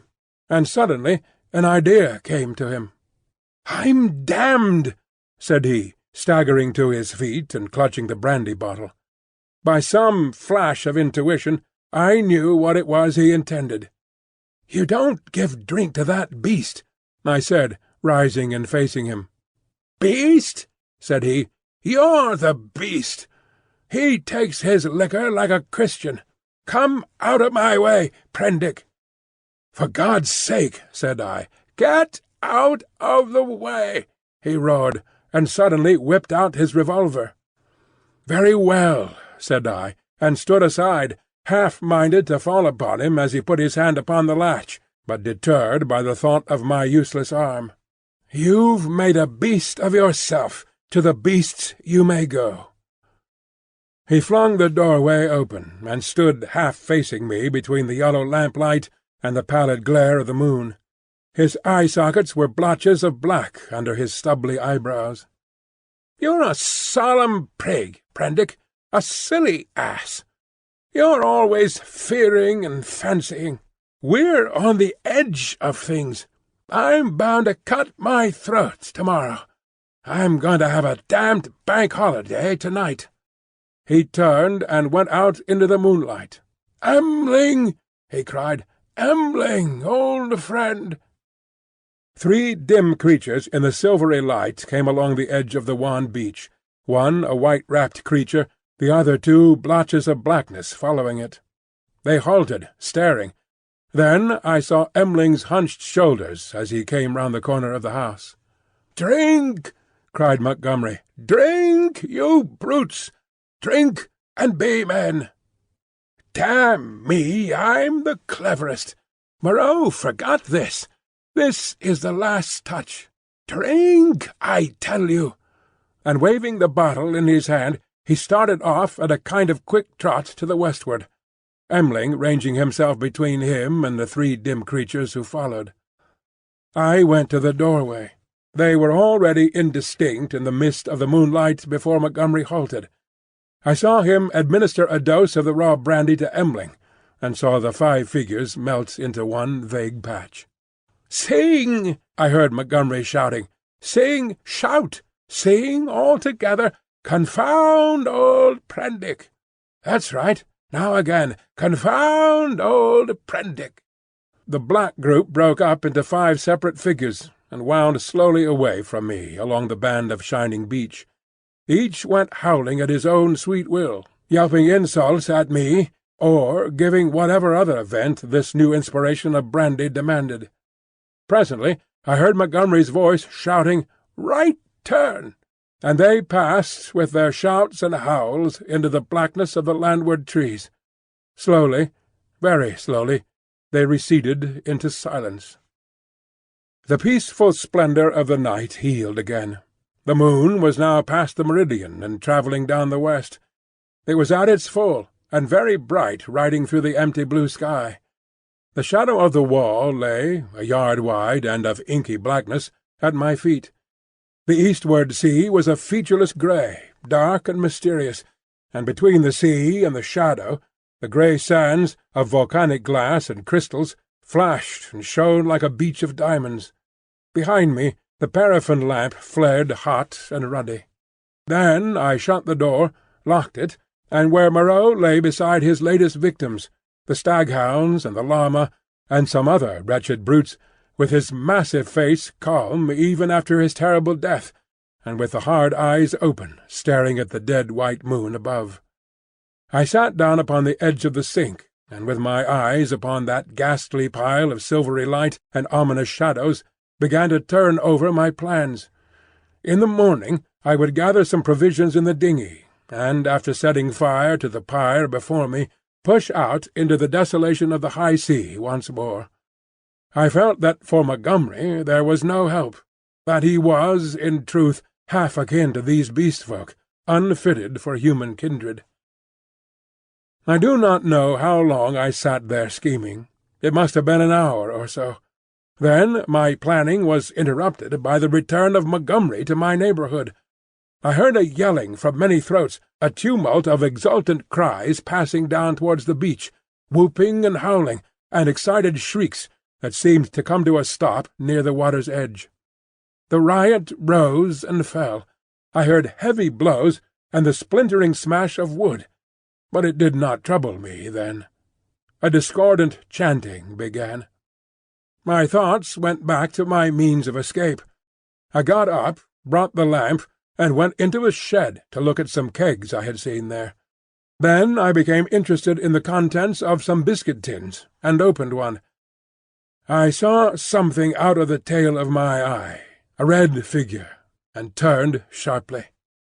Behind me lay the yard, vividly black and white in the moonlight, and the pile of wood and faggots on which Moreau and his mutilated victims lay, one over another. They seemed to be gripping one another in one last revengeful grapple. His wounds gaped, black as night, and the blood that had dripped lay in black patches upon the sand. Then I saw, without understanding, the cause of my phantom, a ruddy glow that came and danced and went upon the wall opposite. I misinterpreted this, fancied it was the reflection of my flickering lamp, and turned again to the stores in the shed. I went on rummaging among them, as well as a one-armed man could, finding this convenient thing and that, and putting them aside for tomorrow's lunch. My movements were slow, and the time passed quickly. Insensibly the daylight crept upon me. The chanting died down, giving place to a clamour. Then it began again, and suddenly broke into a tumult. I heard cries of "More! More!" a sound like quarrelling, and a sudden wild shriek. The quality of the sounds changed so greatly that it arrested my attention. I went out into the yard and listened. Then, cutting like a knife across the confusion, came the crack of a revolver. I rushed at once through my room to the little doorway. As I did so, I heard some of the packing-cases behind me go sliding down and smash together with a clatter of glass on the floor of the shed. But I did not heed these. I flung the door open and looked out. Up the beach by the boat-house a bonfire was burning, raining up sparks into the indistinctness of the dawn. Around this struggled a mass of black figures. I heard Montgomery call my name. I began to run at once towards this fire, revolver in hand. I saw the pink tongue of Montgomery's pistol lick out once, close to the ground. He was down. I shouted with all my strength and fired into the air. I heard someone cry, "The Master!" The knotted black struggle broke into scattering units. The fire leaped and sank down. The crowd of Beast People fled in sudden panic before me, up the beach. In my excitement I fired at their retreating backs as they disappeared among the bushes. Then I turned to the black heaps upon the ground. Montgomery lay on his back, with the hairy grey beast-man sprawling across his body. The brute was dead, but still gripping Montgomery's throat with its curving claws. Near by lay M'ling on his face and quite still, his neck bitten open, and the upper part of the smashed brandy bottle in his hand. Two other figures lay near the fire, the one motionless, the other groaning fitfully, every now and then raising its head slowly, then dropping it again. I caught hold of the grey man and pulled him off Montgomery's body. His claws drew down the torn coat reluctantly as I dragged him away. Montgomery was dark in the face and scarcely breathing. I splashed sea-water on his face and pillowed his head on my rolled-up coat. M'ling was dead. The wounded creature by the fire—it was a wolf-brute with a bearded grey face—lay, I found, with the forepart of its body upon the still glowing timber. The wretched thing was injured so dreadfully that in mercy I blew its brains out at once. The other brute was one of the bull-men swathed in white. He too was dead. The rest of the Beast People had vanished from the beach. I went to Montgomery again and knelt beside him, cursing my ignorance of medicine. The fire beside me had sunk down, and only charred beams of timber glowing at the central ends and mixed with the grey ash of brushwood remained. I wondered casually where Montgomery had got his wood. Then I saw that the dawn was upon us. The sky had grown brighter, the setting moon was becoming pale and opaque in the luminous blue of the day. The sky to the eastward was rimmed with red. Suddenly I heard a thud and a hissing behind me, and looking round sprang to my feet with a cry of horror. Against the warm dawn great tumultuous masses of black smoke were boiling up out of the enclosure, and through their stormy darkness shot flickering threads of blood-red flame. Then the thatched roof caught. I saw the curving charge of the flames across the sloping straw.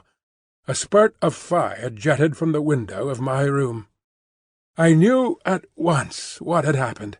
I remembered the crash I had heard. When I had rushed out to Montgomery's assistance, I had overturned the lamp. The hopelessness of saving any of the contents of the enclosure stared me in the face. My mind came back to my plan of flight, and turning swiftly, I looked to see where the two boats lay upon the beach. They were gone. 2 axes lay upon the sands beside me. Chips and splinters were scattered broadcast, and the ashes of the bonfire were blackening and smoking under the dawn. Montgomery had burnt the boats to revenge himself upon me and prevent our return to mankind. A sudden convulsion of rage shook me. I was almost moved to batter his foolish head in, as he lay there helpless at my feet. Then suddenly his hand moved, so feebly, so pitifully, that my wrath vanished. He groaned, and opened his eyes for a minute. I knelt down beside him and raised his head. He opened his eyes again, staring silently at the dawn, and then they met mine. The lids fell. "Sorry," he said presently, with an effort. He seemed trying to think. "The last," he murmured, "the last of this silly universe. What a mess!" I listened. His head fell helplessly to one side. I thought some drink might revive him, but there was neither drink nor vessel in which to bring drink at hand. He seemed suddenly heavier. My heart went cold. I bent down to his face, put my hand through the rent in his blouse. He was dead. And even as he died, a line of white heat, the limb of the sun, rose eastward beyond the projection of the bay, splashing its radiance across the sky, and turning the dark sea into a weltering tumult of dazzling light. It fell like a glory upon his death-shrunken face. I let his head fall gently upon the rough pillow I had made for him, and stood up. Before me was the glittering desolation of the sea, the awful solitude upon which I had already suffered so much. Behind me the island, hushed under the dawn, its beast-people silent and unseen. The enclosure, with all its provisions and ammunition, burnt noisily, with sudden gusts of flame, a fitful crackling, and now and then a crash. The heavy smoke drove up the beach away from me, rolling low over the distant tree-tops towards the huts in the ravine. Beside me were the charred vestiges of the boats, and these 5 dead bodies. Then out of the bushes came 3 beast-people, with hunched shoulders, protruding heads, misshapen hands awkwardly held, and inquisitive, unfriendly eyes, and advanced towards me with hesitating gestures. Chapter 20. Alone with the Beast Folk.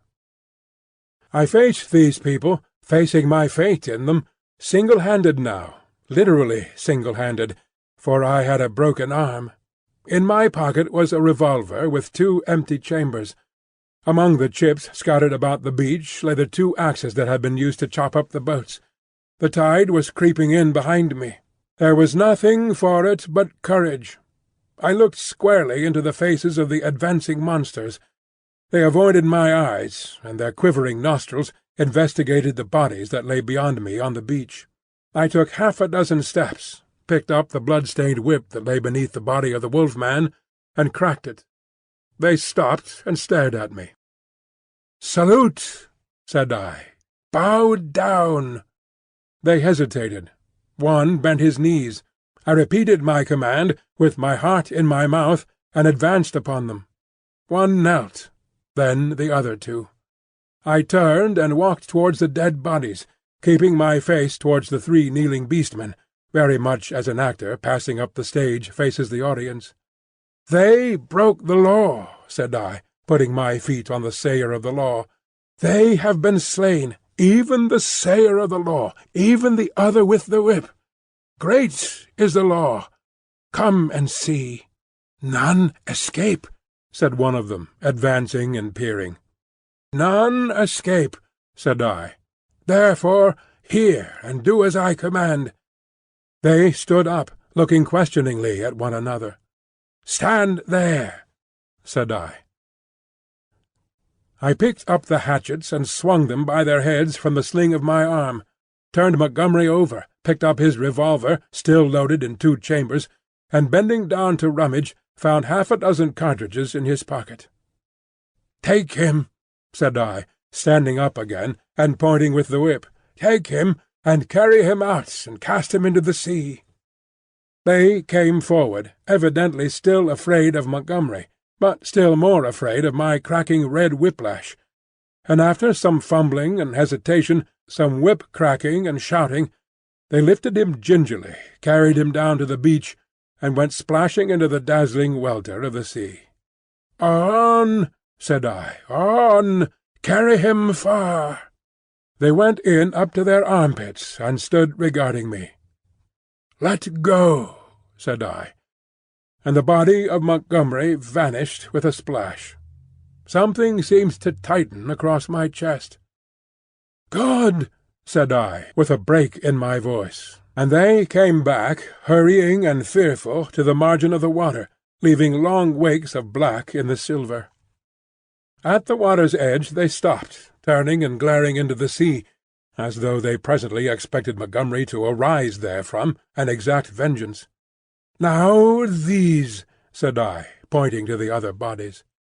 They took care not to approach the place where they had thrown Montgomery into the water, but instead carried the 4 dead beast-people slantingly along the beach for perhaps 100 yards before they waded out and cast them away. As I watched them disposing of the mangled remains of M'ling, I heard a light footfall behind me, and turning quickly, saw the big hyena swine perhaps 12 yards away. His head was bent down, his bright eyes were fixed upon me, his stumpy hands clenched and held close by his side. He stopped in this crouching attitude when I turned, his eyes a little averted. For a moment we stood eye to eye. I dropped the whip, snatched at the pistol in my pocket, for I meant to kill this brute, the most formidable of any left now upon the island, at the first excuse. It may seem treacherous, but so I was resolved. I was far more afraid of him than of any other two of the beast folk. His continued life was, I knew, a threat against mine. I was perhaps a dozen seconds collecting myself. Then cried I, "Salute! Bow down!" His teeth flashed upon me in a snarl. "Who are you that I should?" Perhaps a little too spasmodically I drew my revolver, aimed quickly, and fired. I heard him yelp, saw him run sideways and turn, knew I had missed, and click back the cock with my thumb for the next shot. But he was already running headlong, jumping from side to side, and I dared not risk another miss. Every now and then he looked back at me over his shoulder. He went slanting along the beach, and vanished beneath the driving masses of dense smoke that were still pouring out from the burning enclosure. For some time I stood staring after him. I turned to my three obedient beast-folk again, and signalled them to drop the body they still carried. Then I went back to the place by the fire where the bodies had fallen, and kicked the sand until all the brown bloodstains were absorbed and hidden. I dismissed my three serfs with a wave of the hand, and went up the beach into the thickets. I carried my pistol in my hand, my whip thrust with the hatchets in the sling of my arm. I was anxious to be alone, to think out the position in which I was now placed. A dreadful thing that I was only beginning to realize was that over all this island there was now no safe place where I could be alone and secure to rest or sleep. I had recovered strength amazingly since my landing, but I was still inclined to be nervous and to break down under any great stress. I felt that I ought to cross the island and establish myself with the Beast People, and make myself secure in their confidence, but my heart failed me. I went back to the beach, and turning eastward past the burning enclosure, made for a point where a shallow spit of coral sand ran out towards the reef. Here I could sit down and think, my back to the sea, and my face against any surprise. And there I sat, chin on knees, the sun beating down upon my head, and unspeakable dread in my mind, plotting how I could live on against the hour of my rescue, if ever rescue came.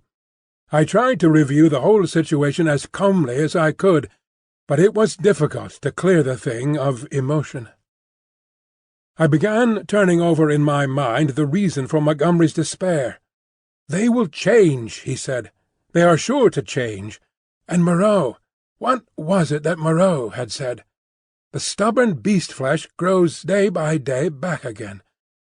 Then I came round to the hyena swine. I felt sure that if I did not kill that brute, he would kill me. The sayer of the law was dead. Worse luck. They knew now that we of the whips could be killed even as they themselves were killed. Were they peering at me already out of the green masses of ferns and palms over yonder, watching until I came within their spring? Were they plotting against me? What was the hyena swine telling them? My imagination was running away with me into a morass of unsubstantial fears. My thoughts were disturbed by a crying of sea-birds hurrying towards some black object that had been stranded by the waves on the beach near the enclosure. I knew what that object was, but I had not the heart to go back and drive them off. I began walking along the beach in the opposite direction, designing to come round the eastern corner of the island, and so approach the ravine of the huts, without traversing the possible ambuscades of the thickets. Perhaps half a mile along the beach I became aware of one of my three beast-folk advancing out of the landward bushes towards me. I was now so nervous with my imaginings that I immediately drew my revolver. Even the propitiatory gestures of the creature failed to disarm me. He hesitated as I approached. "Go away!" cried I. There was something very suggestive of a dog in the cringing attitude of the creature. It retreated a little way, very like a dog being sent home, and stopped, looking at me imploringly with canine brown eyes. "Go away!" said I. "Do not come near me." "May I not come near you?" it said. "No, go away," I insisted, and snapped my whip. Then, putting my whip in my teeth, I stooped for a stone, and with that threat drove the creature away.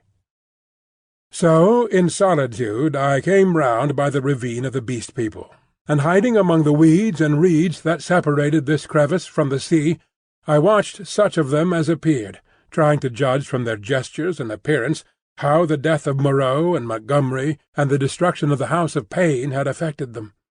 I know now the folly of my cowardice. Had I kept my courage up to the level of the dawn, had I not allowed it to ebb away in solitary thought, I might have grasped the vacant sceptre of Moreau and ruled over the Beast People. As it was, I lost the opportunity, and sank to the position of a mere leader among my fellows. Towards noon certain of them came and squatted, basking in the hot sand. The imperious voices of hunger and thirst prevailed over my dread. I came out of the bushes, and, revolver in hand, walked down towards these seated figures. One, a wolf-woman, turned her head and stared at me, and then the others. None attempted to rise and salute me. I felt too faint and weary to insist, and I let the moment pass. "I want food," said I, almost apologetically, and drawing near. "There is food in the huts," said an ox-boar man drowsily, and looking away from me. I passed them, and went down into the shadow and odours of the almost deserted ravine. In an empty hut I feasted on some specked and half-decayed fruit, and then, after I had propped some branches and sticks about the opening, and placed myself with my face towards it and my hand upon my revolver, the exhaustion of the last 30 hours claimed its own, and I fell into a light slumber, hoping that the flimsy barricades I had erected would cause sufficient noise in its removal to save me from surprise. Chapter 21. The Reversion of the Beast Folk. In this way I became one among the Beast People in the Island of Doctor Moreau. When I awoke it was dark about me. My arm ached in its bandages. I sat up, wondering at first where I might be. I heard coarse voices talking outside. Then I saw that my barricade had gone, and that the opening of the hut stood clear. My revolver was still in my hand. I heard something breathing, saw something crouched together close beside me. I held my breath, trying to see what it was. It began to move slowly, interminably. Then something soft and warm and moist passed across my hand. All my muscles contracted. I snatched my hand away. A cry of alarm began and was stifled in my throat. Then I just realized what had happened sufficiently to stay my fingers on the revolver. "Who is that?" I said in a hoarse whisper, the revolver still pointed. "I, master." "Who are you?" "They say there is no master now, but I know. I carried the bodies into the sea, O walker in the sea, the bodies of those you slew. I am your slave, master." "Are you the one I met on the beach?" I asked. "The same, master." The thing was evidently faithful enough, for it might have fallen upon me as I slept. "It is well," I said, extending my hand for another licking kiss.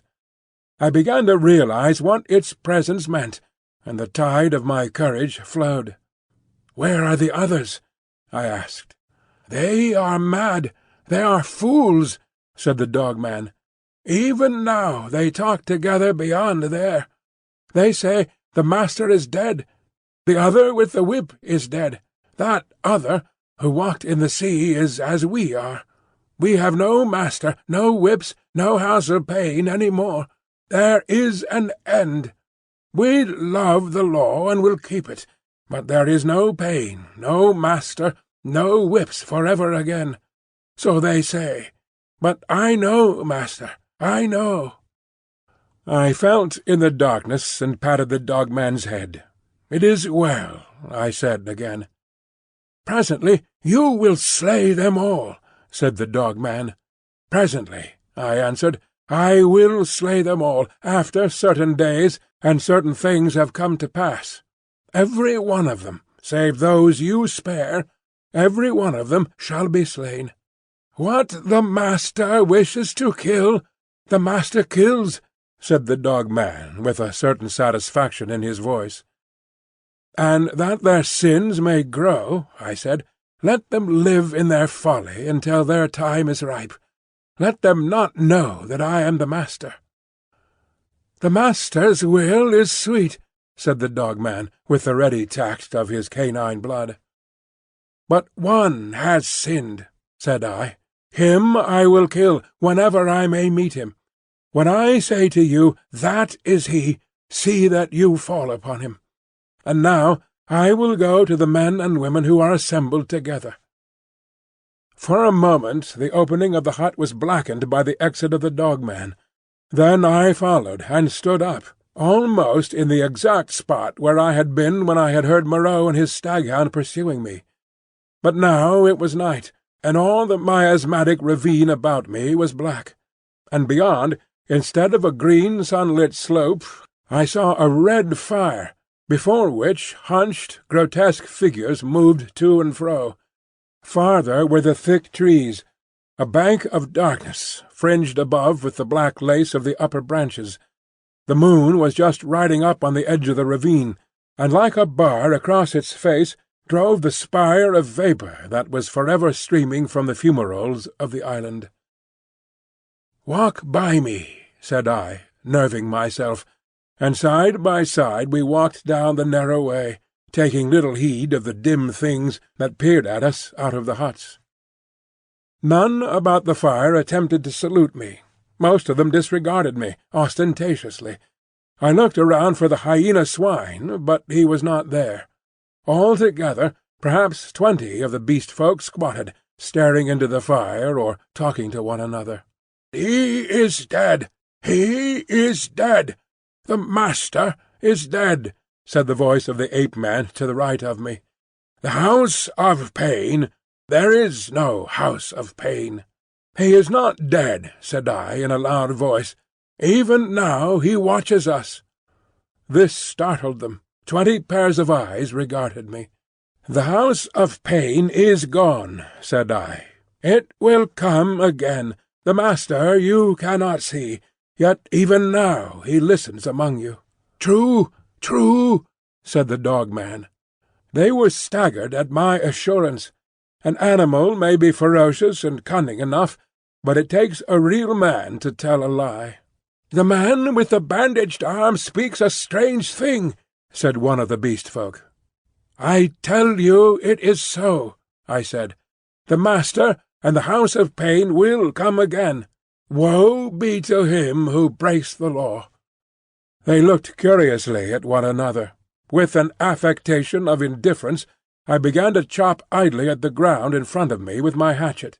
They looked, I noticed, at the deep cuts I made in the turf. Then the satyr raised a doubt. I answered him. Then one of the dappled things objected, and an animated discussion sprang up around the fire. Every moment I began to feel more convinced of my present security. I talked now without the catching in my breath, due to the intensity of my excitement, that had troubled me at first. In the course of about an hour I had really convinced several of the beast-folk of the truth of my assertions, and talked most of the others into a dubious state. I kept a sharp eye for my enemy, the hyena swine, but he never appeared. Every now and then a suspicious movement would startle me, but my confidence grew rapidly. Then, as the moon crept down from the zenith, one by one the listeners began to yawn, showing the oddest teeth in the light of the sinking fire, and first one and then another retired towards the dens in the ravine, and I, dreading the silence and darkness, went with them, knowing I was safer with several of them than with one alone. In this manner began the longer part of my sojourn upon this island of Doctor Moreau. But from that night until the end came, There was but one thing happened to tell, save a series of innumerable small unpleasant details and the fretting of an incessant uneasiness, so that I prefer to make no chronicle for that gap of time, to tell only one cardinal incident of the 10 months I spent as an intimate of these half-humanized brutes.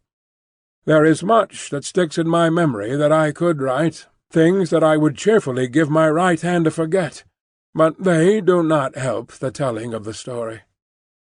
In the retrospect, it is strange to remember how soon I fell in with these monsters' ways and gained my confidence again. I had my quarrels with them, of course, and could show some of their teeth-marks still, but they soon gained a wholesome respect for my trick of throwing stones and for the bite of my hatchet, and my St. Bernard man's loyalty was of infinite service to me.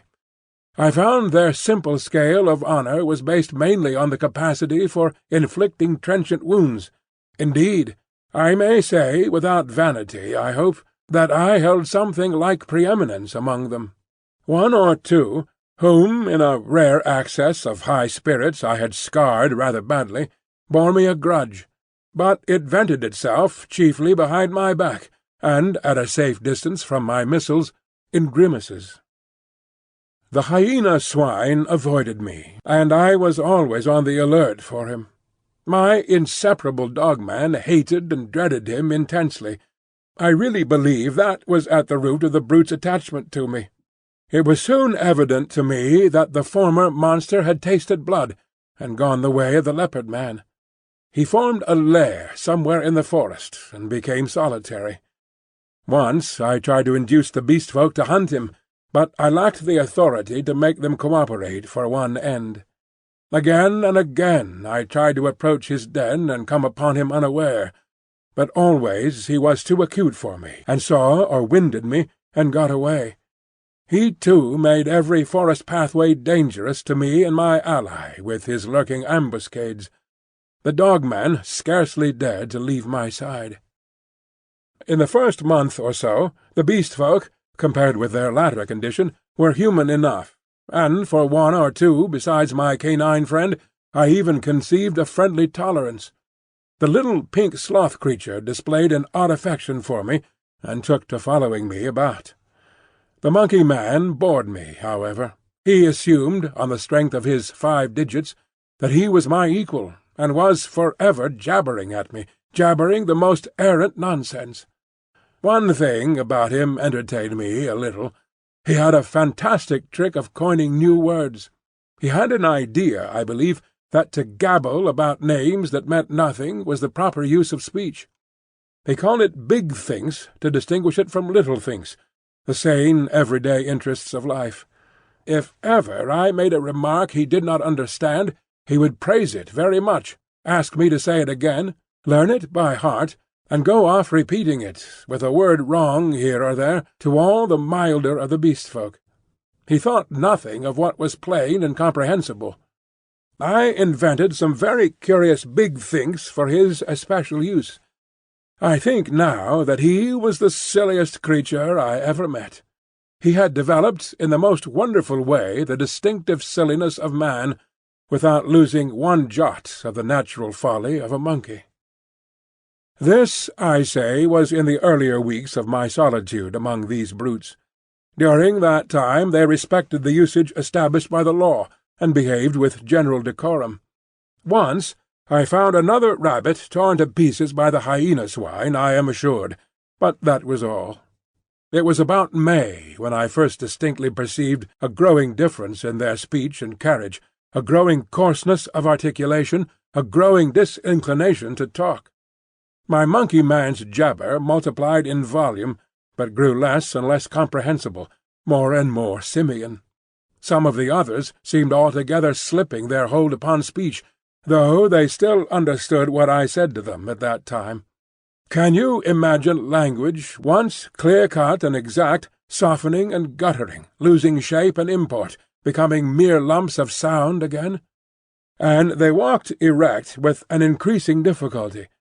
Though they evidently felt ashamed of themselves, every now and then I would come upon one or another running on toes and finger-tips, and quite unable to recover the vertical attitude. They held things more clumsily, drinking by suction, feeding by gnawing, growing commoner every day. I realized more keenly than ever what Moreau had told me about the stubborn beast-flesh. They were reverting, and reverting very rapidly. Some of them, the pioneers in this, I noticed with some surprise, were all females, began to disregard the injunction of decency, deliberately for the most part. Others even attempted public outrages upon the institution of monogamy. The tradition of the law was clearly losing its force. I cannot pursue this disagreeable subject. My dog-man imperceptibly slipped back to the dog again. Day by day he became dumb, quadrupedal, hairy. I scarcely noticed the transition from the companion on my right hand to the lurching dog at my side. As the carelessness and disorganization increased from day to day, the lane of dwelling-places, at no time very sweet, became so loathsome that I left it, and going across the island made myself a hovel of boughs amid the black ruins of Moreau's enclosure. Some memory of pain, I found, still made that place the safest from the beast-folk. It would be impossible to detail every step of the lapsing of these monsters, to tell how, day by day, the human semblance left them, how they gave up bandagings and wrappings, abandoned at last every stitch of clothing, how the hair began to spread over the exposed limbs, how their foreheads fell away and their faces projected, how the quasi-human intimacy I had permitted myself with some of them in the first month of my loneliness became a shuddering horror to recall. The change was slow and inevitable. For them and for me it came without any definite shock. I still went among them in safety, because no jolt in the downward glide had released the increasing charge of explosive animalism that ousted the human day by day. But I began to fear that soon now that shock must come. My St. Bernard brute followed me to the enclosure every night, and his vigilance enabled me to sleep at times in something like peace. The little pink sloth thing became shy and left me, to crawl back to its natural life once more among the tree branches. We were in just the state of equilibrium that would remain in one of those happy family cages which animal tamers exhibit if the tamer were to leave it forever. Of course, these creatures did not decline into such beasts as the reader has seen in zoological gardens, into ordinary bears, wolves, tigers, oxen, swine, and apes. There was still something strange about each. In each Moreau had blended this animal with that.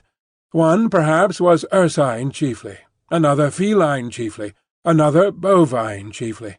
But each was tainted with other creatures, a kind of generalized animalism appearing through the specific dispositions, and the dwindling shreds of the humanity still startled me every now and then, a momentary recrudescence of speech perhaps, an unexpected dexterity of the forefeet, a pitiful attempt to walk erect. I too must have undergone strange changes. My clothes hung about me as yellow rags, through whose rents showed the tanned skin. My hair grew long and became matted together. I am told that even now my eyes have a strange brightness, a swift alertness of movement. At first I spent the daylight hours on the southward beach watching for a ship, hoping and praying for a ship. I counted on the Ipecacuanha returning as the year wore on, but she never came. 5 times I saw sails, and thrice smoke, but nothing ever touched the island. I always had a bonfire ready, but no doubt the volcanic reputation of the island was taken to account for that. It was only about September or October that I began to think of making a raft. By that time my arm had healed, and both my hands were at my service again. At first I found my helplessness appalling. I had never done any carpentry or such-like work in my life, and I spent day after day in experimental chopping and binding among the trees. I had no ropes, and could hit on nothing wherewith to make ropes. None of the abundant creepers seemed limber or strong enough, and with all my litter of scientific education I could not devise any way of making them so. I spent more than a fortnight grubbing among the black ruins of the enclosure and on the beach, where the boats had been burnt, looking for nails and other stray pieces of metal that might prove of service. Now and then some beast creature would watch me and go leaping off when I called to it. There came a season of thunderstorms and heavy rain, which greatly retarded my work. But at last the raft was completed. I was delighted with it, but with a certain lack of practical sense, which has always been my bane, I had made it a mile or more from the sea, and before I had dragged it down to the beach, the thing had fallen to pieces. Perhaps it is as well that I was saved from launching it, but at the time my misery at my failure was so acute that for some days I simply moped on the beach and stared at the water and thought of death. I did not, however, mean to die, and an incident occurred that warned me unmistakably of the folly of letting the days pass so, for each fresh day was fraught with increasing danger from the Beast People. I was lying in the shade of the enclosure wall, staring out to sea, when I was startled by something cold touching the skin of my heel, and starting round found the little pink sloth creature blinking into my face. He had long since lost speech and active movement, and the lank hair of the little brute grew thicker every day, and his stumpy claws more askew. He made a moaning noise when he saw he had attracted my attention, went a little way towards the bushes, and looked back at me. At first I did not understand, but presently it occurred to me that he wished me to follow him, and this I did at last, slowly, for the day was hot. When we reached the trees, he clambered into them, for he could travel better among their swinging creepers than on the ground. And suddenly, in a trampled space, I came upon a ghastly group. My St. Bernard creature lay on the ground, dead, and near his body crouched the hyena swine, gripping the quivering flesh with its misshapen claws, gnawing at it, and snarling with delight. As I approached, the monster lifted its glaring eyes to mine, its lips went trembling back from its red-stained teeth, and it growled menacingly. It was not afraid and not ashamed. The last vestige of the human taint had vanished. I advanced a step farther, stopped, and pulled out my revolver. At last I had him face to face. The brute made no sign of retreat, but its ears went back, its hair bristled, and its body crouched together. I aimed between the eyes and fired. As I did so, the thing rose straight at me in a leap, and I was knocked over like a ninepin. It clutched at me with its crippled hand and struck me in the face. Its spring carried it over me. I fell under the hind part of its body, but luckily I had hit as I meant, and it died even as it leapt. I crawled out from under its unclean weight, and stood up, trembling, staring at its quivering body. That danger, at least, was over. But this, I knew, was only the first of the series of relapses that must come. I burnt both of the bodies on a pyre of brushwood, but after that I saw that unless I left the island, my death was only a question of time. The Beast People by that time had, with one or two exceptions, left the ravine and made themselves lairs, according to their taste, among the thickets of the island. Few prowled by day, most of them slept, and the island might have seemed deserted to a newcomer. But at night the air was hideous with their calls and howling. I had half a mind to make a massacre of them, to build traps, or fight them with my knife. Had I possessed sufficient cartridges, I should not have hesitated to begin the killing. There could now be scarcely a score left of the dangerous carnivores. The braver of these were already dead. After the death of this poor dog of mine, my last friend, I too adopted to some extent the practice of slumbering in the daytime, in order to be on my guard at night. I rebuilt my den in the walls of the enclosure, with such a narrow opening that anything attempting to enter must necessarily make a considerable noise. The creatures had lost the art of fire too, and recovered their fear of it. I turned once more, almost passionately now, to hammering together stakes and branches to form a raft for my escape. I found 1,000 difficulties. I am an extremely unhandy man. My schooling was over before the days of Sylvid. But most of the requirements of a raft I met at last in some clumsy, circuitous way or other, and this time I took care of the strength. The only insurmountable obstacle was that I had no vessel to contain the water I should need if I floated forth upon these untravelled seas. I would have even tried pottery, but the island contained no clay. I used to go moping about the island, trying with all my might to solve this one last difficulty. Sometimes I would give way to wild outbursts of rage, and hack and splinter some unlucky tree in my intolerable vexation. But I could think of nothing. And then came a day, a wonderful day, which I spent in ecstasy. I saw a sail to the southwest, a small sail like that of a little schooner, and forthwith I lit a great pile of brushwood, and stood by it in the heat of it, and the heat of the midday sun, watching it. All day I watched that sail, eating or drinking nothing, so that my head reeled, and the beasts came and glared at me, and seemed to wonder, and went away. It was still distant when night came and swallowed it up, and all night I toiled to keep my blaze bright and high, and the eyes of the beasts shone out of the darkness, marvelling. In the dawn the sail was nearer, and I saw it was the dirty lug-sail of a small boat. But it sailed strangely. My eyes were weary with watching, and I peered and could not believe them. 2 men were in the boat, sitting low down, one by the bows, the other at the rudder. The head was not kept to the wind. It yawed and fell away. As the day grew brighter, I began waving the last rag of my jacket to them. But they did not notice me, and sat still, facing each other. I went to the lowest point of the low headland, and gesticulated and shouted. There was no response, and the boat kept on her aimless course, making slowly, very slowly, for the bay.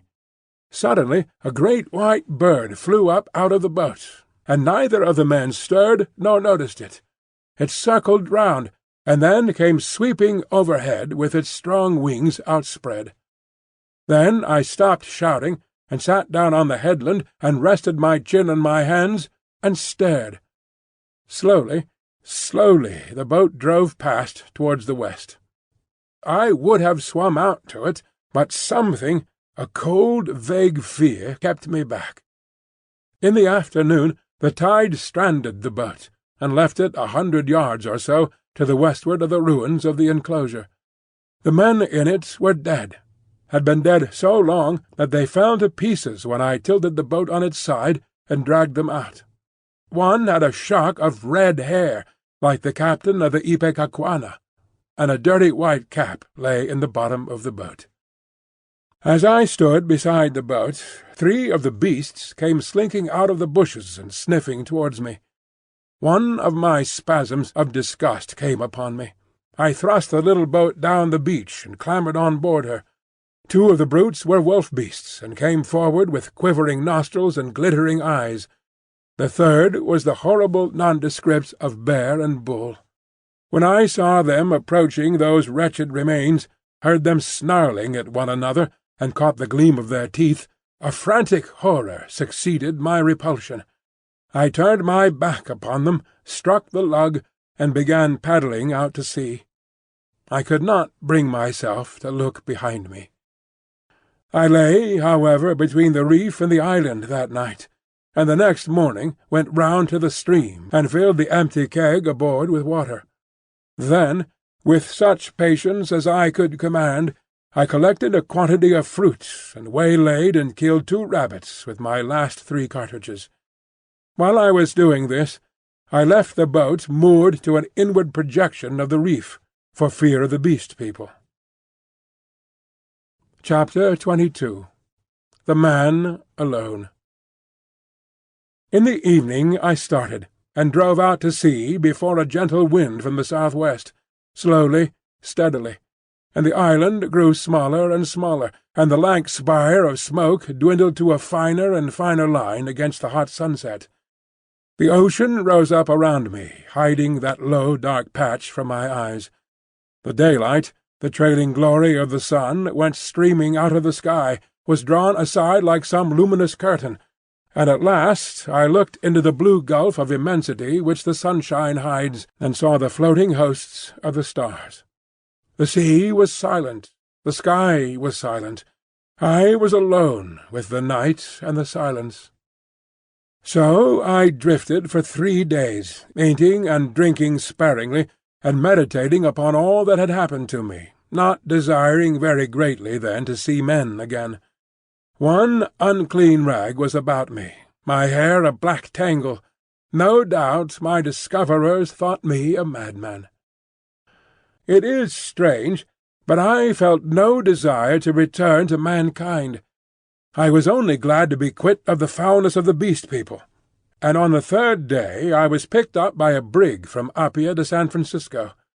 Neither the captain nor the mate would believe my story, judging that solitude and danger had made me mad, and fearing their opinion might be that of others, I refrained from telling my adventure further, and professed to recall nothing that had happened to me between the loss of the Lady Vain and the time when I was picked up again, the space of a year.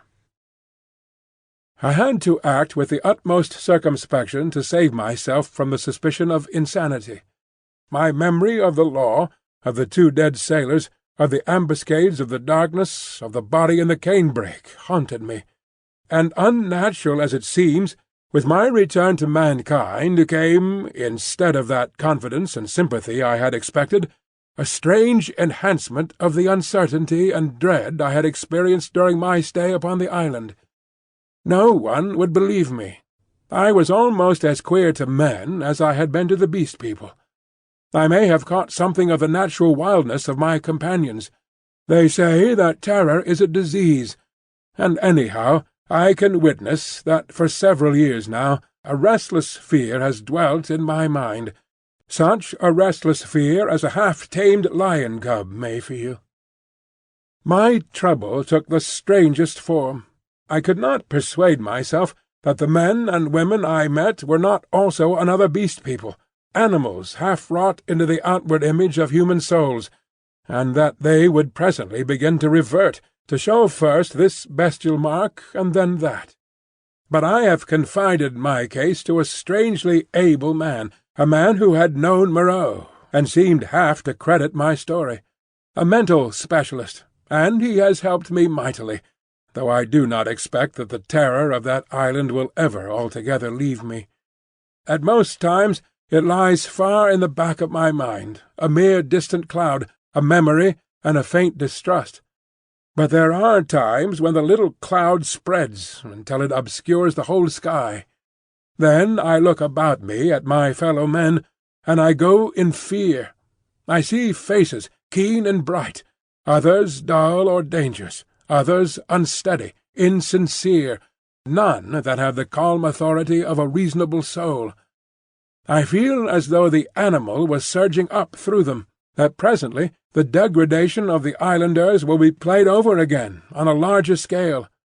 I know this is an illusion, that these seeming men and women about me are indeed men and women forever, perfectly reasonable creatures, full of human desires and tender solicitude, emancipated from instinct, and the slaves of no fantastic law, beings altogether different from the beast-folk. Yet I shrink from them, from their curious glances, their inquiries and assistance, and long to be away from them and alone. For that reason I live near the broad free downland, and can escape thither when this shadow is over my soul, and very sweet is the empty downland then, under the wind-swept sky. When I lived in London, the horror was well-nigh insupportable. I could not get away from men. Their voices came through windows. Locked doors were flimsy safeguards. I would go out into the streets to fight with my delusion, and prowling women would mew after me. Furtive, craving men glanced jealously at me. Weary, pale workers go coughing by me with tired eyes and eager paces, like wounded deer dripping blood. Old people, bent and dull, pass murmuring to themselves, and, all unheeding, a ragged tale of gibing children. Then I would turn aside into some chapel, and even there, such was my disturbance, it seemed that the preacher gibbered big thinks, even as the ape-man had done. Or into some library, and there the intent faces over the books seemed but patient creatures waiting for prey. Particularly nauseous were the blank, expressionless faces of people in trains and omnibuses. They seemed no more my fellow creatures than dead bodies would be, so that I did not dare to travel unless I was assured of being alone.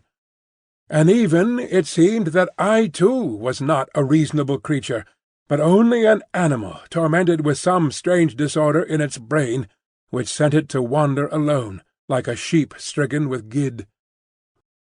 This is a mood, however, that comes to me now, I thank God, more rarely. I have withdrawn myself from the confusion of cities and multitudes, and spent my days surrounded by wise books, bright windows in this life of ours, lit by the shining souls of men. I see few strangers, and have but a small household. My days I devote to reading, and to experiments in chemistry, and I spend many of the clear nights in the study of astronomy. There is, though I do not know how there is, or why there is, a sense of infinite peace and protection in the glittering hosts of heaven.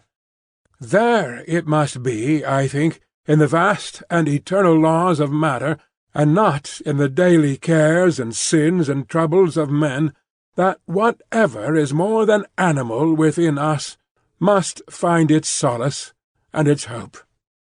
I hope, or I could not live. And so, in hope and solitude, my story ends. Edward Prendick. End of The Island of Doctor Moreau, by H. G. Wells.